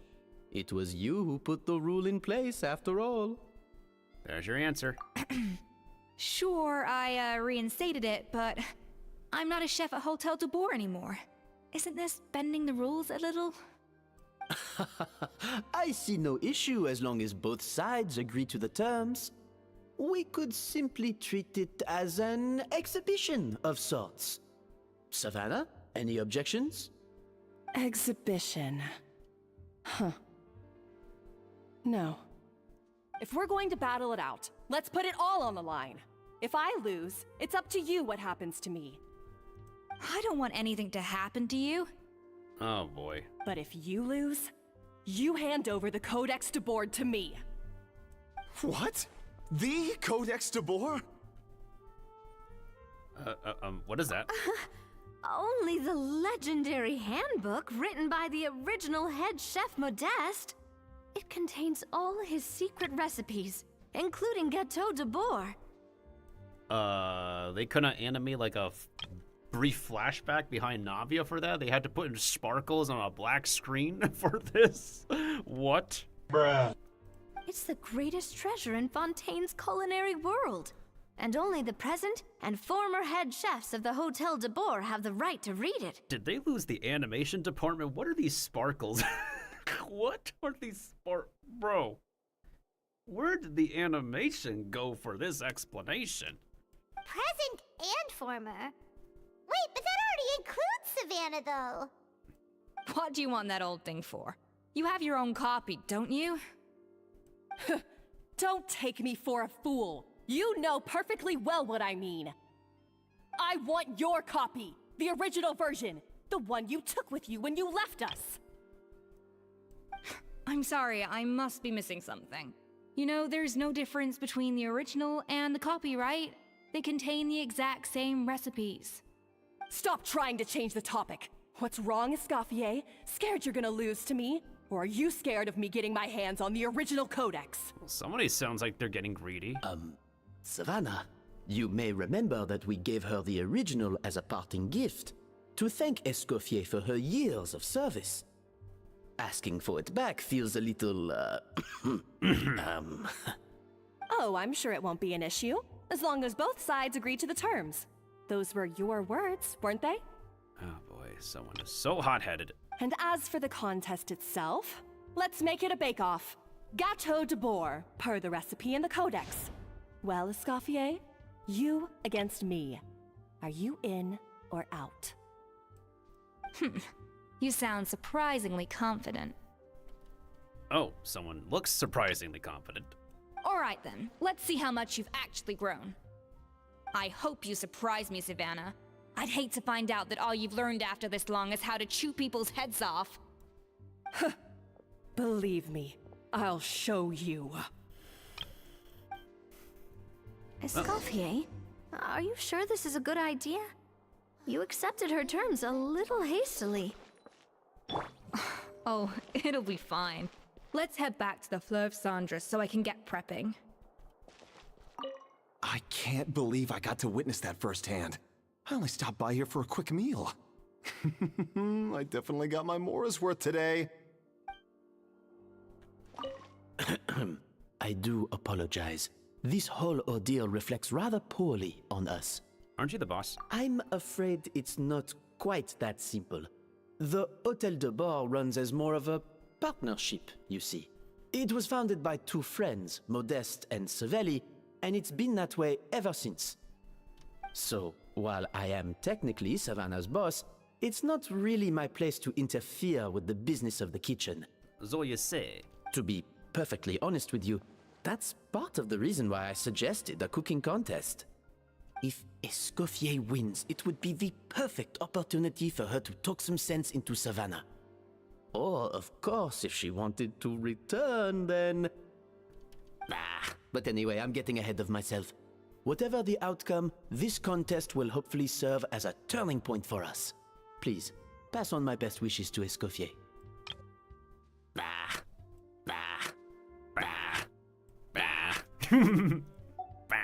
I must say, Savannah surprised me with her confidence. Does she really believe she can best Escoffier in the kitchen? I thought she was just blowing off steam when she first raised the idea to me. I do apologize. This whole ordeal reflects rather poorly on us.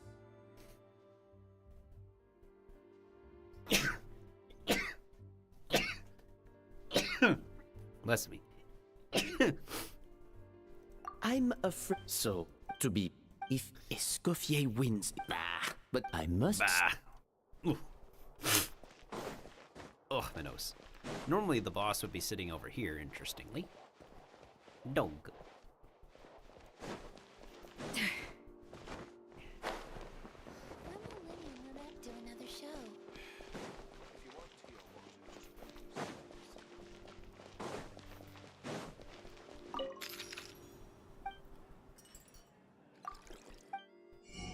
Ooh, there's a new recipe. Fricassee de poulet.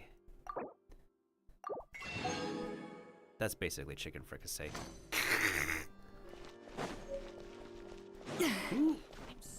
Whose specialty is this, by all means? I know this chef cooks a bunch of specialties, but why don't we find out for ourselves? We could just borrow the stove at the cafe. Whee!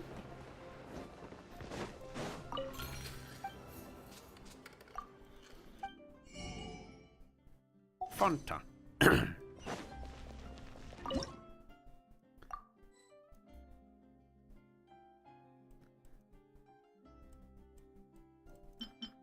Are you serious? I need fermented juice. Really? I need fermented juice and cooking cream?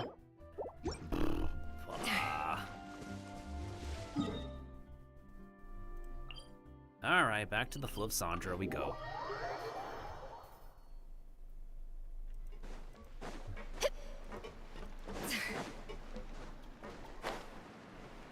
Wait, why did I forget to change your wings?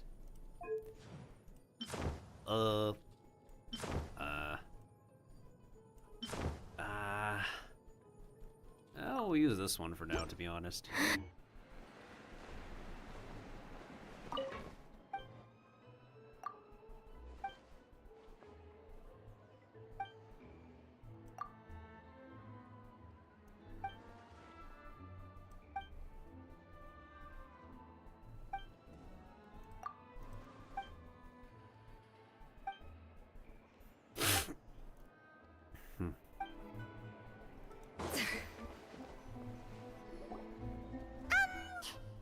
So, this whole bake-off thing kind of came out of nowhere.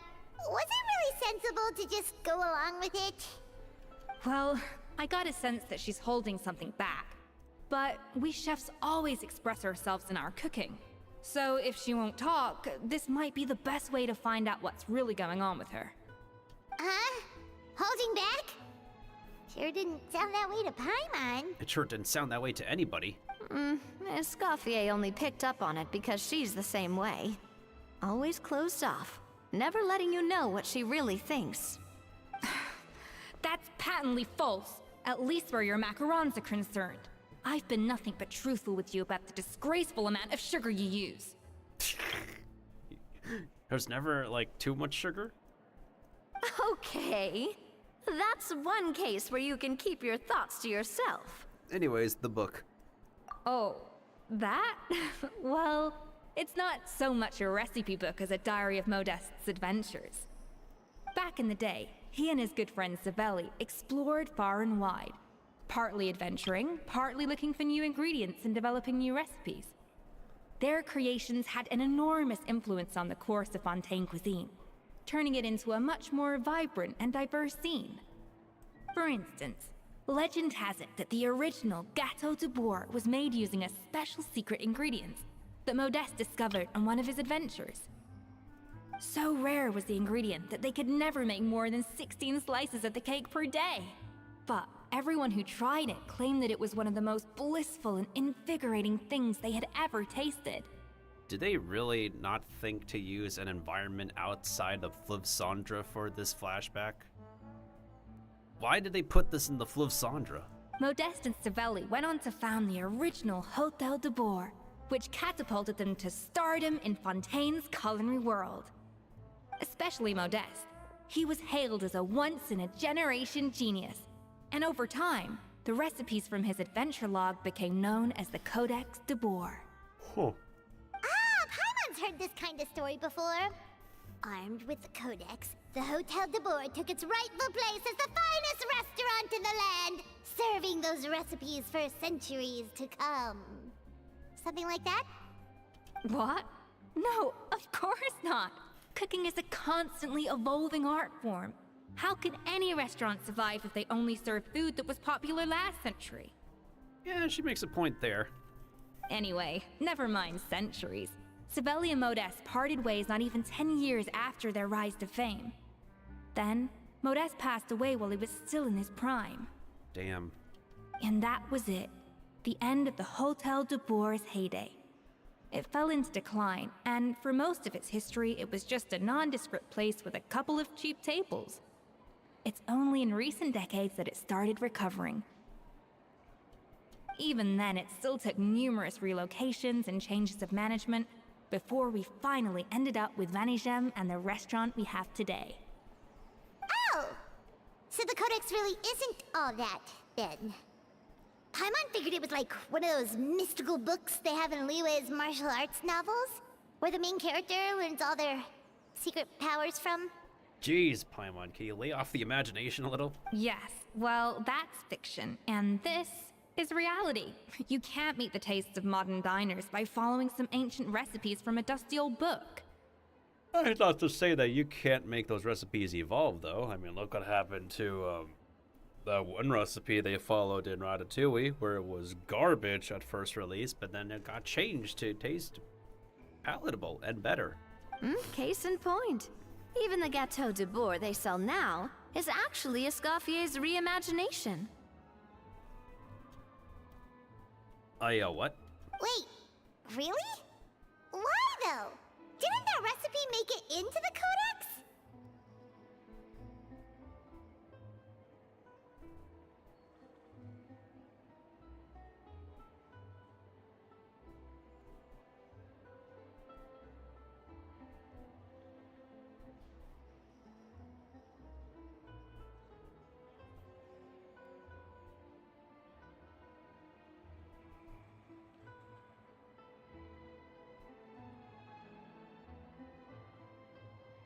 Oh, so there is a cookbook for Ratatouille. Interesting. It did, but like I said, it's a dusty old book now, and the records aren't as legible as they once were. Not to mention that there's no way of finding the secret ingredient Modeste wrote about.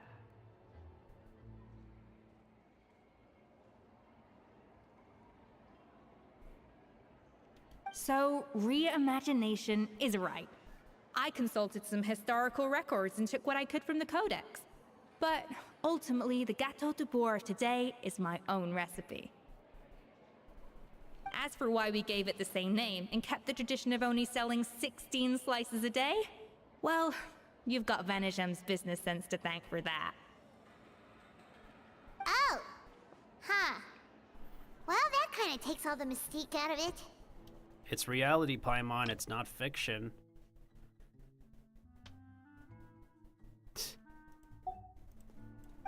Hey now, it might not be the original Gâteau de Bois, but it's still the most delicious cake in Fontaine today. And who knows, maybe Escoffier's version is more suited to your palate. Just think, if the original truly was the perfect cake you're imagining it to be, there's no way the recipe would have been lost to history, right? Not to mention that the Hotel de Bois never would have fallen into a slump.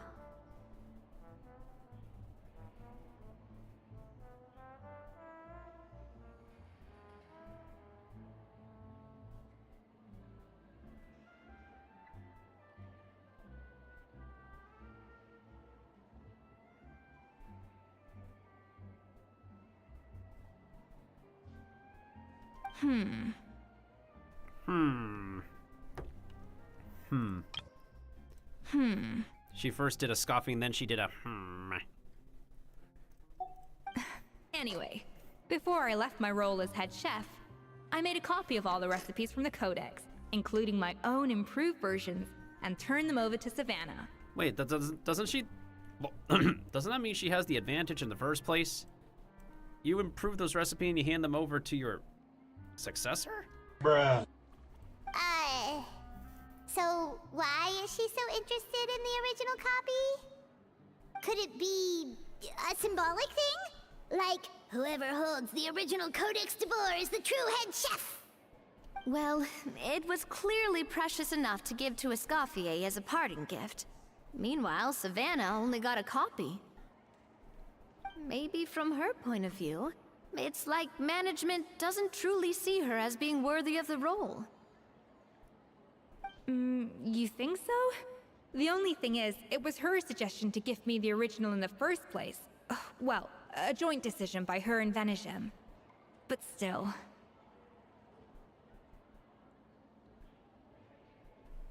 What? Huh. Guess she's had a major change of heart since she became head chef. Yeesh.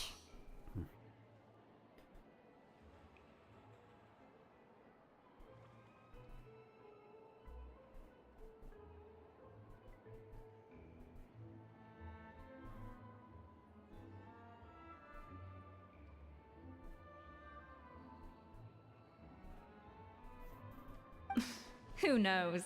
We could speculate forever. Better to just let our gâteau do the talking. Let the cake do the talking? True, but again... Also, there's two recipes from the movie Ratatouille that people remember. The final recipe as well as the soup in the beginning, which is potato soup, by the way. There's one specific recipe that...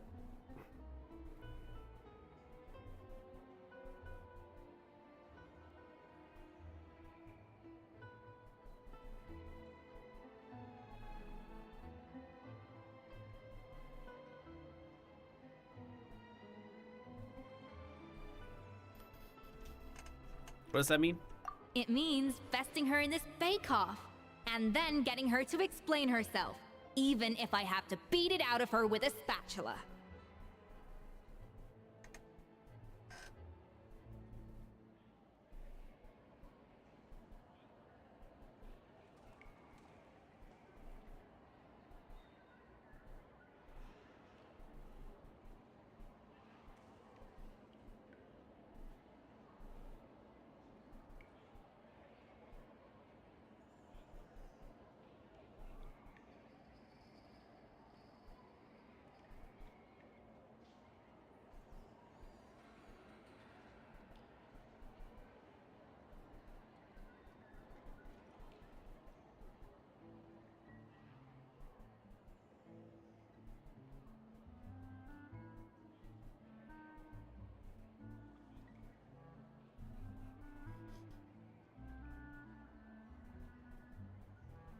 Sweet bread a la gusto. Oh, it's made with a really weird recipe. Okay, what is this? What is this recipe? Cuttlefish tentacle, dog rose puree, gooey duck egg, dried white fungus, anchovy licorice sauce? A veal stomach?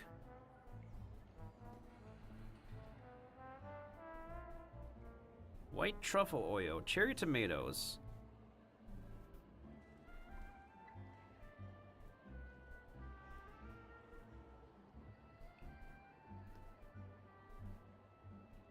Wait.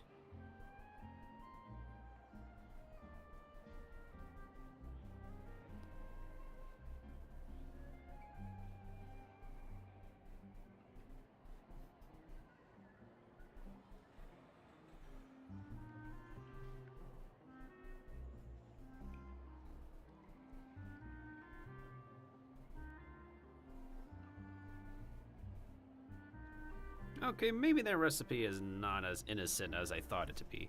In any case. However much she's changed since we worked together, I believe that she still has her chef's pride. And if she respects the art, she'll respect the outcome of our contest. I hope she does. Well, I'm confident that you and your spatula can get justice for Froment. All you need to do now is win the contest. But that should be a breeze for you.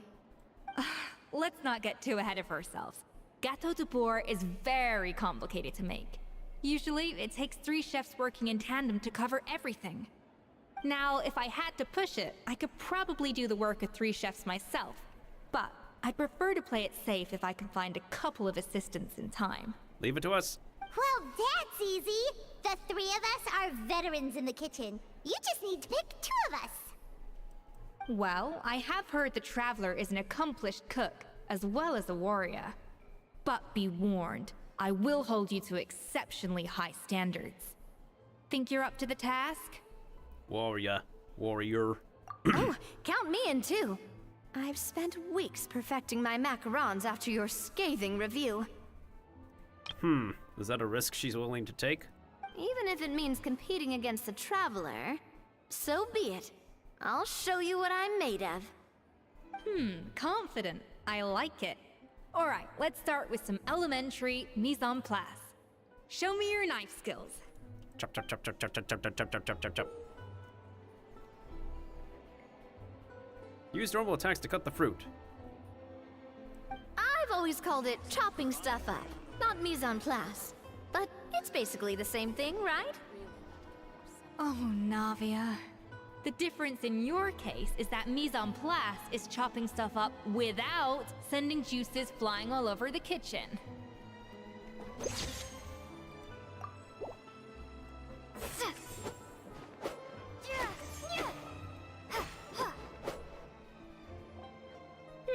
Looks like you found that easier than I expected.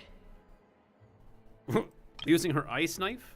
Yeah, thankfully it was pretty straightforward in the end. You made it sound like we'd be carving statues out of fruits or something. She's got a knife.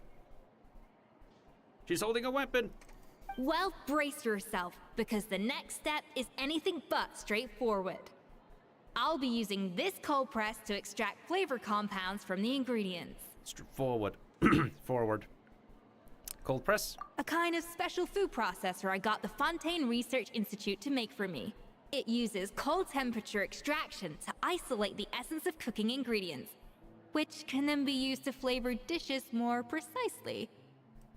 But this isn't exactly standard kitchen equipment, so that probably didn't make a whole lot of sense. Let me give you a demonstration instead.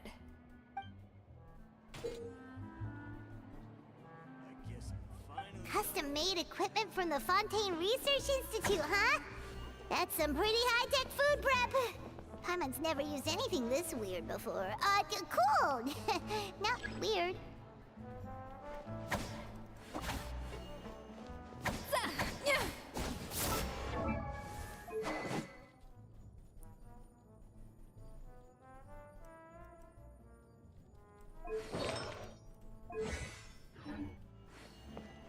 A little amuse-bouche.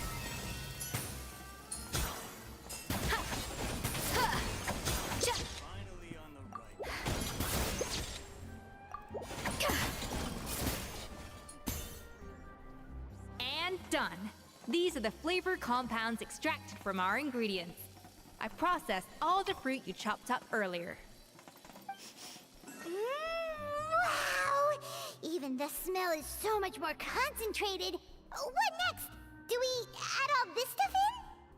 Absolutely not! Throwing everything in at once will ruin the balance of flavors. We have to go slowly and carefully to calibrate the exact flavor we want. I'll demonstrate again. Now, watch closely. Master her precision cooking, the flavors you get from her. Strike a balance between fruity flavors and floral flavors. Slowly and carefully. Not a drop too much, and not a drop too little.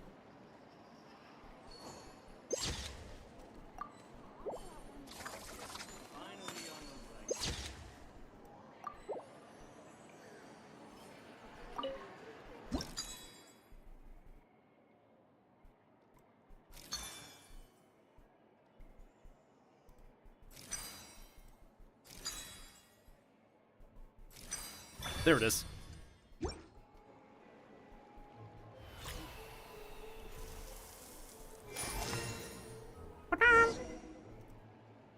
And voila! Now it's your turn.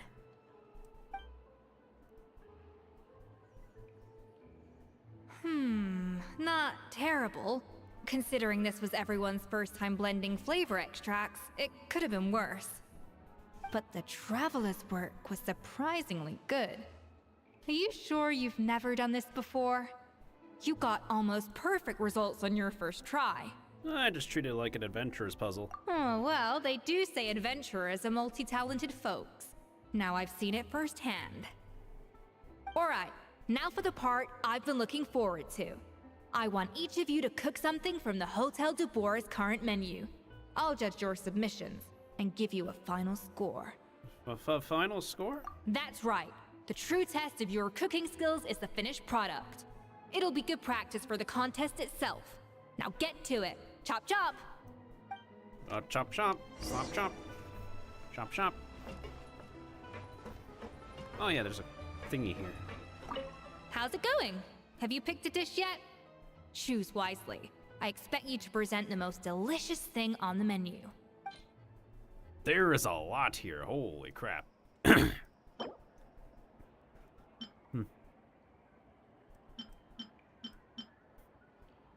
What if we submit the same soup that got messed up? That would be funny. Macarons.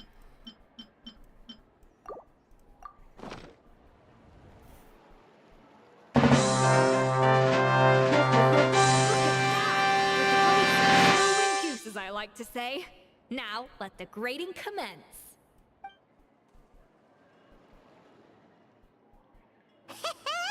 Pretty good, right? Not to brag or anything, but Paimon's a bit of a connoisseur when it comes to la food. Hey, thank you for the raid, Zarya. How was your stream? We're in the middle of Escoffier's story right now. We're making some food. Were you cooking in your stream as well? Did you cook up some Did you cook up some good vibes? I keep on forgetting how many A's. By the way, everybody from Twitch, say hi to TikTok. We're literally streaming to Twitch and TikTok since 3 days ago. Also, Zarya follows me on TikTok. She would know that I'm literally live on TikTok as well.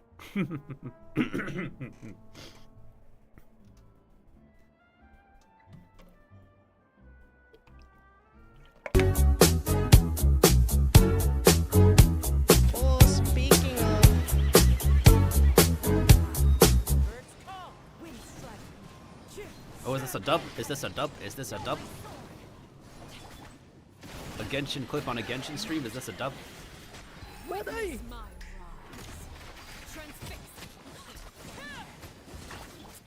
stand back! Fallen leaves, adorn my night. Happy birthday. Oh man, she was getting right there. And you're welcome, you're welcome.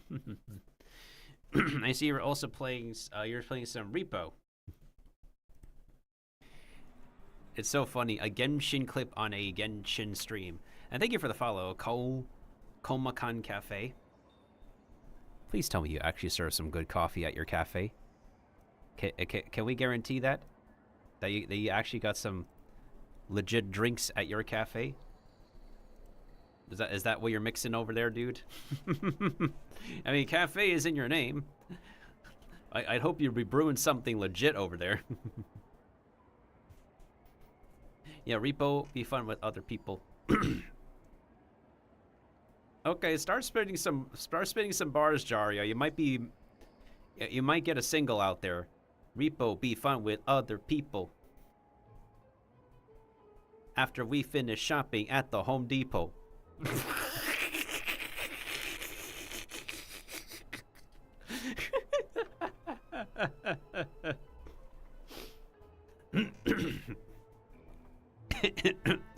We're not just mixing vibes, we're mixing tracks out here.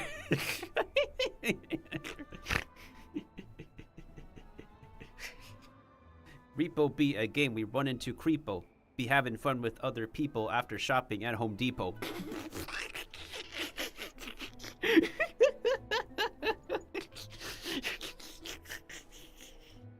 Anyways. Yes, excellent question. I do happen to take my coffee black. As a matter of fact, when I did wake up this morning, I did take my coffee black. Because I always have a can of iced coffee black. I just put my mouth closer to my microphone for dramatic effect, but also because it's very fun this way when I am asked a very excellent question.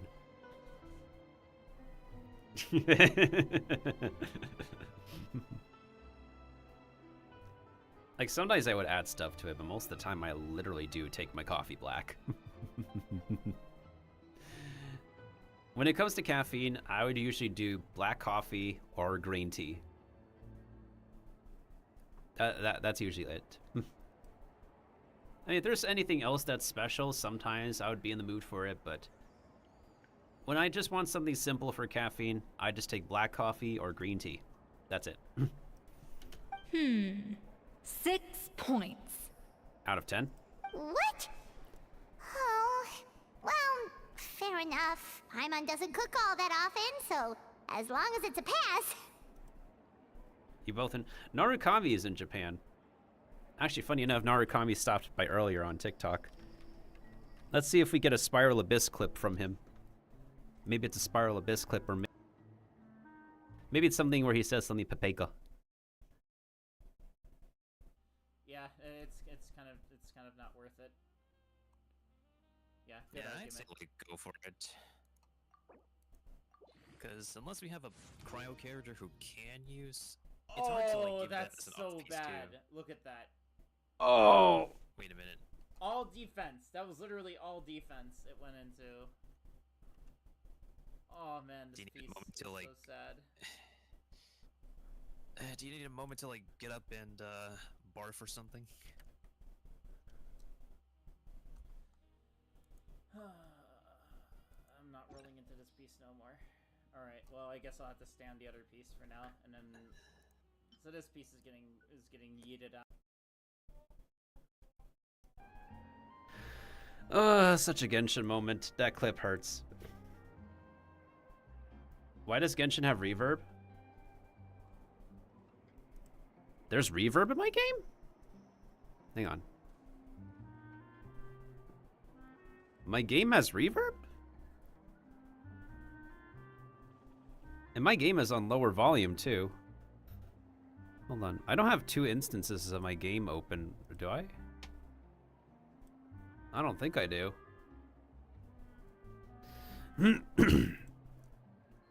If so, nobody said anything.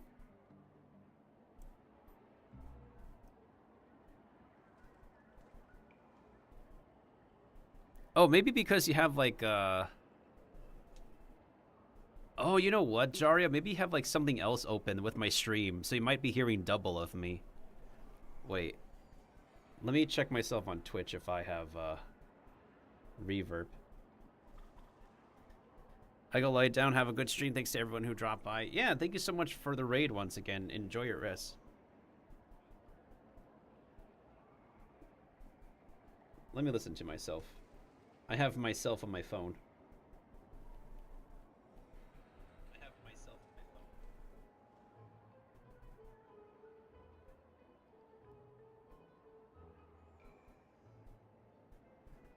It is just the game, though. I don't think it's like TikTok, is it?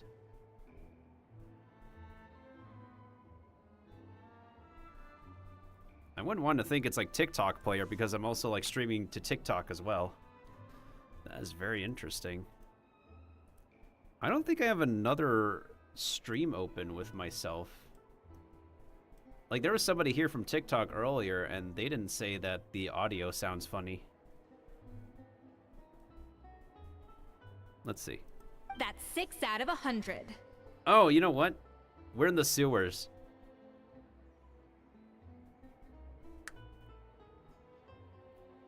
We're underground. We're in Flosandra, so there's an echo. That's why. We're in a... Yeah. We're literally in a place where there's supposed to be echo. But also... Yeah, it's literally the sewers. So some buildings or locations, like if you go into a cave, when the characters speak, there is echo, and that's just... That's intentional effect. Yep. It wouldn't be realistic if there's no echo in a specific location, right? Anyways, thank you for raiding as well, Jaria. I'm glad we could clear something up, simply because it's just this map. Goodbye, goodbye, good friends, goodbye. 'Cause now it's time to go. But hey, I say, well, that's okay. We'll be waiting for you to come and play. To come and play. To come and play. Bye now. Or, you know, if like anybody quests in this map and literally do not notice that there is echo, then they might just be skipping dialogue, if I'm being honest.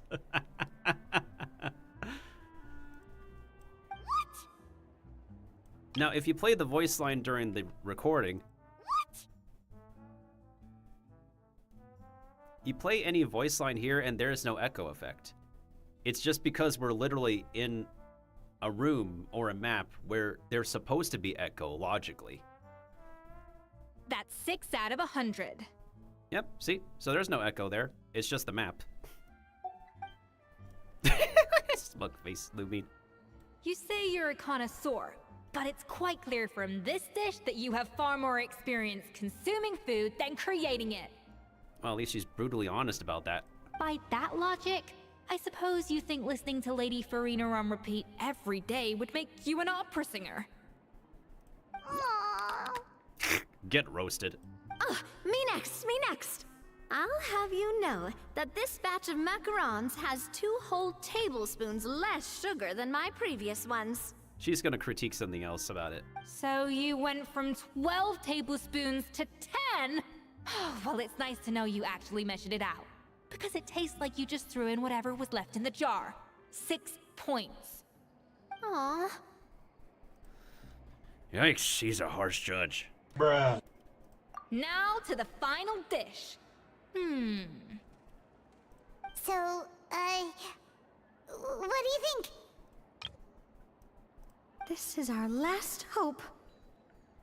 8 points. Darn! That's barely higher than what we got. Not exactly. The color is spot on. Beautiful aroma. Excellent presentation. What is this expression? Goodness sakes, when has any character smiled like that? That's kind of freaky. I have to give this one 8 points out of 10. Maybe even 9 points. What the frick? Are you serious for real, bro? Bruh. How did you pull that off? It's all that practice. Don't get me wrong. There's room for improvement. But still, this is clearly the work of an accomplished chef.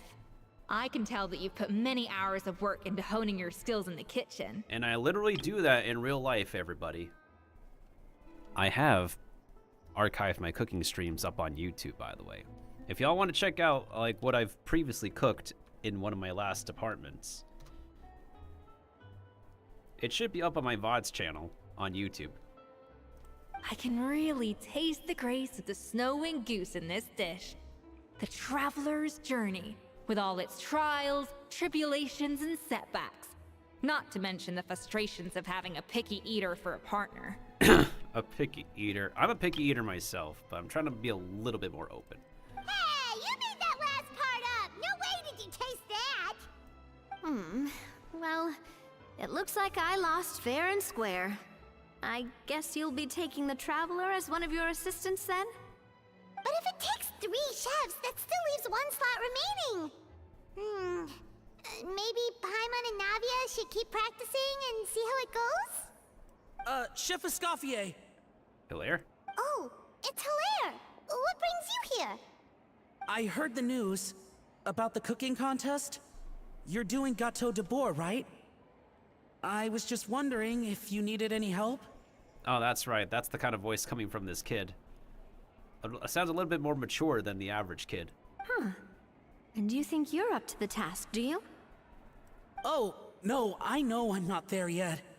It's actually my dad who wanted to help. Oh, surprise. Firma, last I heard, you could barely get out of bed. Chef Escoffier, Navia, Traveler, thank you all so much for everything you're doing for me and my family. I've had enough of sitting around at home while you run yourselves ragged. If you let me, I'd like to help you win this cooking contest. You sure you're up for it, dude? Yeah, I was gonna say the same thing. Don't you worry. I'll be fine. I'm feeling much better now. I'm sorry. I know I've been rather useless these past few days, but not anymore. The fact is, I'm a fine chef, despite recent events. I've proven myself in the Hotel de Bois kitchen, so if anyone's qualified to work under Chef Escoffier, it's me. I think. I mean, I hope so. Let's go, dude. Firma, have you even set foot in a kitchen since leaving Hotel de Bois? I have not, but I'm fully rested now. I know I can handle it. I'll prove it. Let me whip something up for you right now.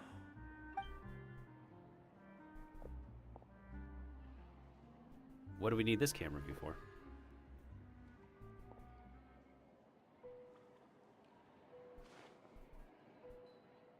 Huh? That's strange. Why are my hands shaking? What do you call this, Firma? I can't seem to grip my knife. Do it again! Again! Again! I... Hopeless. Get out of my kitchen yesterday.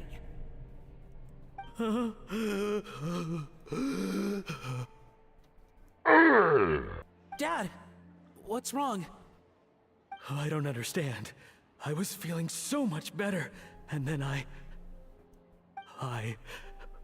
Will I never be able to work in a kitchen again? Dad, talk to me.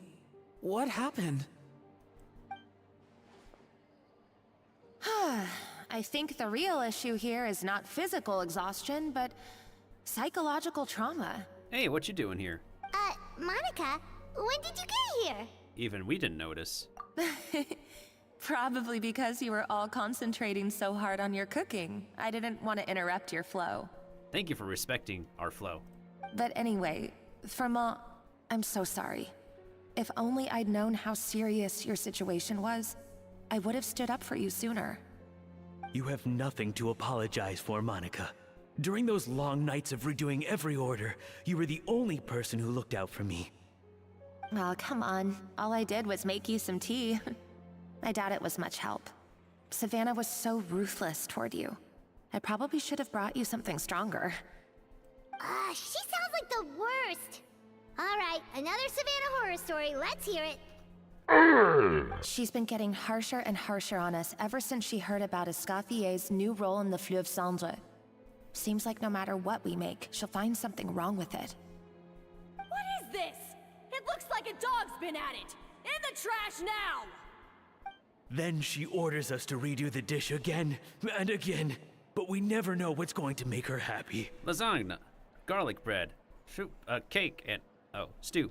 Do it again, do it again, do it again!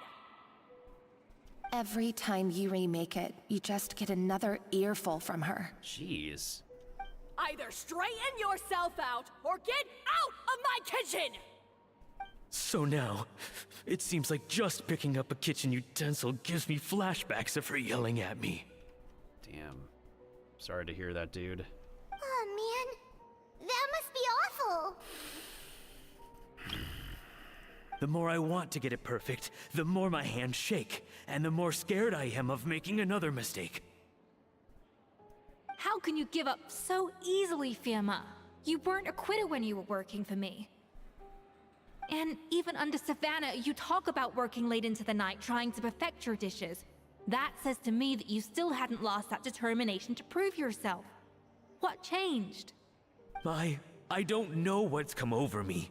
When I think back, I just remember feeling like my heart and my hands were growing heavier and heavier as the shift went on. Each time I had to redo a dish, my heart sank a little further. Maybe Savannah was right. Maybe I am just hopeless at this. Dad. Oh, man. I see. Well, it sounds like there are some deep issues at work here. Ones that won't be resolved by merely seeking compensation. I will win this contest, and after that, I encourage you to approach Savannah and talk this out. Well, we still need another assistant, though. Who's gonna be our last assistant? But what if you can't find another assistant in time? Clearly, I'm in no state to help out. You think being one person short will ruin my chances? Let's not forget, I taught you and her everything you know. Even if I had to go it alone, I would present the perfect gâteau. Oh, well, Paimon and Nadia will still keep practicing, just in case. And so will I. Yeah! And if worse comes to worse, we can always get the Spina di Rosula to put out an emergency call for chefs. There's gotta be someone out there, right? Bro, you got Monica in front of y'all. Actually, I thought maybe I could help. That's sort of why I'm here. What? What? What? Why didn't you say so? I was going to, but then... well, this is the first chance I got. You do this for us? Thank you so much, Monica. Alright, fine by me.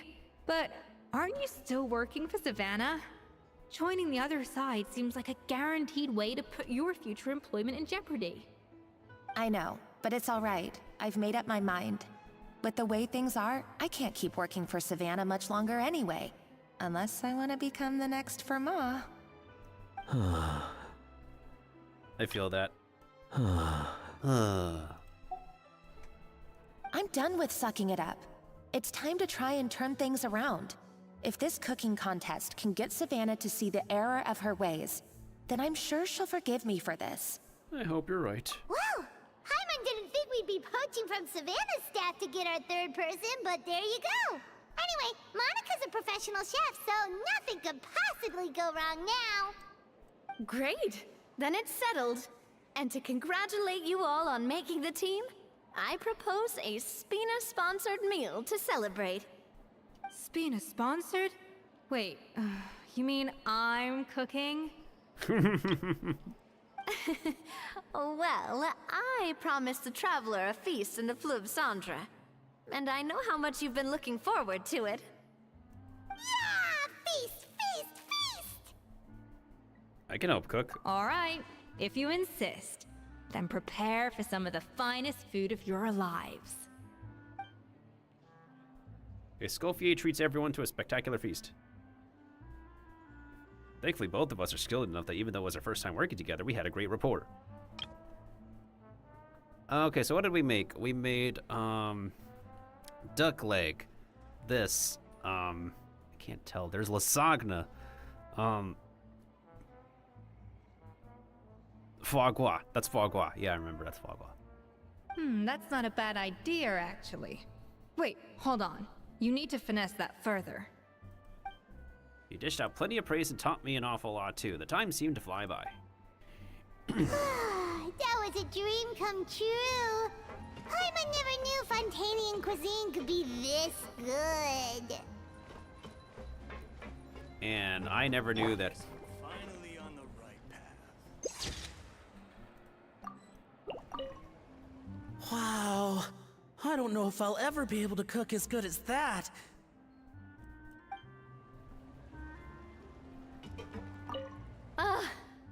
I wish I could eat that all over again. It's not often that Escoffier goes all out like this. And it's all because of you, Traveler. I thought she would be snoring or something.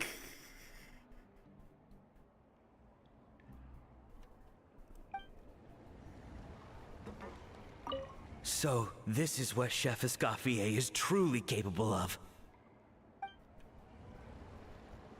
That's a poisson soup.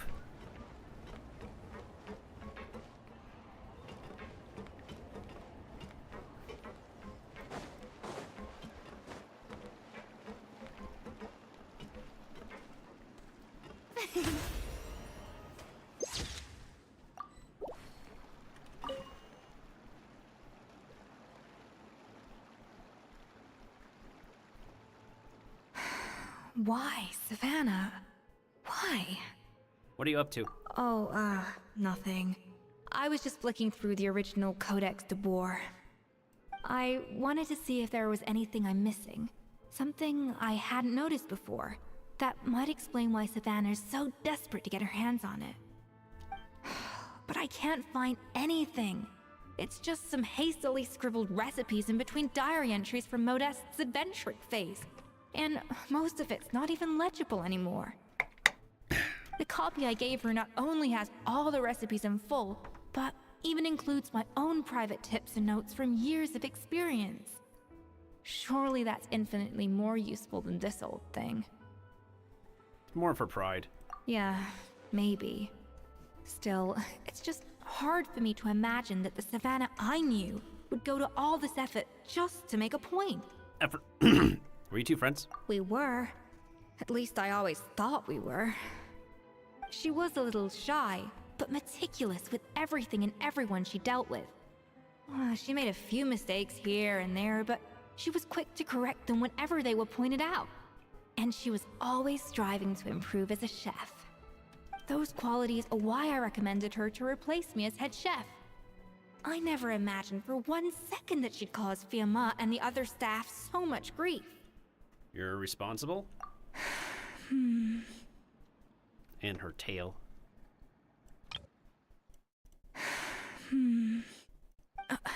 Well, I mean to an extent, of course. I pushed hard for her to get the role.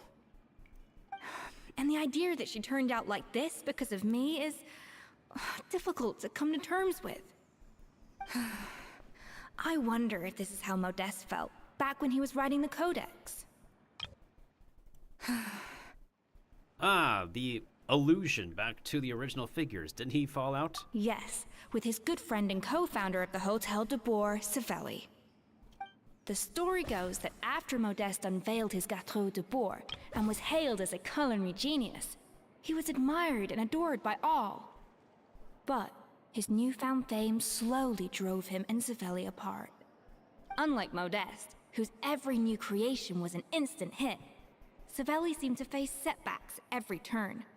Doors that would swing wide open for Modeste would shut in Savelli's face. And with Modeste being whisked off to all manner of functions by his celebrity friends, he had less and less time to discuss the culinary arts with Savelli. People started gossiping about Savelli, and their relationship between the two gradually soured. What happened? Everything came to an abrupt end when Modeste, still in the prime of his life and still hailed as a genius, suddenly died from an acute illness. And that was it. They neither had a decisive split, nor got the chance to properly reconcile. Their story just came to an end. One rumor had it that Savelli actually killed Modeste out of jealousy, even as the latter was hoping to make amends. This can't be true, right? Unlikely. It's a popular theory, but there's no real basis for it. At least there are no records of Savelli ever being convicted of a crime. Still, beyond a point, there's no way of knowing what truly happened in the past. All we can do is try to make sure the present doesn't quite go as badly. And that's why I have to win this contest tomorrow. Then get the truth about everything that's been going on, even if it means cracking her open like a nut. There's no way we can lose. You're right about that. Just follow my lead and victory will be ours. Alright, that's one part of the quest done.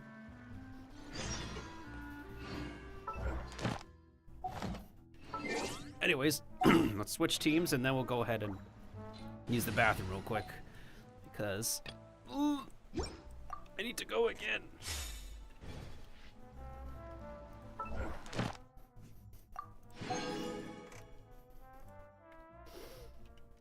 That was easy.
Let me make sure I am back everywhere. We are back everywhere. We're almost done with the stream. I'm almost done with my water.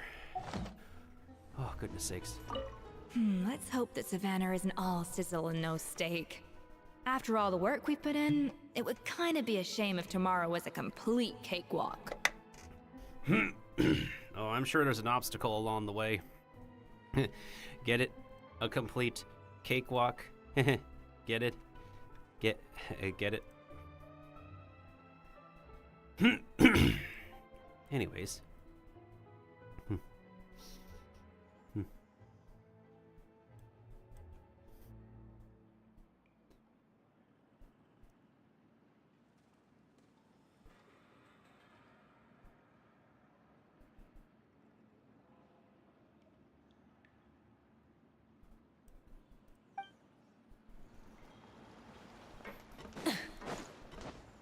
And everybody else left.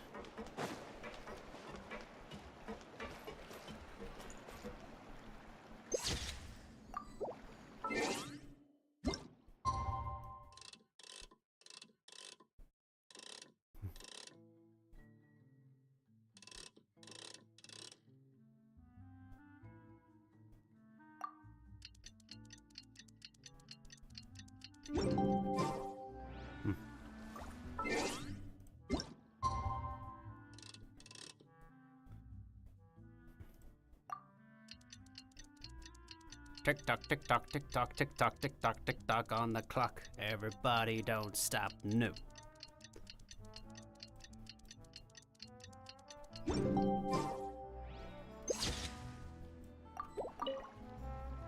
Let's hope that Savannah isn't all sizzle and no steak. Let's hope.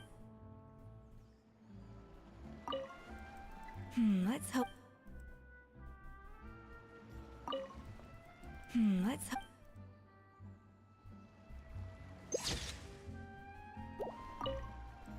Let's hope. It's cooking contest day! To the Hotel de Boer! Toot sweet! Too sweet, really? That's what you're saying, dude? That's what you're saying? Oh, there's a lot. Did you hear the news? Escoffier's coming back for a cooking contest. Wait, seriously? Escoffier in a cooking contest? Now that I've got to see. I don't get it. Why would anyone in their right mind challenge her to a cooking contest? Okay, here we go.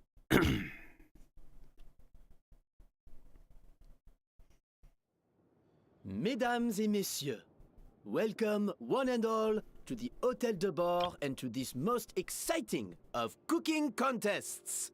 Savannah, I've brought the original copy of the codex you asked for. Monica? Huh.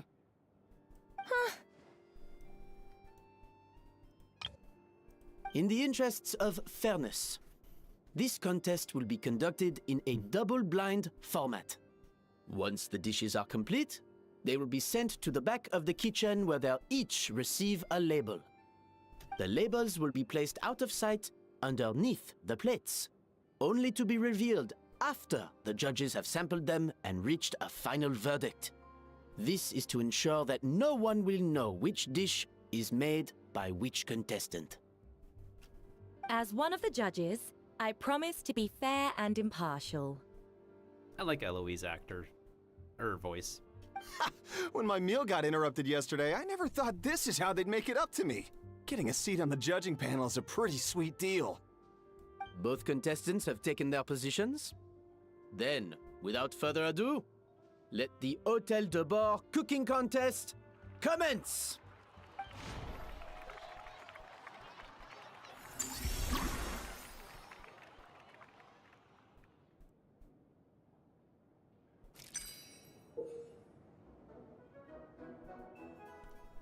Okay, we have to do the balance thing again. Monica, Traveler, it's go time. Let's do this. Alphonse, Gaspar, get to work. Do not disappoint me. Looks like our two head chefs are raring to go. Like an oven on full blast, this competition is quickly heating up.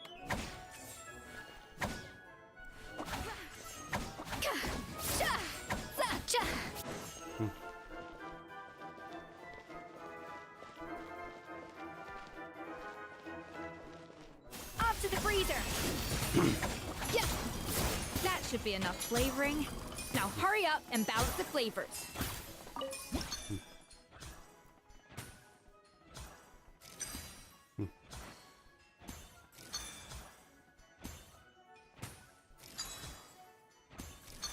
There we go.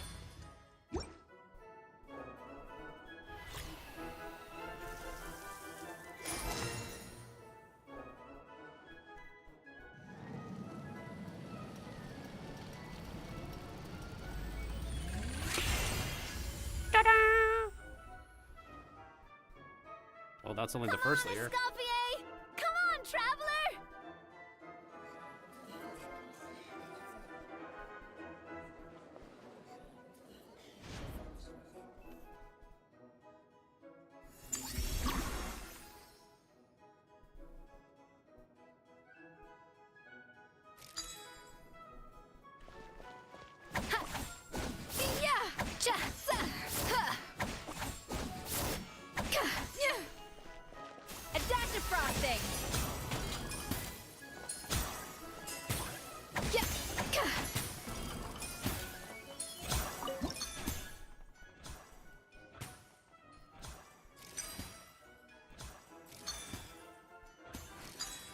Whew. Okay. So far, so good.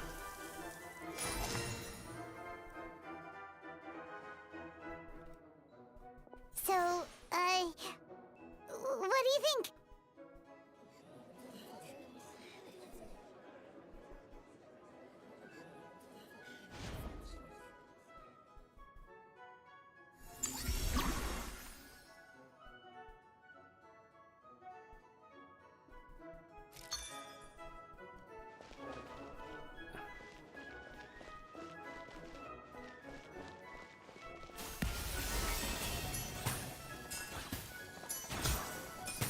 Escoffier is already on the final step of the recipe. Let's check on Savannah's progress. I think this flavor profile is still a little bit off. Enough! Ugh, useless. Both of you, make like an egg and beat it! I'll do it myself. Wow! Is Savannah serious? Can she really make up for lost time working alone? Is she for real right now? You know, if you need help, man.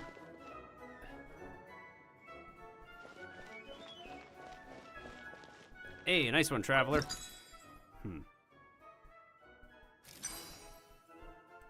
The balance of flavors is about right, but the quantity is too low.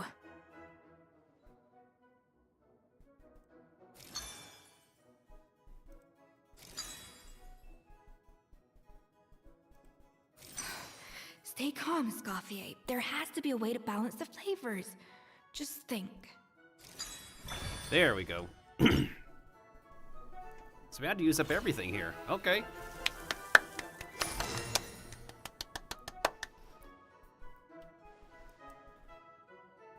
You can't match Escoffier's talent. Now we gotta decorate the cake.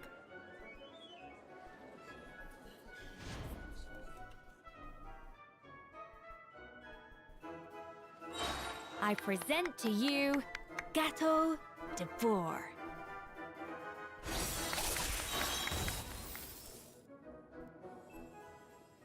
Ooh, fancy. So it's like an orange chocolate cake with blueberry. That looks pretty tasty, to be honest. That went just as I expected.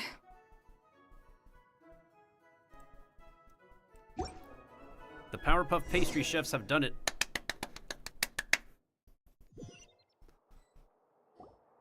Time's up! Contestants, please take your dishes to the back.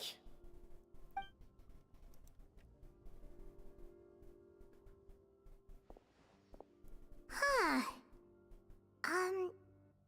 That guy was right. You really can't tell whose is whose just by looking at them. We both made the same dish after all. For all her flaws, Savannah's a talented chef who earned my recommendation for good reason. She wouldn't screw up something as elementary as the cake's appearance. Fair point. Whoa! This is really rather good. Wonderfully soft and fluffy. Beautifully sweet. This is a masterclass in how to make Gâteau de Bourg. I would give this one at least 9.9 out of 10! That is a high score, brother. Only because there's something about the flavor of the base. It's just a little different from the recipe I'm used to. Wait. You have to deduct 0.1 because of some... That would be harshly deducted from another person's point of view. Huh? Really? I couldn't tell.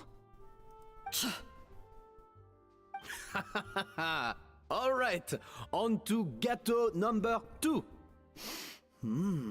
I haven't had a single bite and already this aroma is a delight to the senses. I have a feeling that this gâteau will be a gâteau for the ages.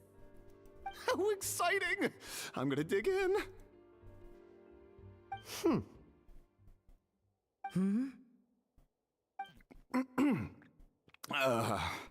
I think maybe Someone got a little carried away when they were adding the sugar. Oh no! Someone added too much sugar? Not just the sugar, it's the flavors too. This is all over the place. Who made this? What do you mean there's inactivity on my live? How do they think there's inactivity on my live stream? I just realized something.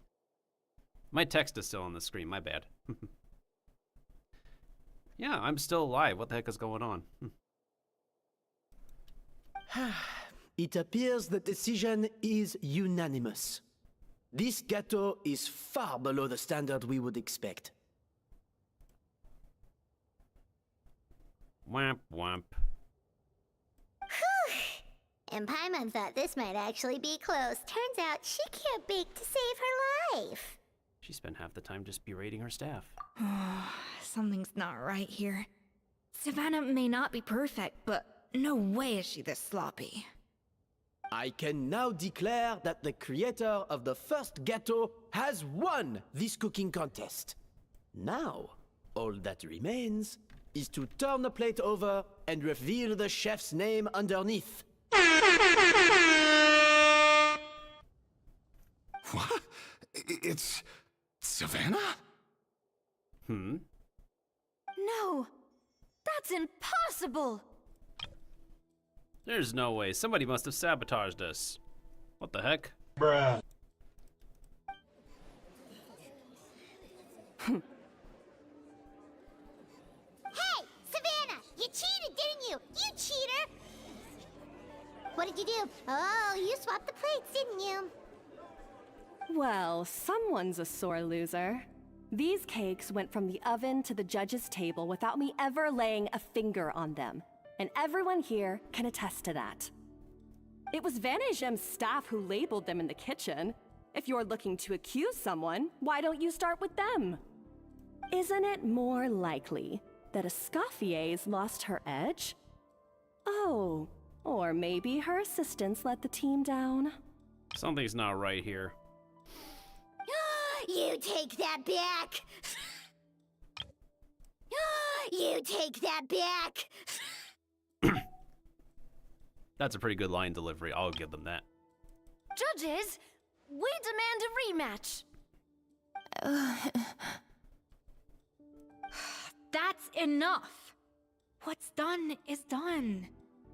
As head chef, or rather as team lead, I take responsibility for the dish I served. Whatever went wrong and however it happened, I should have spotted it. Savannah, I didn't think you'd stoop this low just to beat me in a bake-off. What happened to your chef's pride? I don't know what you're talking about. If you want the Codex de Boer that much, you can have it. Escoffier, no! But you must promise me that you'll apologize to Firma and compensate him for everything you put him through. It's a little late to be negotiating terms. The contest is over, and I won. That means you owe me the Codex, and I owe you nothing. Look, Savannah, you may have fooled everyone else, but can you really fool yourself? What I'm offering is to accept defeat without looking to expose what you've done. But only on the condition that you promise to stop putting so much pressure on your staff. Fine.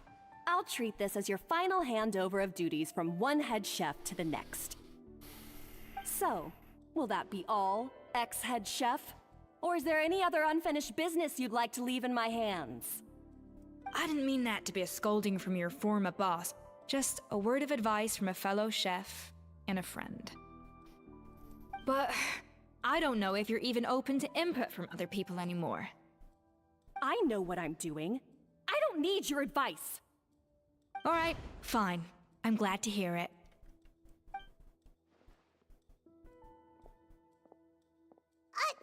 Escoffier? The Codex de Boer! Finally. Now, at long last, I will succeed. Escoffier? How could you let her get away with this? Yeah! The Codex is a souvenir of your time here! Doesn't that mean anything to you? It's alright. It was just a bake-off, not the end of the world. I'm already over it. Besides, it's not all bad. She agreed to compensate Firma. That's mission accomplished for the Spina. Honestly, if I'd have known that giving her the Codex would solve everything, I'd have just done that in the first place. I mean, why bother with the whole cooking contest? It's such a waste of time and energy. Is it me or do I feel like I've never noticed the sparkles on her stockings before? Or leggings, whatever it is. Pretty sure she's devastated, but what's done is done. No. No! This doesn't make any sense! Huh? I like this guy's acting. Huh? Huh? Huh? That's it? No secrets, no nothing? I don't believe it! This can't be happening. Oh, Chef Savannah! Savannah?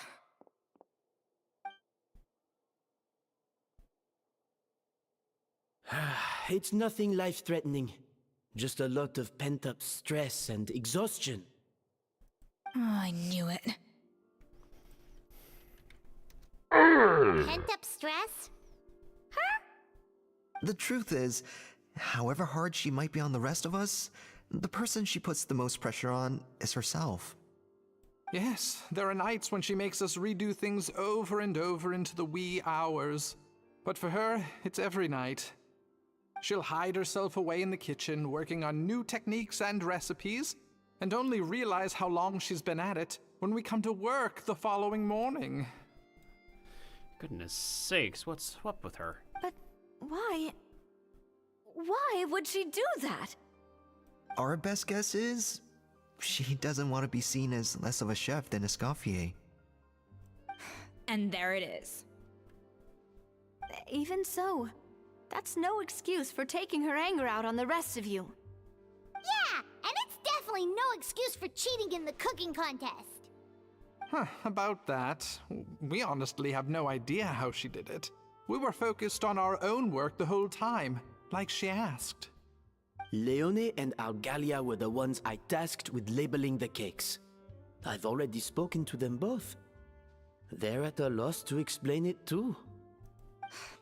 Not to worry. Come on, join me downstairs. I'll interrogate the guilty gâteau myself. The guilty cake?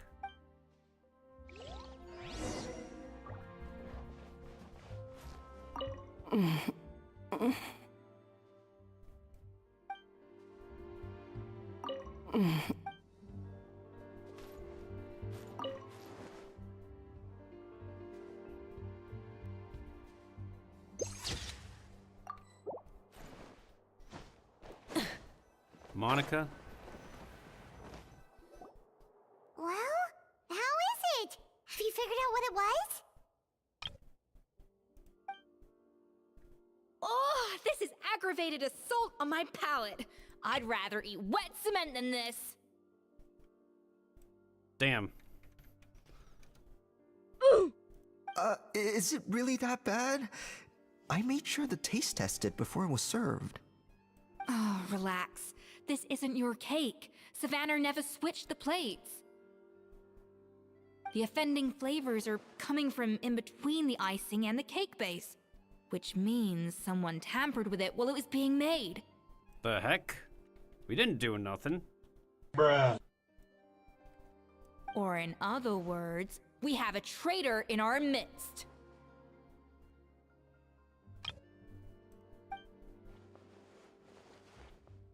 I'm sorry. I was forced into it.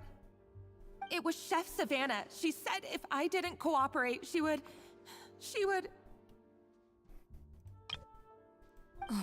Calm down, Monica. I've already accepted defeat.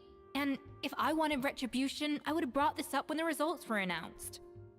Whatever's going on with you, just spill the beans. There's no need to hide it. I was the one who caused the food safety incident that one time. Food safety? Wait, you mean the Lumaline incident? So you procured the contaminated ingredients? I think so. Savannah and I were on procurement that day. I didn't check everything as well as I should have, and so I let contaminated ingredients make it into the kitchen. Oh no! But I swear I didn't do it on purpose. I had no idea there was an issue with them, and I didn't know it would end up with Escoffier going to jail. But the last thing I expected was for Savannah to use it as leverage to blackmail me with... This is crazy! So Savannah pressured you into sabotaging Escoffier's cake by threatening to expose your secret if you didn't? Paimon, you're saying that out loud. I know, it's terrible. I'm so sorry. I was so scared. The thought of Chef Escoffier finding out that I put her in jail, it made me freeze up with fear. I thought Escoffier would hate my guts if she ever found out, and yet somehow that's ended up in me doing something even worse.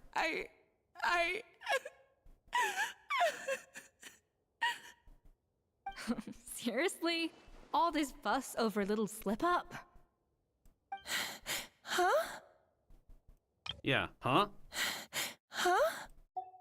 Firstly, it's not like I got a life sentence. I did my stint at the fortress and now I'm out. And secondly, I had my own reasons for leaving the Hotel de Boer. This wasn't the only factor. So, you don't need to feel ashamed or frightened or anything like that.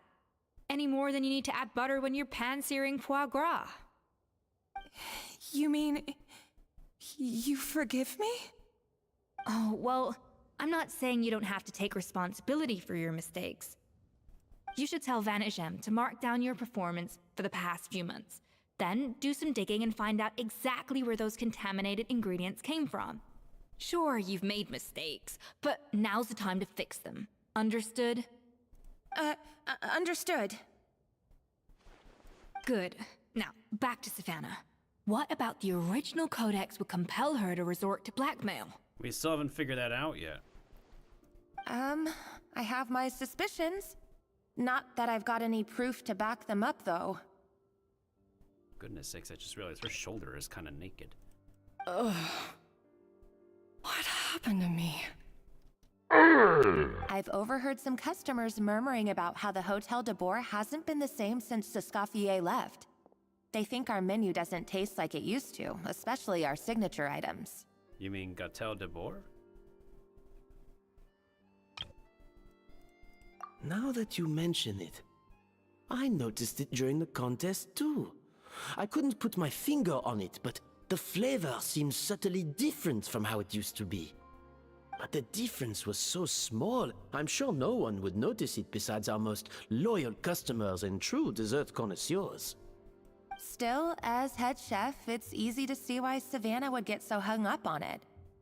So many times I've seen her make the cake base over and over again, late into the night, determined to match Escoffier's version. But something's always slightly off every time. Yeah, I've noticed that too. Never really gave it much thought, though. Thinking back on it now, it's clear that Savannah's been in a downward spiral ever since Escoffier left. She wants to prove that she can fill Escoffier's shoes. That's gotta be the reason. But after countless setbacks, she's getting more and more unhinged. And at some point along the way, she switched from doubting herself to doubting Escoffier.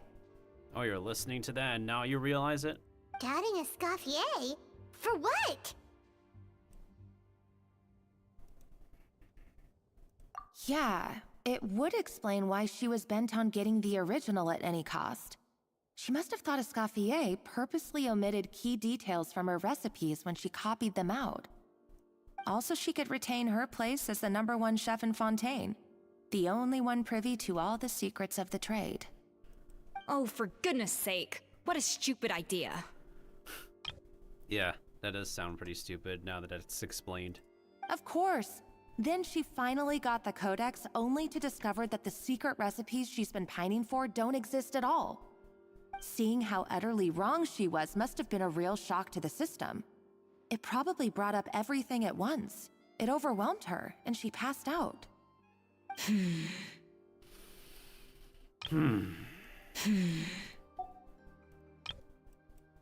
still one thing that doesn't make sense, though. If Savannah had the real recipe all along, how come it tasted different? She might not be on the same level as Escoffier, but surely after like 50 attempts, she'd get it right one of those times.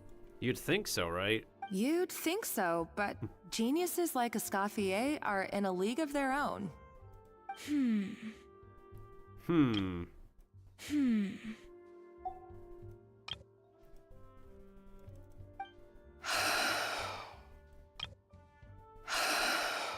Deep sigh, deep sigh.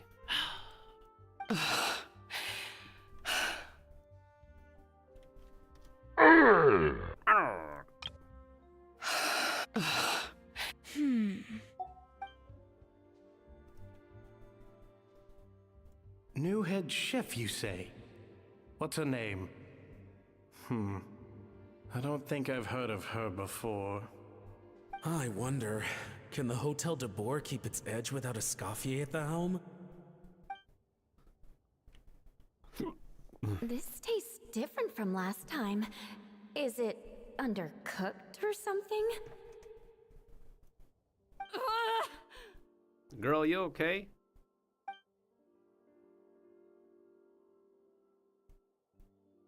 Take this. It's a copy of the Codex de Boer. From now on, you will be its keeper. Don't listen to the doubters. If I say you can do it, then you can do it. Even if you don't believe in yourself, at least believe in me. Hey, did you hear me? Once I'm gone, the restaurant is all yours.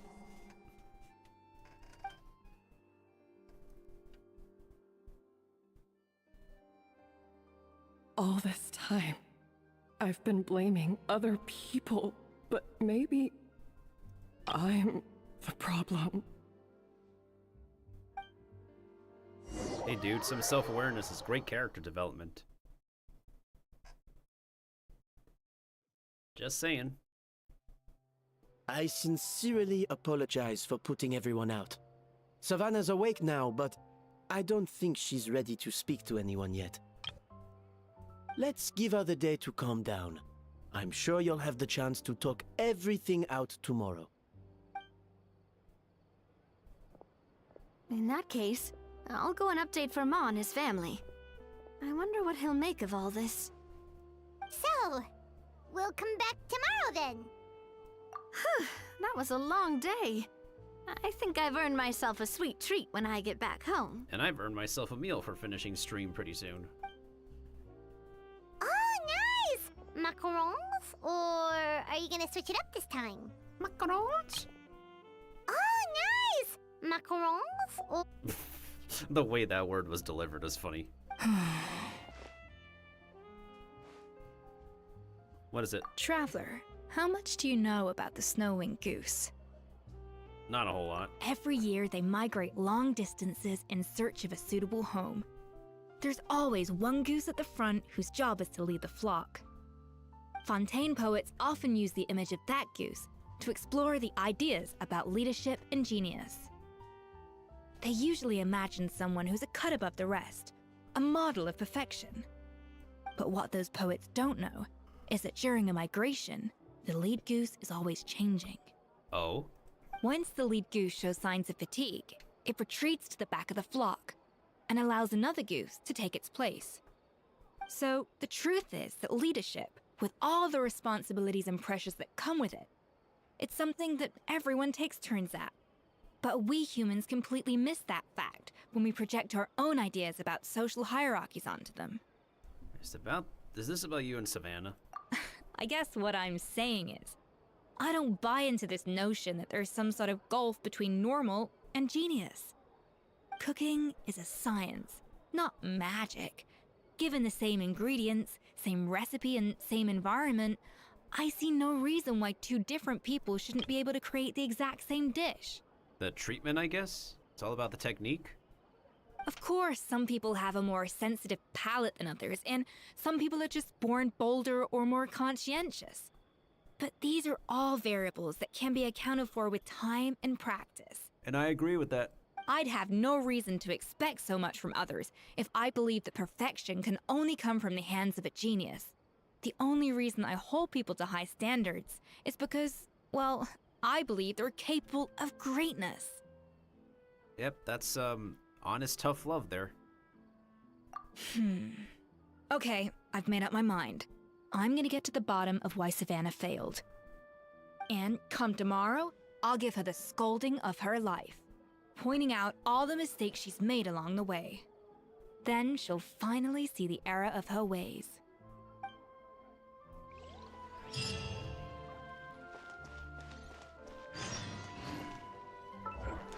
And we keep on getting more and more points. Nice.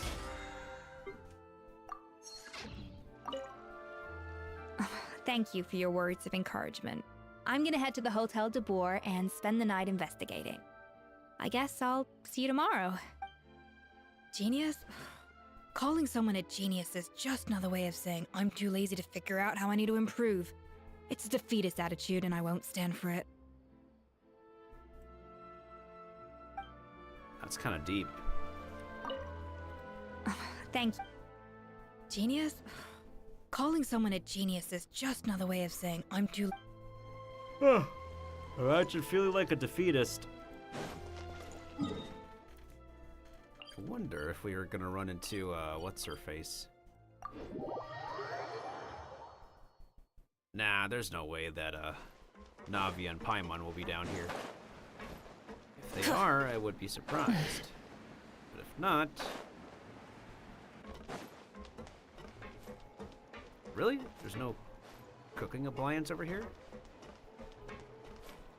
Wasn't there a cooking appliance here before?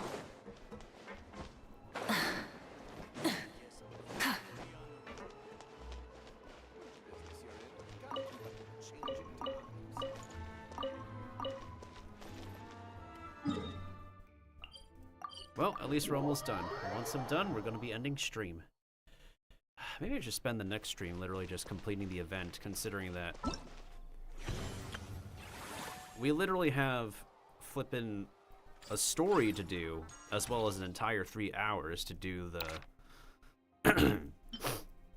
the grindiest part. Who the heck would want to use HP for offensive bow attacks?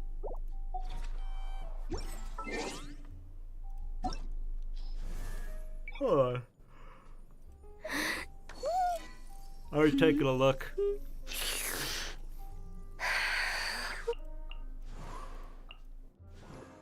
Siegeween, maybe. The only ones I could think of is Siegeween and Yelan, because they both use HP. Well, Yelan uses HP the most offensively, and that's all who I can think of at the moment. And then you have Siegeween as another example. I can't think of anything or anyone else, or maybe a future character.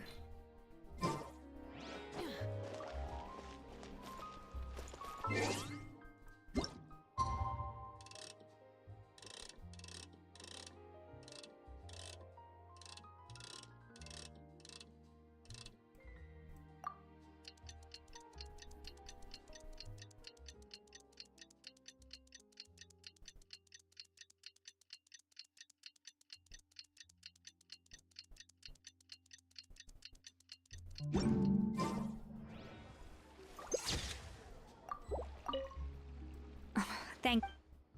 Genius? Thank... Genius? Thank you. Genius?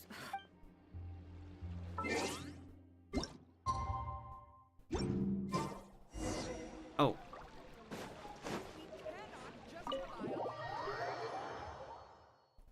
Now we're back at the hotel. What's the final chapter? Why are we here so early? Our meeting with gem isn't for a while. We're supposed to check on Escoffier. Check on her? Why? What happened?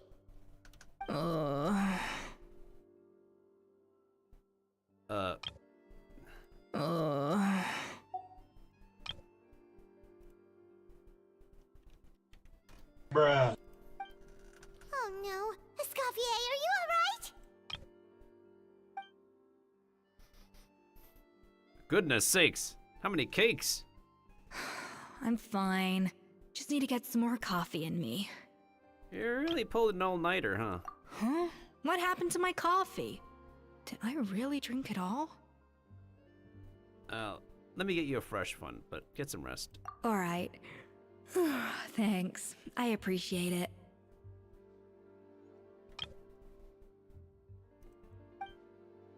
Well, there's cooking facilities here.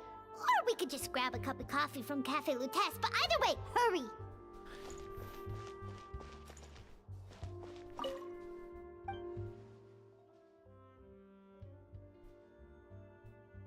Is there anything...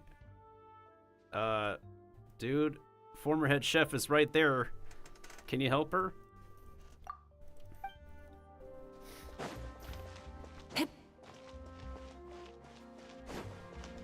Well, I need to take a picture of this. We're literally not going to see this setup again.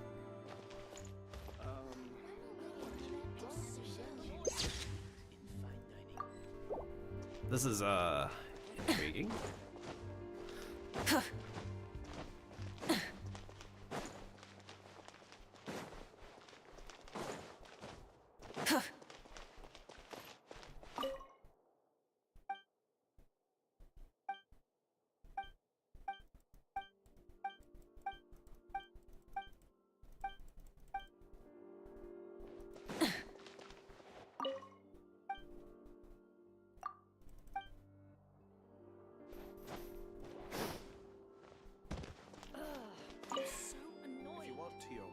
Coffee.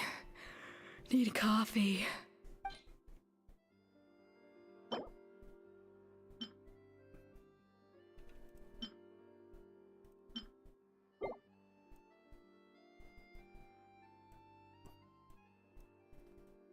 What the heck would be here?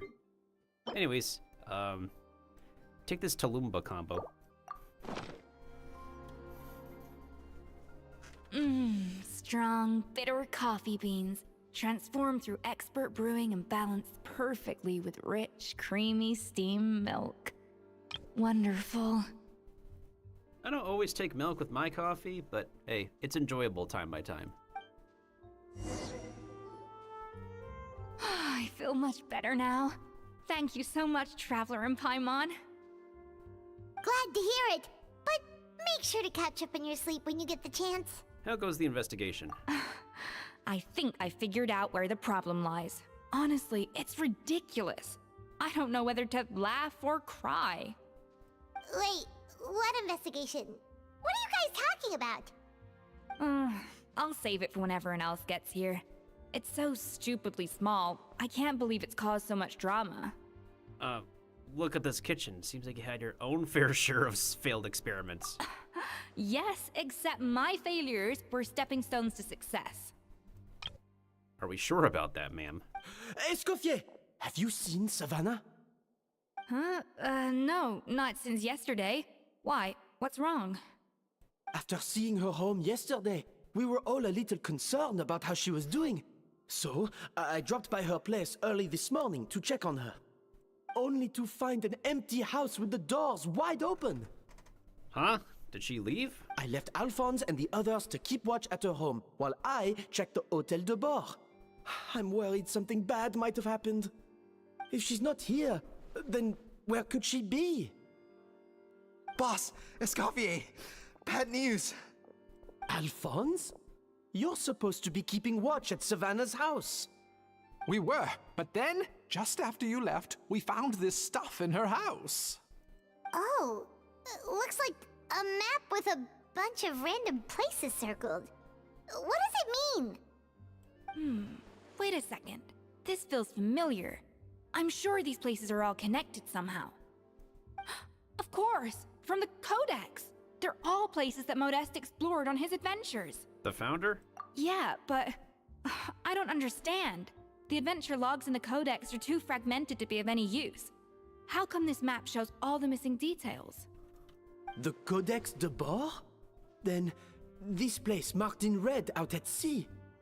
Could that be the fabled birthplace of Gâteau de Bord? Seriously? So now she set her sights on finding the original recipe and beating Escoffier that way?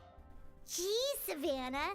Anything to overcome a Gâteau plateau, huh? Ugh, idiot! Does she have a death wish? Those ruins are thousands of years old. Hold on. There's more. Besides the map, we also found these letters.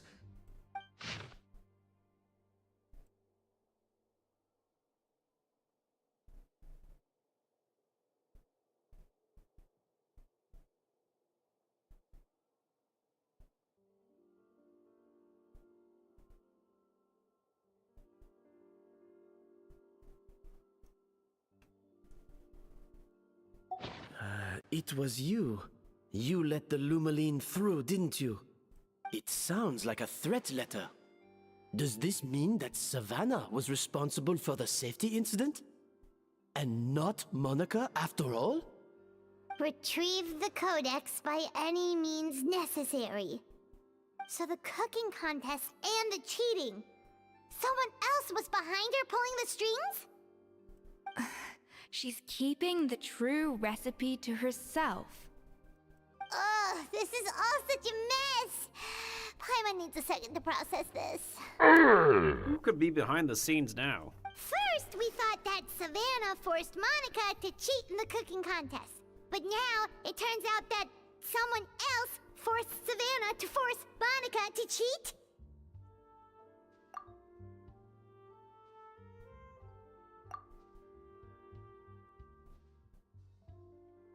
You're finally here. Of course.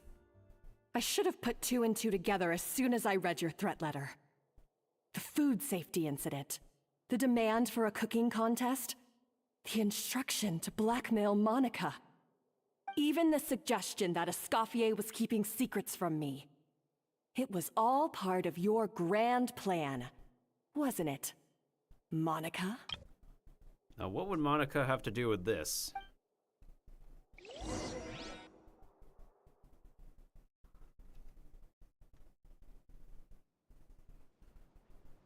She was playing pretend the whole time? What the frick?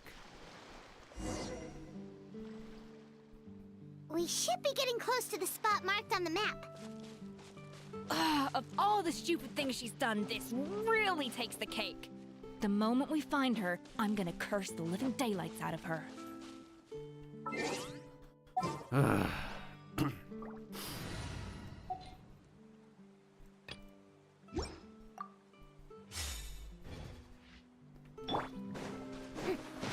Bro, I was supposed to leap into the... Oh, that bird turned into meat. Sorry, not sorry.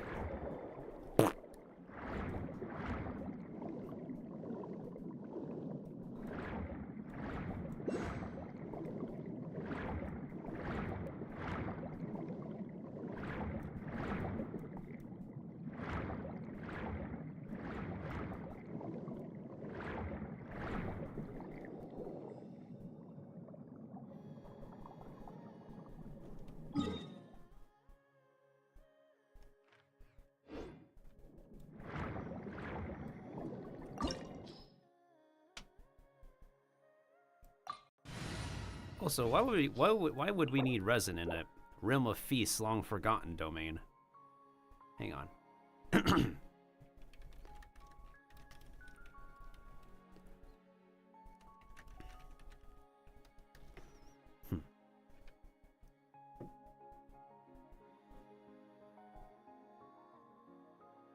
Okay, so there's 3 exquisite chests.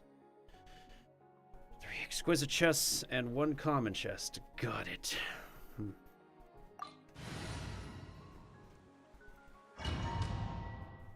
I'm pretty sure my party's Escoffier would be just fine.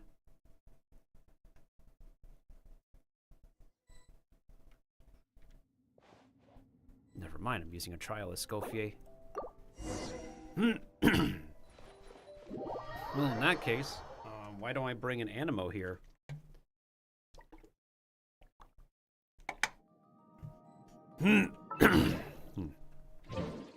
Or rather,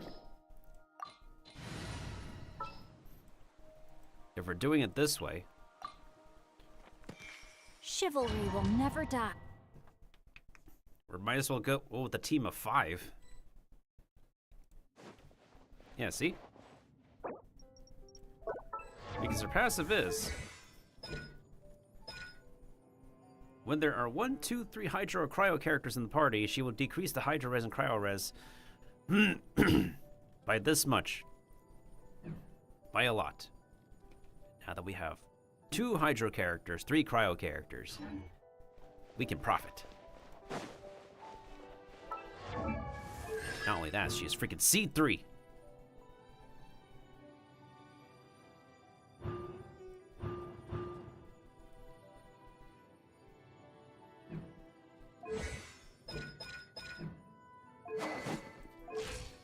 Oh, her stats are very busted, alright.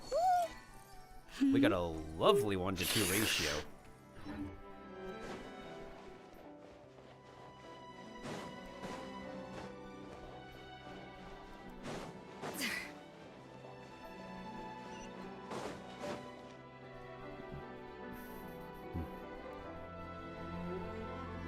It's always got to end in the story domain, huh?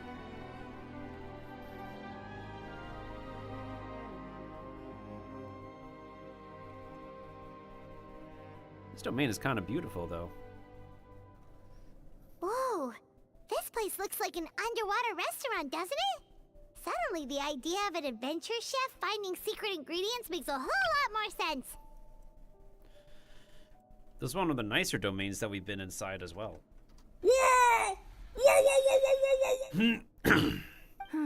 I think Modest's codex mentioned this place. A public bath from the time of Remoria. So yeah, definitely the kind of place that would have served food and drinks. Shoo! Huh? Some blubber beasts have come to join the party? How did they get here?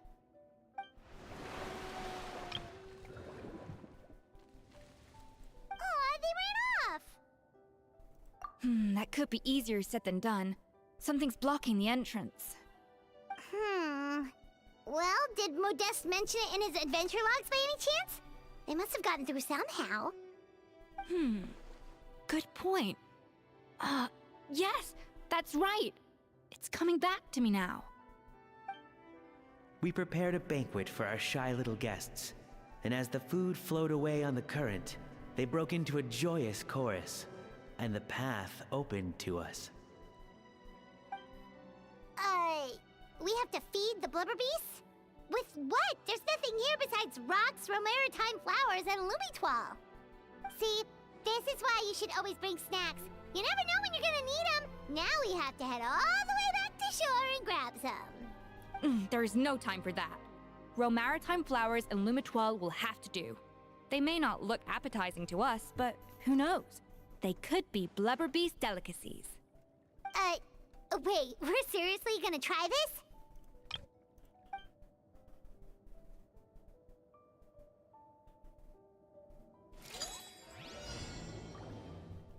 Oh.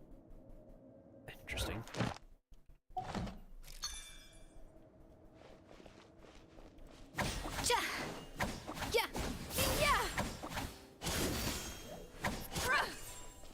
No recipe, no problem.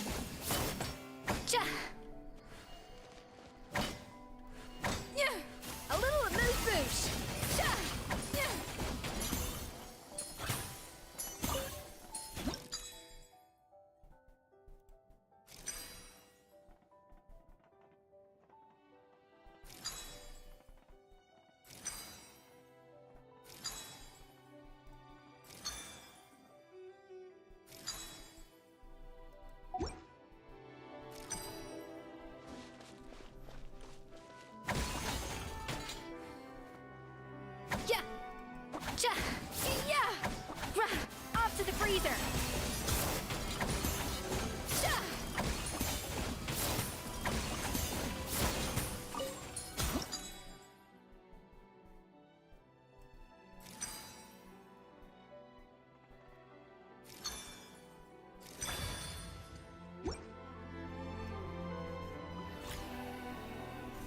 Well, that's one down. Now we gotta make another one.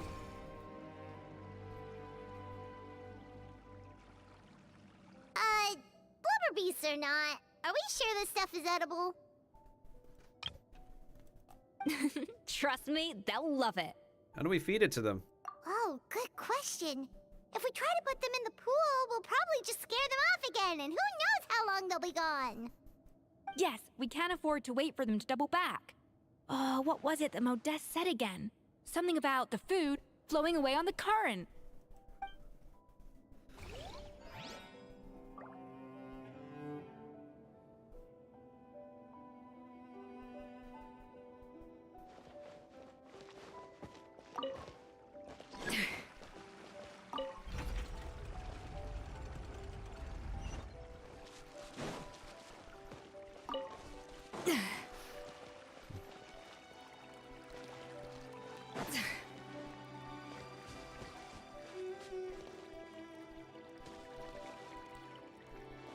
Hey, be careful! Scare them off too much and they might not come back again. Wow, it's really singing! It must taste better than Paimon thought!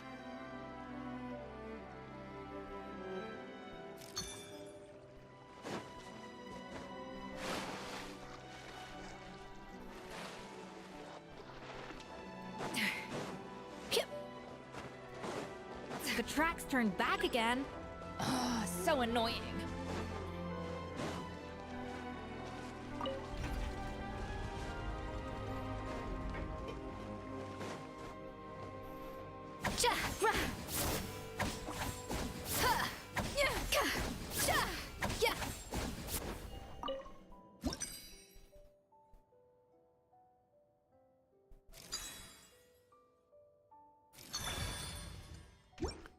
Nice, that works out.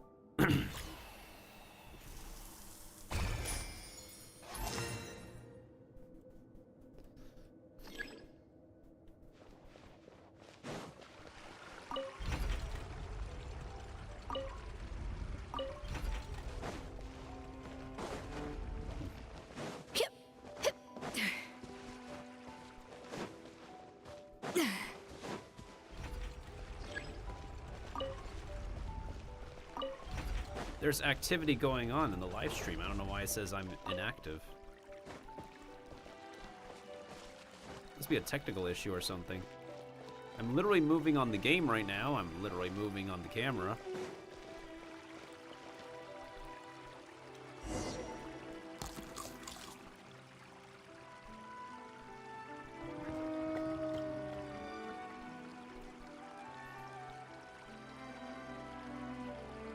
Hey, it's open!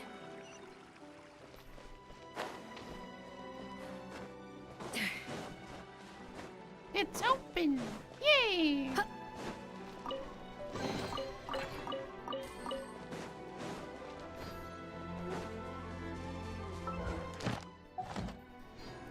So do these chests count for the encounter points, or?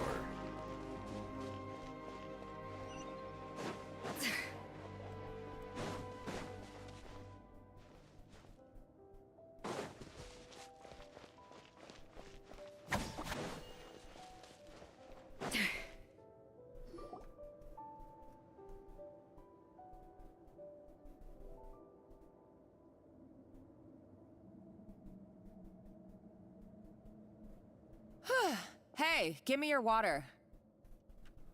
Here. I said your water, the one you just drank out of? Sure.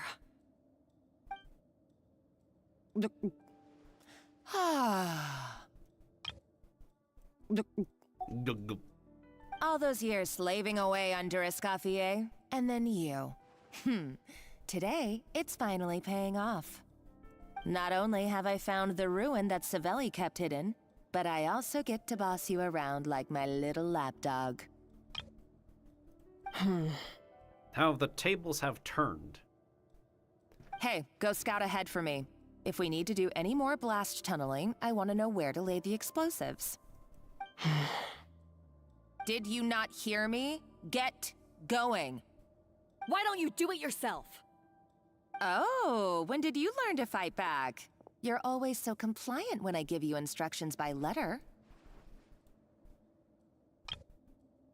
That's because you threatened to expose me for the Lumiline incident. I swear, if I'd known what you were planning, I'd never have... Ha! Don't be so self-righteous. Admit it, you've always been jealous of Escoffier. That's why you lapped up everything I told you. You were terrified of her finding out about your part in the Lumiline incident, and you resented the way her reputation hung over you. Wow. So you jumped at the chance to convince yourself that she was the villain, that she deliberately hid her secret recipes from you just to hold you back.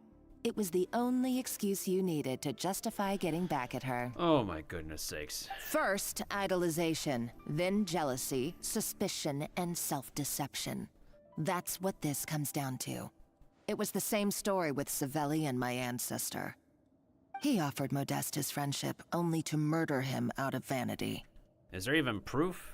He promised to explore the world with him, only to later destroy all records of their adventures. It's a miracle I even found this place. You have no idea the countless hours I spent piecing it all together. So you see, you're no better than Savelli. If you can't beat him, betray him, right? I am no Savelli, nor will I ever be. Oh, put a lid on it. You really think you can absolve yourself of your vindictive and jealous behavior now? Just because you finally realized that Escoffier never kept any secrets from you? You didn't show any remorse when she left, or in the cooking contest. Why start now? You have no right to redemption. You're right. I don't deserve her forgiveness. But I am done being bullied into submission by you! Ooh, feisty. But you should watch your tone. Talking to me like that could get you in big trouble. I somehow doubt that. Since I poisoned both our water bottles. Oh, damn. What? What? Ever since I learned the truth, I've been biding my time, waiting for this moment. You've played me like a fiddle for so long, and now this is payback! But you drank it too! It's what we both deserve. This is the price we must pay for betraying Escoffier. You'll die here with me, Monica! Damn, okay. God damn. You.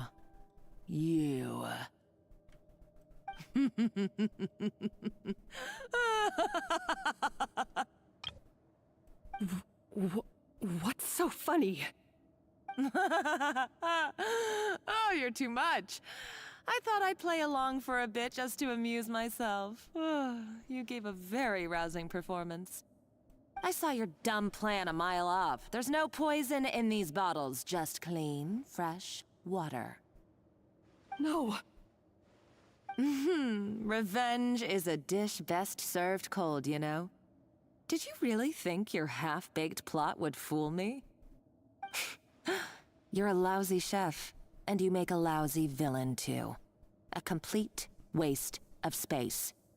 No wonder you never amounted to anything. Everything I ever did was a failure. And now, I failed again, for the last time. Jeez. Don't keep beating yourself up, dude. Hey, why don't you try your hand at being a comedian in your next life? You got a good laugh out of me. But now the show's over. You should have just done like I asked, Savannah. All I wanted you to do was scout the ruins for me. But you had your chance, and now it's time to say goodbye. Stop right there! Let her go, Monica! We've got you surrounded! Escoffier? Ugh, looks like I'll have to keep you around for a little longer. You can't! Stay back if you want her alive! Escoffier and the Traveler. I can't take you both on in combat, but if you so much as flinch, I can end Savannah's life in a heartbeat. Monica! What are you hoping to achieve by this? You're about to commit murder, and for what? A recipe? A recipe? You chefs are all blinded by your myopic focus on kitchen affairs. Well, some of us actually have bigger fish to fry. Modeste had a secret. The truth behind his so-called genius, the je ne sais quoi factor in his Gâteau de Bourg, and it's right here in these ruins. Are you serious? You're here because of a Gâteau de Bourg obsession? You've gone completely mad! This is madness. No, this is Sparta. I couldn't care less about the cake itself. No, the real treasure is the secret ingredient that Modeste sourced from these ruins. He and Savelli were fools. A priceless treasure of Remoria in the palms of their hands, and they thought, ooh, this would go great in our cake mix. We're talking about a powerful stimulant that also sharpens the senses. That's no cooking ingredient. It's a groundbreaking drug. That's right, I've done my research. It was a drug that Remoria developed for their war machine. I could make a killing by selling it to the treasure hoarders or the Fatui. Will you listen to yourself? You're completely delusional. My eyes are wide open. Just wait till I get my hands on this treasure. You'll see what a fool you've been. Oh, she's not kidding. Her eyes are literally wide open, all right.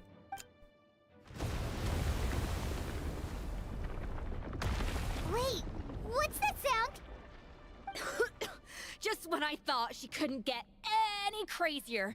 She's lucky the whole place didn't collapse. Let's find another route. Uh-oh, Savannah's going too! No, Paimon, it's not uh-oh, it's... Oh, no! Monica must have taken her. Oh, what a coward. She's only taken her hostage because she knows that she's no match for you. At least she's safe? That's true. Even if she finds the treasure, she'll need Savannah alive if she wants to get out of here in one piece. Oh, well, our path's been blocked, so let's look for another route.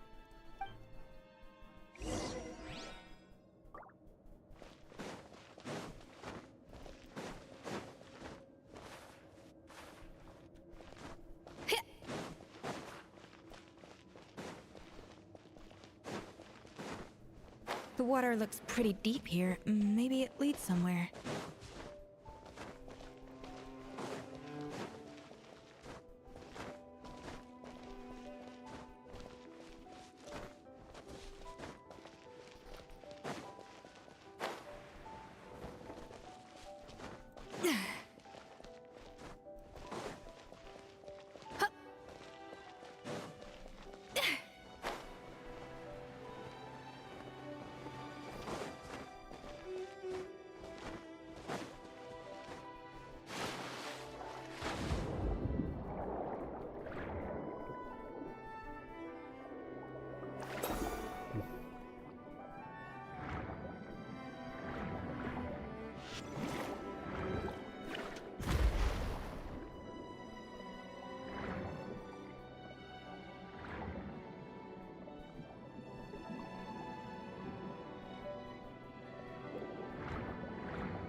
It's one of those protector statues.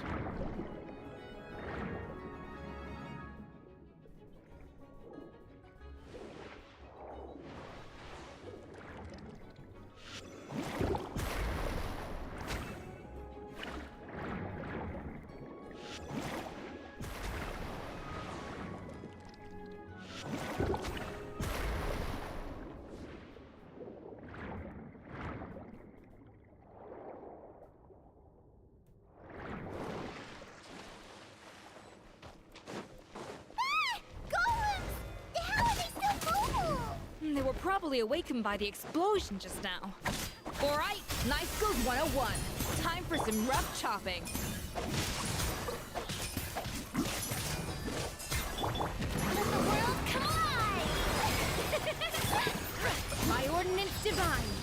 Get your true form!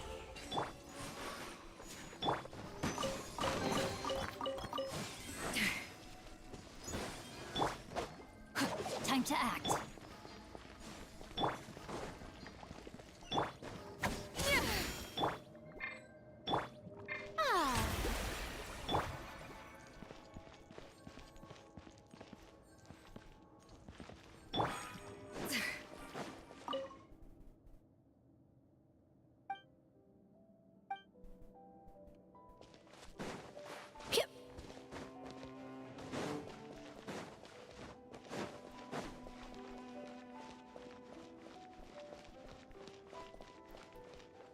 We have to feed more seals?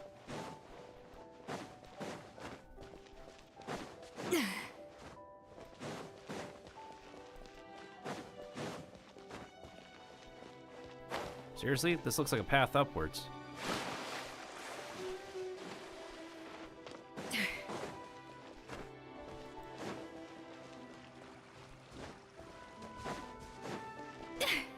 Another door? Guess we need to prepare another feast for our guests.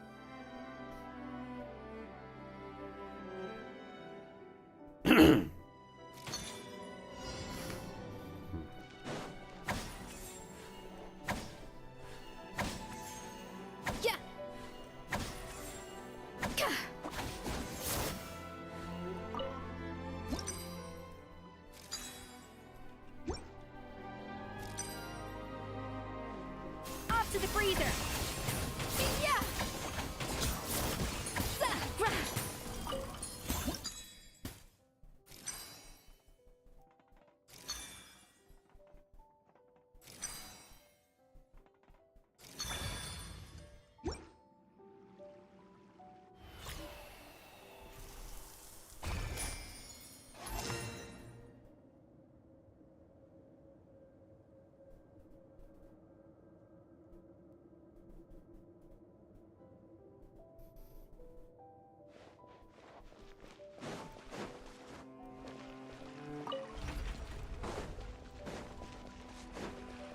Off you go.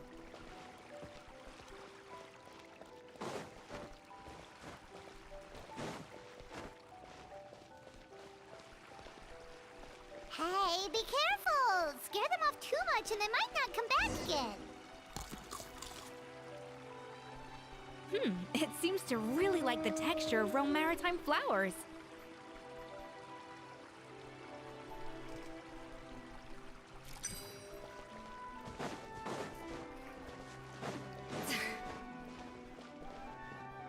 A little amuse-bouche!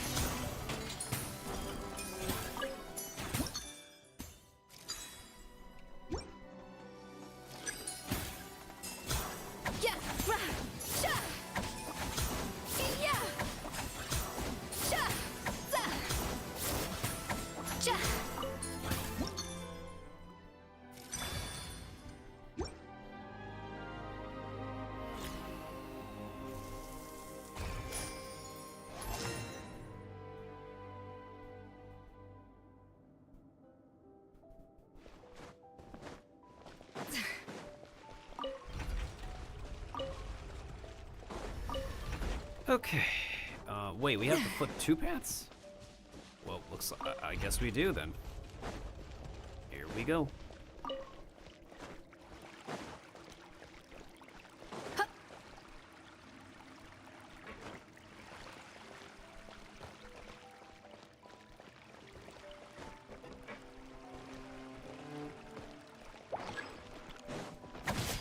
Up to the freezer! Witness the power of Gua. Know my sword.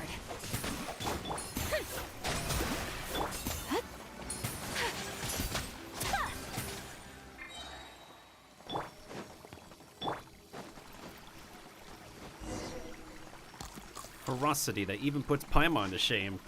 I never knew you could process Lumitwol like that. Alright, I've got to jot this down.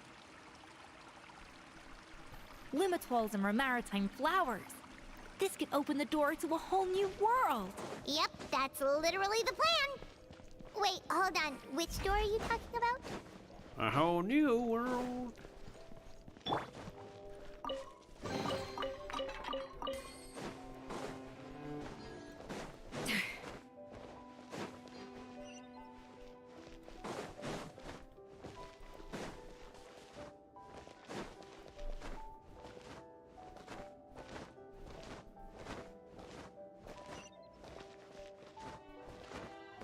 Now what?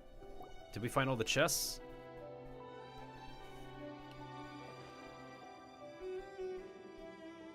That's strange. These don't look Romorian to me. More like last century Fontaine. Previous adventures? Adventurers from last century Fontaine, huh? Oh, Modeste and Savelli, do you think they camped here? By the looks of it, this was a one-person camp. They adventured together, but maybe one of them came back alone at a later date. Huh, you really think so? Trust our adventurers' instincts. We're pros at this stuff, just like you're a pro in the kitchen. I'm a pro. Okay, well, the Traveler has more adventuring experience overall, but Paimon's definitely a pro rummager from all those treasure chests. Found it. Darn it! Paimon was just about to show off her rummaging skills. Huh, no kidding. Are all adventurers so obsessed with journaling? I mean, I guess I take a lot of notes when I'm cooking as well, but I thought that was just me. Anyway, let's find out who was here. It's been years since I've last visited these ruins. It's exactly the way I remember it. This place probably hasn't changed in millennia. Sadly, up above, on dry land, everything has changed. The treasure of Remoria. That's what we used to call it. Modeste was right about its potential. It turned Gâteau de Bourg into a national sensation. Our limited stock of the substance meant that the gâteau could only be produced on a small scale. But this only drove up the popularity all the more. Modeste was right about that too. He predicted all of it. He was praised as a genius, while I, as the one person who'd ever disagreed with him, was labeled a talentless fool. 1 second, y'all. I gotta go again. Ugh. Man, I'm almost out of water, and we're almost done with the story. Do I really have to be this close and go again?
Okay, now I'm back again.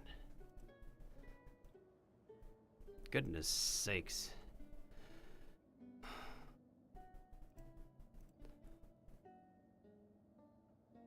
Sometimes I also keep on forgetting to remove that text. There's too many visual elements that I really cannot keep track of, y'all. Modeste tried his best to console me, but I knew better than anyone just how great the gulf was between us.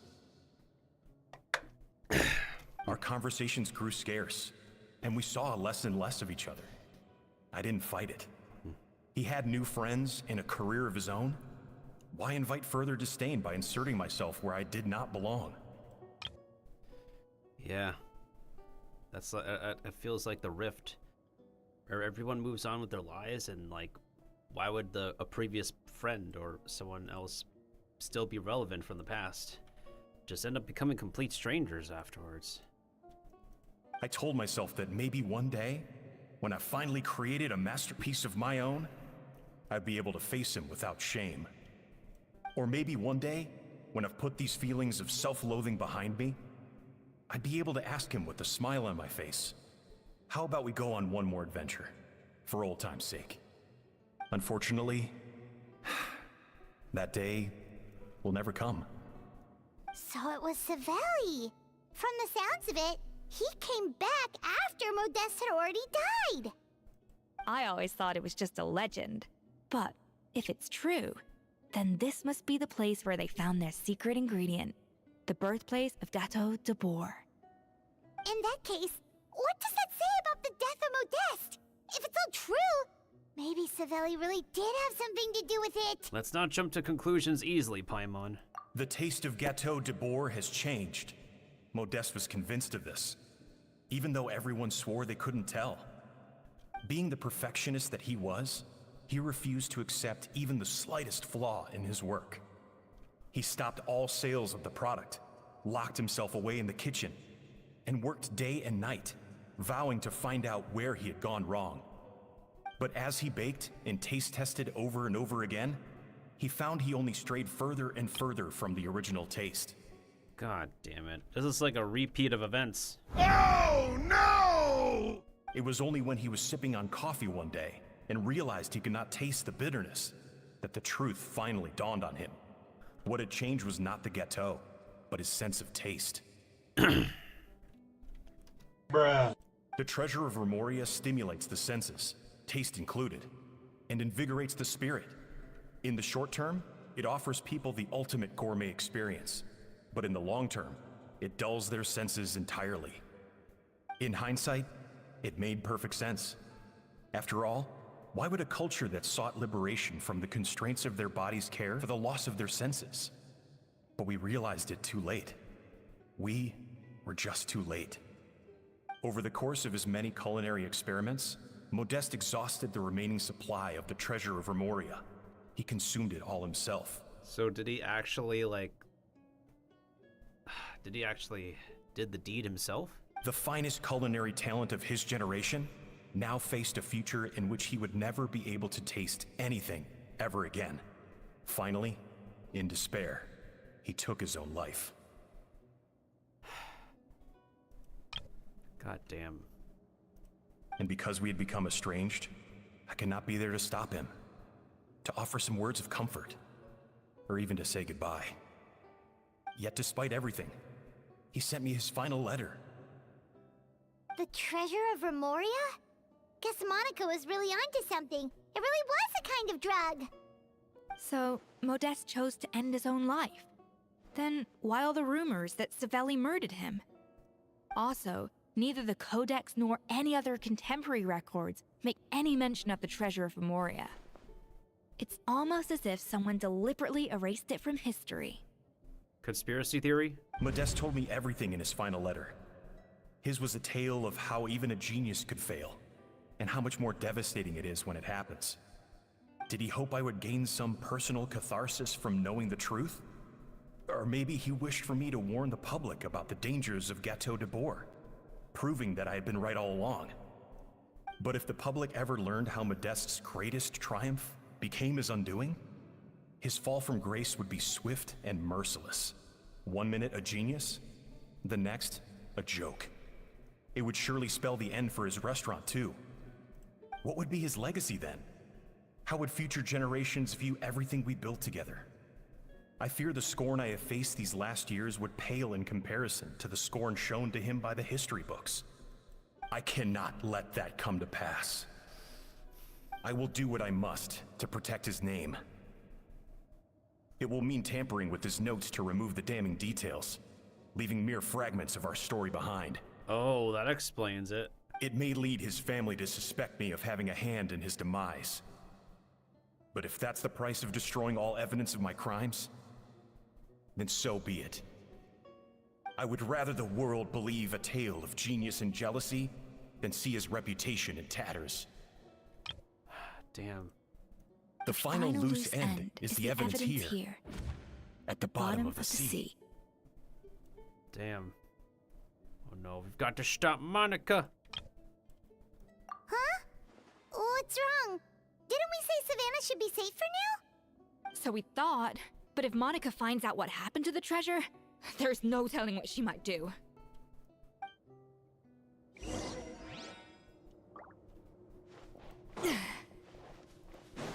And I'll bet the loose end was for the dude to destroy the treasure.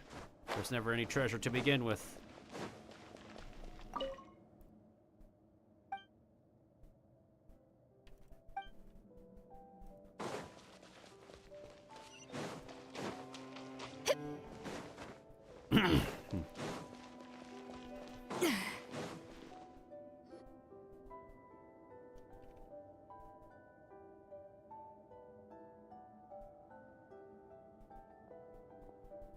The treasure of Remoria.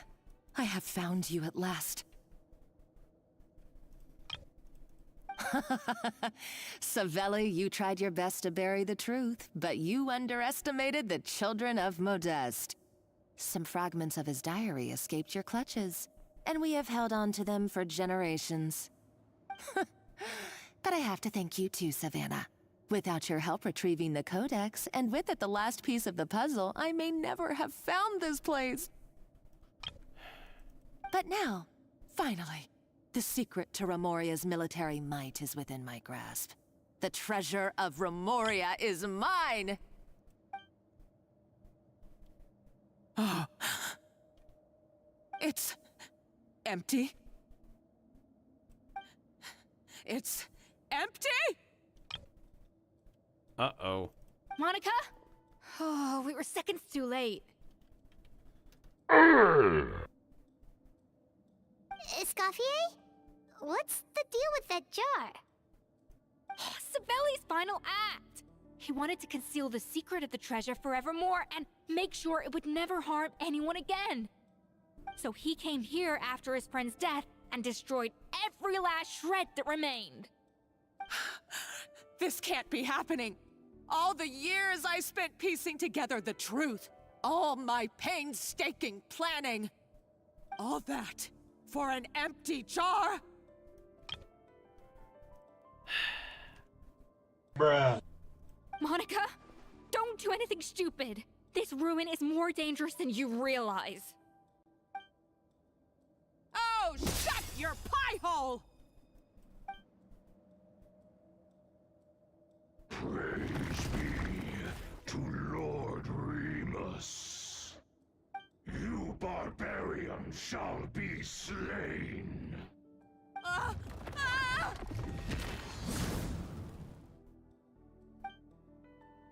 She's a nutcase! A liability to herself and everyone else! Well, now it's up to us to clean up the mess she's made. Take these golems out! Fitting. Transfiguration. Unleash. Rain outlines your fate. Ring cutter. Time to shine. A little movement.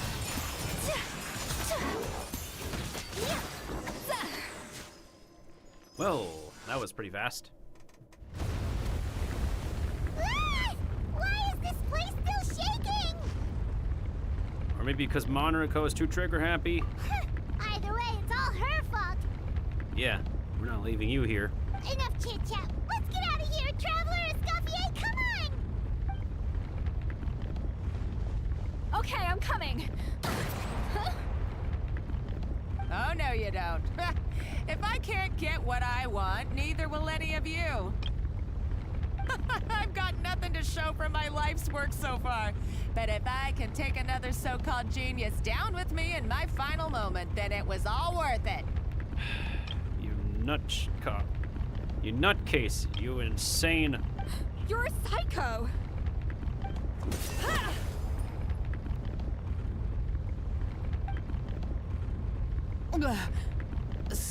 Savannah? Oh, when did you wake up?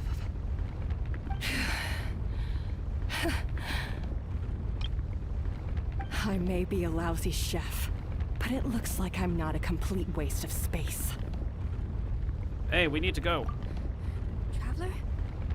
Okay, let's go!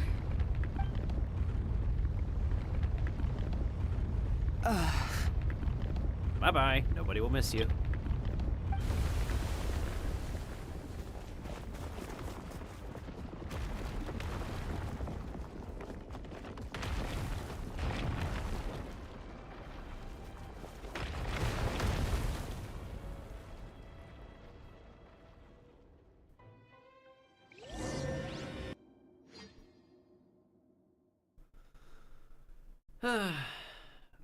Oh man, what an adventure so far. And this is just one story quest. We still have another to finish. Escoffier! Savannah! Traveler! And Paimon! Dejen, what are you all doing here? What did you expect us to do? Stay at the restaurant and sit on our merry derrieres? While the Traveler and Escoffier were out here risking their lives? We had to do something. Even though that something ended up being, well, waiting for you here instead. I appreciate it. I don't deserve any of you. And I certainly don't deserve to be your head chef. It was my fault Escoffier had to leave. Then I couldn't live up to her standards. I acted like a tyrant in the kitchen. And now I almost got myself killed. Come back, Escoffier. Come and be our head chef again. I'll never be able to replace you. Okay, so everything I said to you the day I left, it just went in one ear and out the other? For real, bro? Bruh. Huh? Sorry, I was kinda in my own head at the time. All I could think about was the Lumiline situation. What was it you said again? Forget it. It doesn't matter. Anyway, I didn't leave this job because of you. And you're not nearly as awful a chef as you think. If you were that bad, why would all your staff show up here for you? True. Escoffier's right. Sure, you nitpick our work and get us to do things over a lot. But when it comes down to it, you're the one who's always doing whatever it takes to make sure the customers get served on time, every time. Things were pretty rough after Escoffier left. And Savannah's the only reason we've been able to make it through. Hey, what do you know? Our customers know that Escoffier doesn't work for us anymore. But the fact is, they keep coming back. If that's not an endorsement of your work, I don't know what is. At the end of the day, we're all human, and we all make mistakes. All we can do is recognize where we get it wrong and do our best to improve. That's all that's humanly possible. That's a big quote, but I'ma add it, to be honest.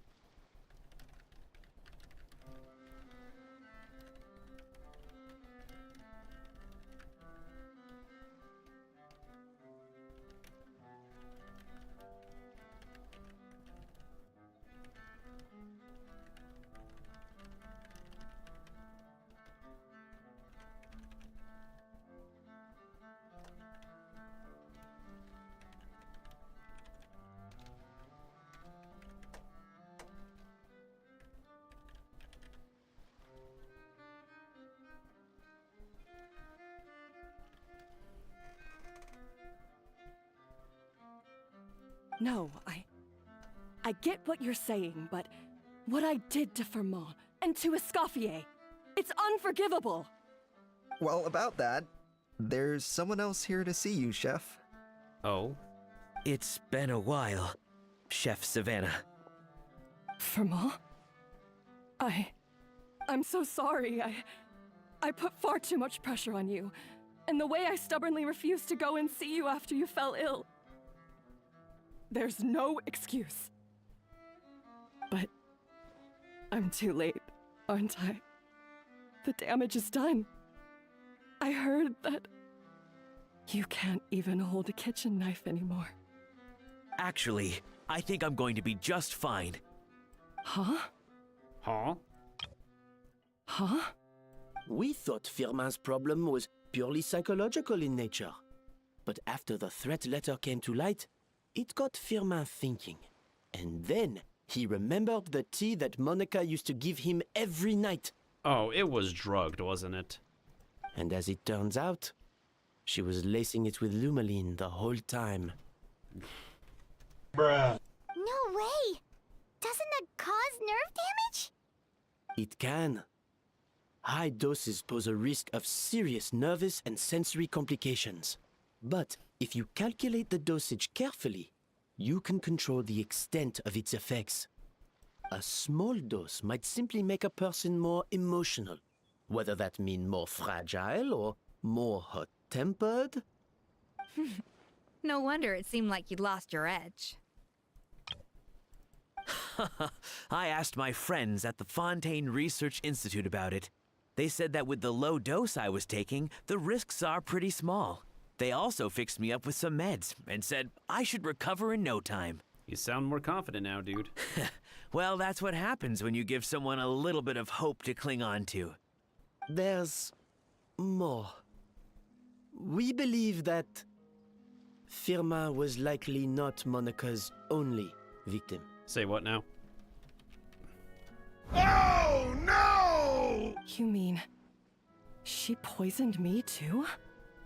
Oh, so that's why Savannah's been so irritable this whole time. Let's not be too quick to blame everything on the Lumiline. That stuff can only amplify what's already there. So tasty food will seem like the most delicious thing in the world, while food you don't particularly care for will become utterly revolting.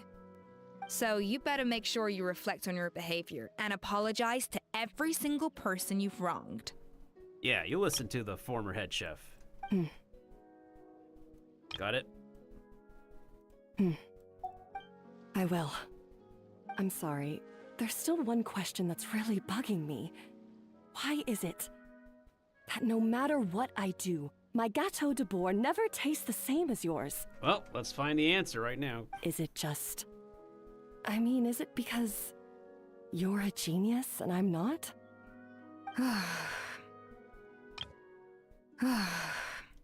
Is it the technique? It's because the heating element in your oven is broken, you silly goose. Isn't that silly? Bruh.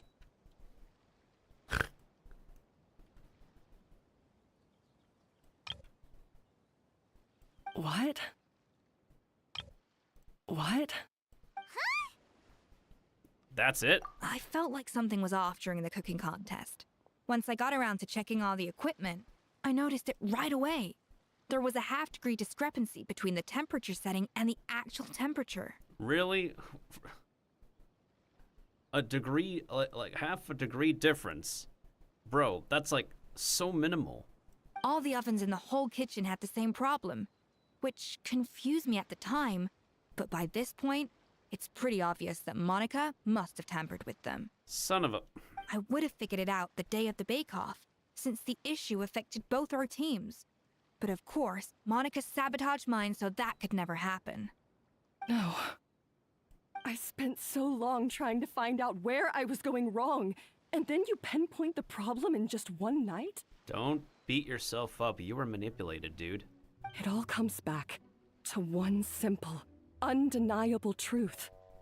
You're a genius. And I'm just plain old Savannah.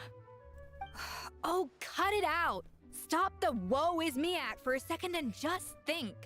I came up with this recipe. You don't think that might have something to do with it? Do you know how long I spent perfecting my Gâteau de Bourg? 3 years! 3 whole years! I know this dish inside out, back to front and upside down. And you've been head chef now for what, 6 months? If that? A couple hundred failed attempts, and you're gonna throw in the kitchen towel and declare you'll never be successful because you're not a genius. You clearly have no idea how many kitchen failures I've had under my belt, or just how long it took me to finally get my recipe to a level I was satisfied with. Genius or not, everyone makes mistakes. Modeste did, Savelli did, everyone does. Agreed. You're only a lousy chef if you don't face up to your mistakes, learn from them, and then keep chipping away until you crack the problem once and for all. Surely you haven't forgotten all that. You were no lousy chef back when I handed you the reins. I haven't forgotten. And I'll make sure I never do. That's our head chef. Ha ha! Sounds like we won't need another changing of the guard in the Hôtel de Bord kitchen anytime soon. Huzzah! Huzzah! Aw, what a perfect ending to a crazy journey. Look how happy everyone is. So you got your mojo back now? Aw, what a perfect ending to a crazy journey. Look how happy everyone is. Yeah. Thanks to you, Escoffier. In fact, no. Thanks to all of you. Aw, friends again. So nice to see them finally settle their beef. Not all their beef. Good. So now that's out of the way. Uh-oh, it's time for her to blast her head off. It's time for payback. You cheated in our last bake-off, and I demand a rematch right now.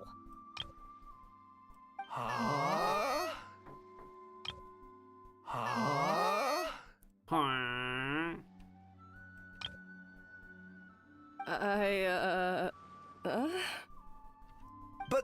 But that was mostly Monica's fault, wasn't it? Right. And also, does it have to be right now? Savannah's only just got her mojo back, and you barely escaped from a death trap. No excuses. This is a cooking contest between two top chefs, and nothing will stand in its way. Okay, now you're the one with pride. So grab your spatula and get ready, because this rematch is happening today. Right now, this instant. Hey, so, this whole time you were salty about losing? Goodness sakes. The second cooking contest commences now! This time, no more games, and no holding back!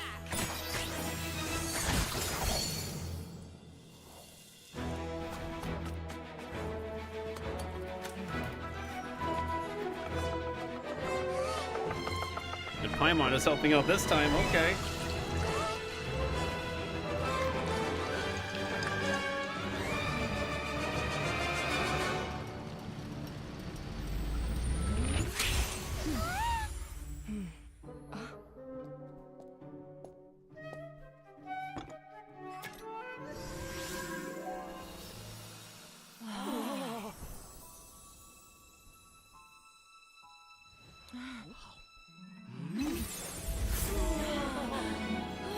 What the heck?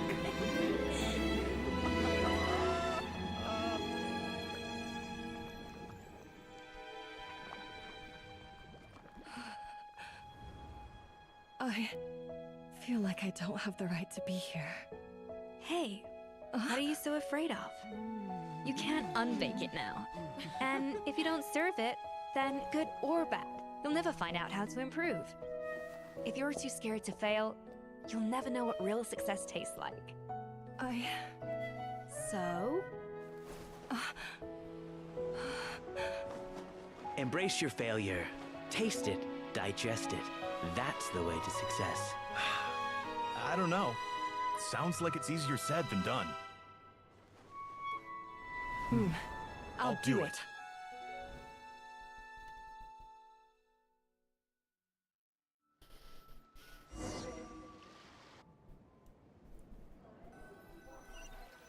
Oh, man, all this food stuff going on, it makes me feel like I'm smelling fried rice.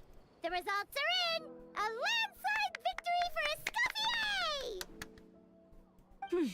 Quite rightly, too. Piece of cake. Get it? Because it was actually a... Alright, I'm stopping. I'm stopping. Her tail seems very happy with the results. Oh yeah, look at that! Savannah looks pretty chipper too, considering she lost. You did this for her sake. Now,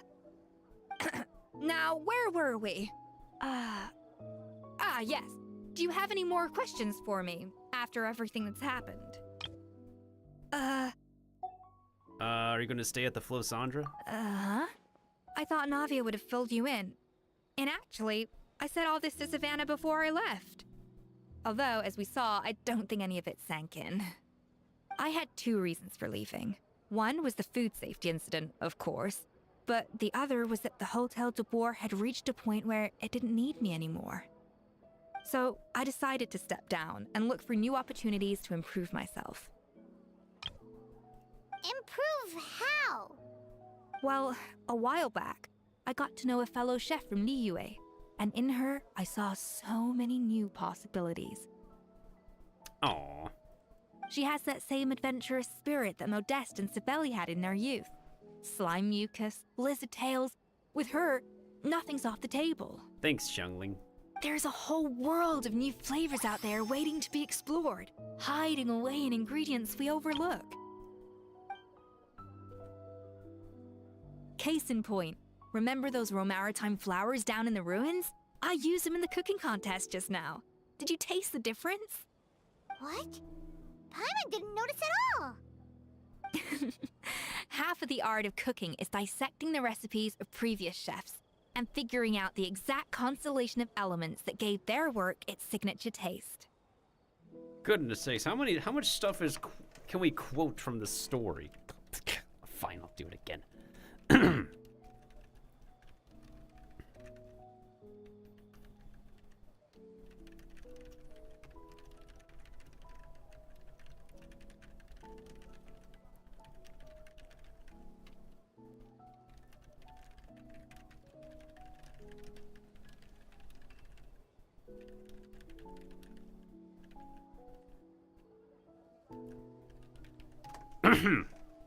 And the other half, it lies in freeing yourself from the confines of the kitchen. You've got to go out and explore the endless possibilities out there. I'm pretty sure someone can look that up after looking at my quote. Uh-oh. Paimon's suddenly not sure she wants to try your cooking anymore. You should definitely make Paimon test all of your experimental dishes. Hey! Hey! Don't worry, it's not going to be a free-for-all like in Modeste's time. Before I put anything into my food, I'll obviously do my research. Make sure it doesn't contain any harmful substances.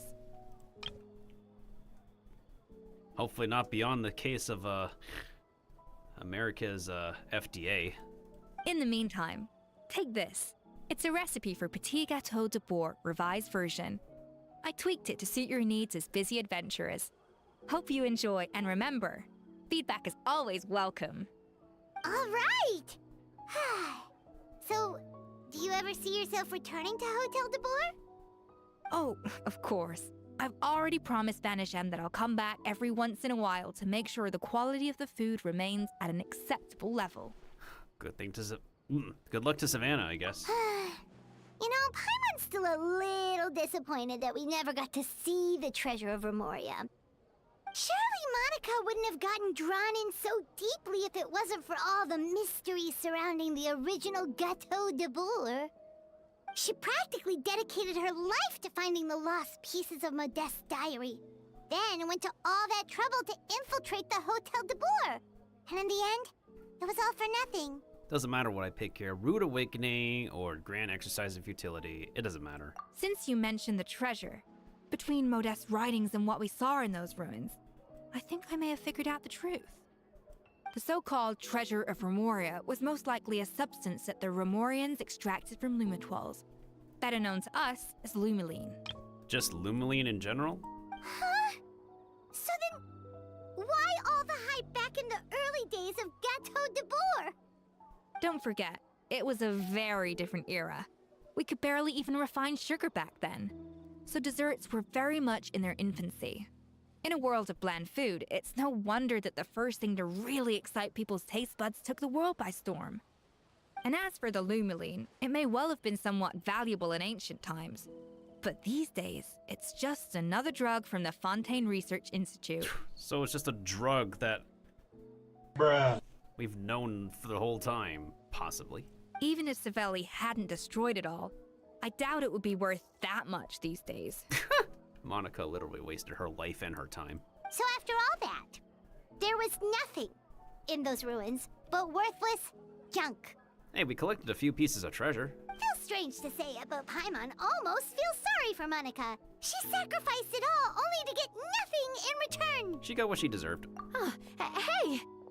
What's up, Navia? Huh? Navia? You just got back from that underwater ruin, right? Well, check it out. They ran a special issue. Did you see anything like this down there? Freshly unearthed from the ruins of Remoria. A magnificent jar thought to be over 1,000 years old. Wait, I thought the jar we had was broken. Experts say it has immense artistic and historical value. It could be worth an absolute fortune. I thought we broke a jar. Wait! Isn't that the jar they used to hold the treasure? Does that mean that it was a fake jar? If only it was still in one piece. Some butterfingers must have dropped it or something. Ugh, it's such a shame. We can fix it.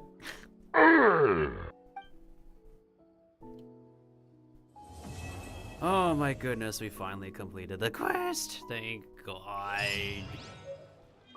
Yay, we can finally make the cake. You know what? Maybe we'll make the cake before we end the stream. God damn it. Yay! Booyah! Now I want to make some cake. I have a new cake recipe that I want to try anyways from but I want to put my own spin on it.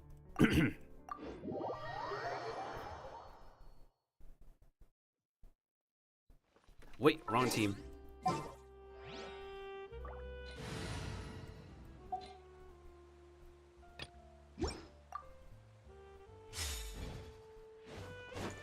Add Astra.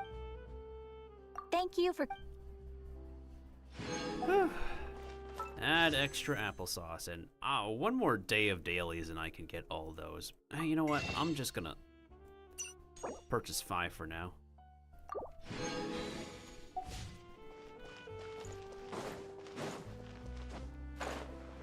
Damn, what a story. What a busy 9 hours we've had today. I mean, it could have been shorter if I didn't do the extra stuff that I decided to do, but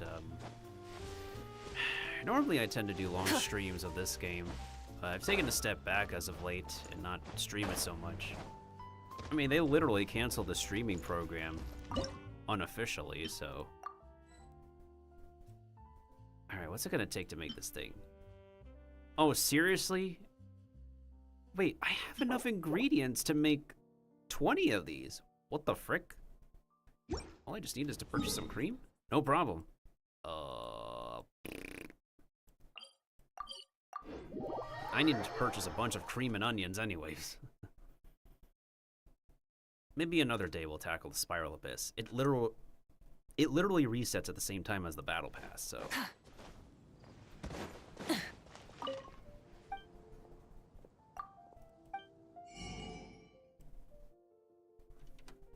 Not what I wanted to look for.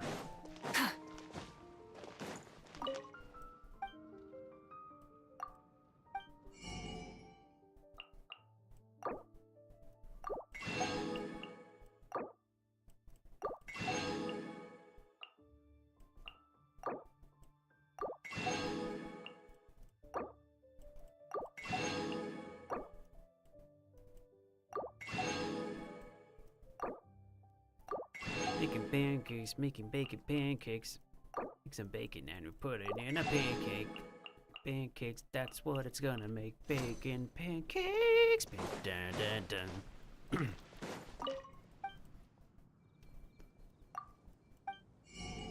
Making pancakes, making bacon pancakes.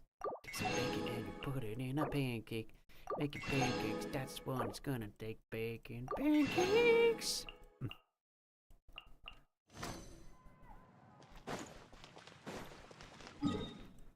I forgot, do we get the same ingredients at the restaurant in... Oh no, I think it's at Wangshu Inn. Probably not the same ingredients, but I believe it's like... Well, Wangshu Inn is a pretty good spot to make food anyways, why not?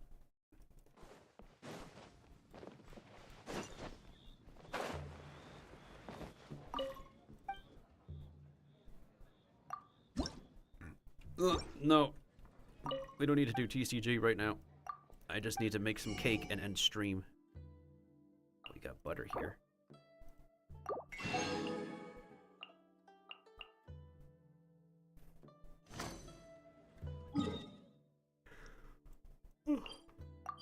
Hey, why don't we take a visit to Xiangling's restaurant anyway? I mean, that's where Escoffier said she went. Yeah, I gotta eat some food real soon.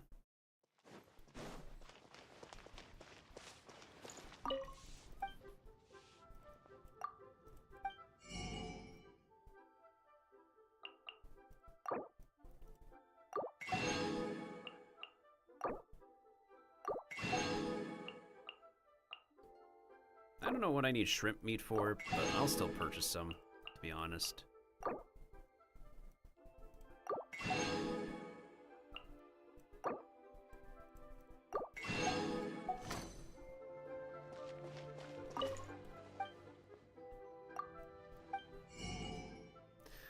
I almost thought this dude had recipes.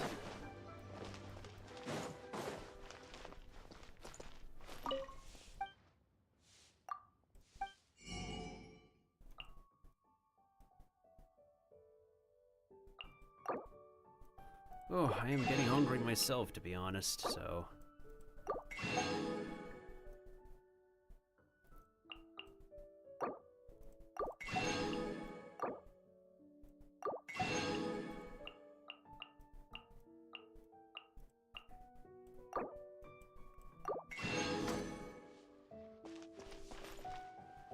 Wait, can't we process, like, this into cream, like, in a jiffy? Yeah, I can accelerate that crap. Wait, ooh, I didn't realize I have exactly 50 of those. That is crazy.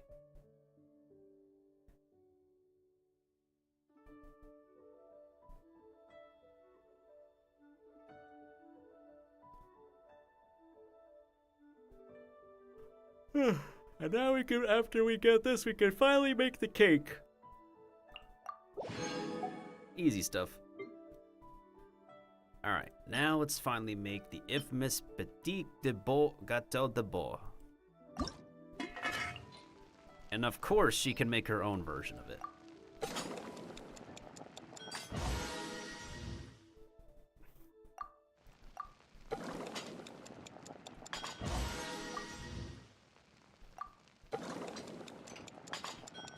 I'm going to assume it's like a chocolate cake.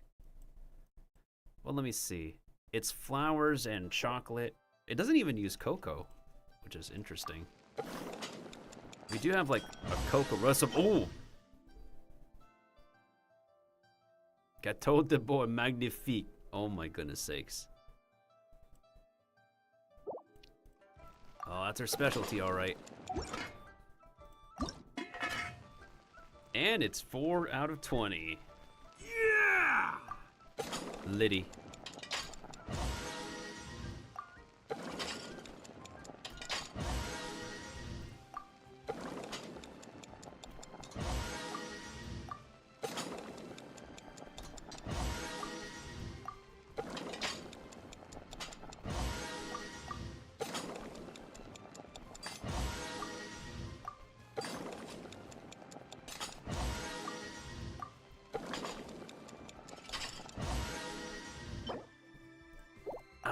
A second cake. A third cake. Okay, okay. There's a cake recipe I wanted to try out, actually. Maybe I can make that as a new base for red velvet. If it turns out very well, then it's a literal foolproof cake. And I would be most certainly surprised if that's the case. Nice.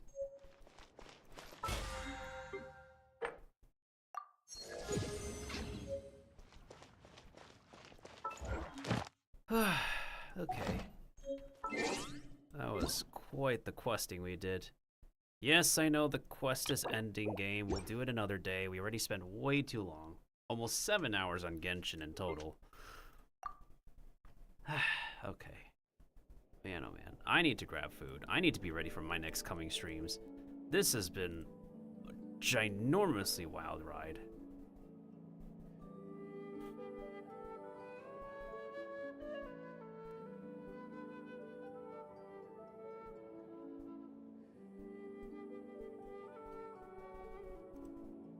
Well, let me go ahead and switch scenes on my bigger stream setup end.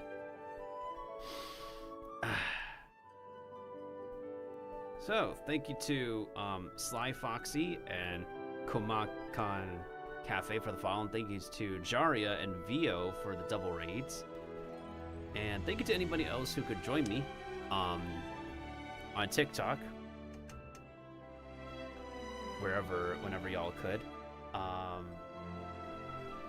Who is it that last followed me as well? I definitely thank them for the follow. Oh, Cree. Yeah, thank you to Cree for the follow on TikTok as well. Oh, what an adventure we've had. Unfortunately, we're not done with Genshin yet. We need to do one more Genshin stream to finish the flagship event before the end of the weekend. Now, without further ado,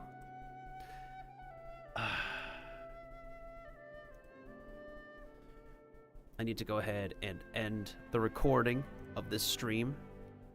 So, thanks to anybody who could tune in for my first-hand experience at Escoffier's story after a while of not experiencing any character stories, and for anybody who tuned in when I was playing Honkai Star Rail earlier. Now, with that in mind, I want to raid somebody new. I want to raid somebody new this time. Let's go ahead and raid somebody new. Oh, she is live. You know what?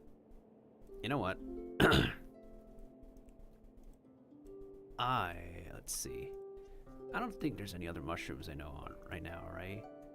Yeah, so for anybody who is watching and tuning in from Twitch, we're gonna go ahead and raid somebody new. A streamer who's been recommended to me for a while by Twitch, but I never got the chance to interact or raid.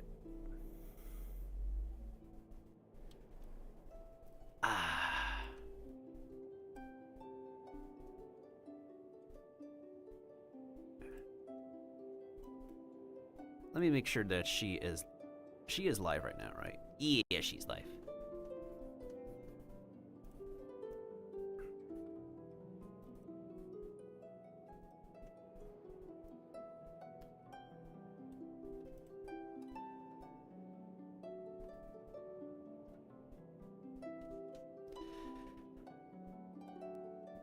Ah, she is live. Perfect, perfect, perfect.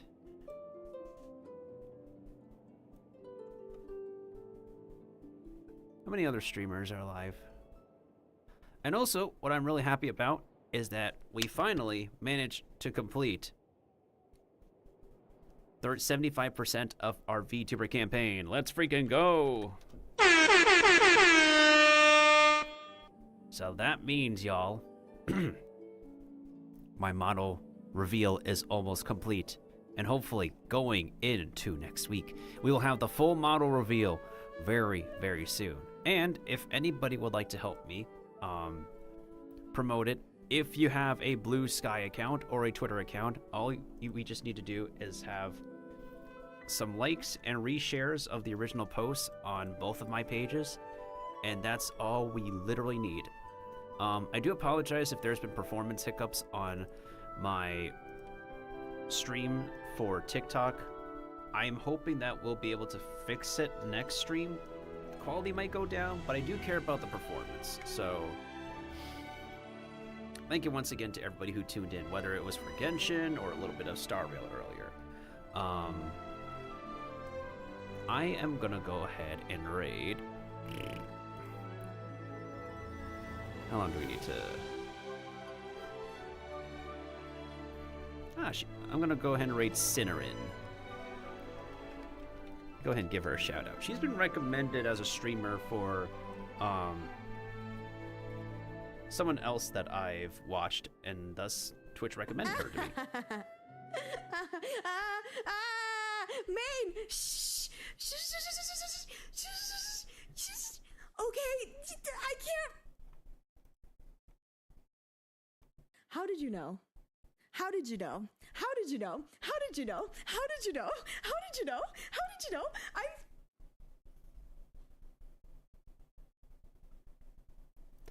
I said nothing about Riku from Kingdom Hearts, and how did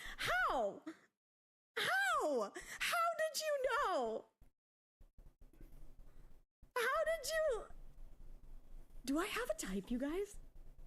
Can you look at any media that I enjoy and go, yep, that's the one that Cinnarin enjoys? Are you serious right now? Are you serious?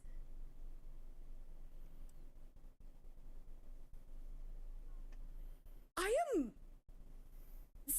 speechless. Alright, so for the recording, I just wish everybody would have a wonderful time zone. A funktastic time zone. We hope everybody had a funktastic time, and we'd like to see all y'all attendees back here for Morel adventures with us. Sorry, the opportunity comes when I need to make a mushroom pun, and I have to take it. We got to have some fun times with fun guy. Am I right? Okay, I'm gonna stop. It's 9:30 a.m. Eastern time. Freaking 6:30 Pacific time. I gotta end. I gotta grab food. So, for the recording, that's right. We hope you all had a funktastic time here with Mr. Miltendo. Attendees, we hope to see you all next time on Morel Adventures. And as always, we make sure that everybody here, Mr. Miltendo, wishes everybody a wonderful rest of the week or weekend if we don't see y'all. And we hope y'all stay hungry and hopeful for the rest of 2025, for our upcoming adventures together, for my 7-year stream anniversary this coming weekend. No, next weekend. Sorry, May 31st, that evening.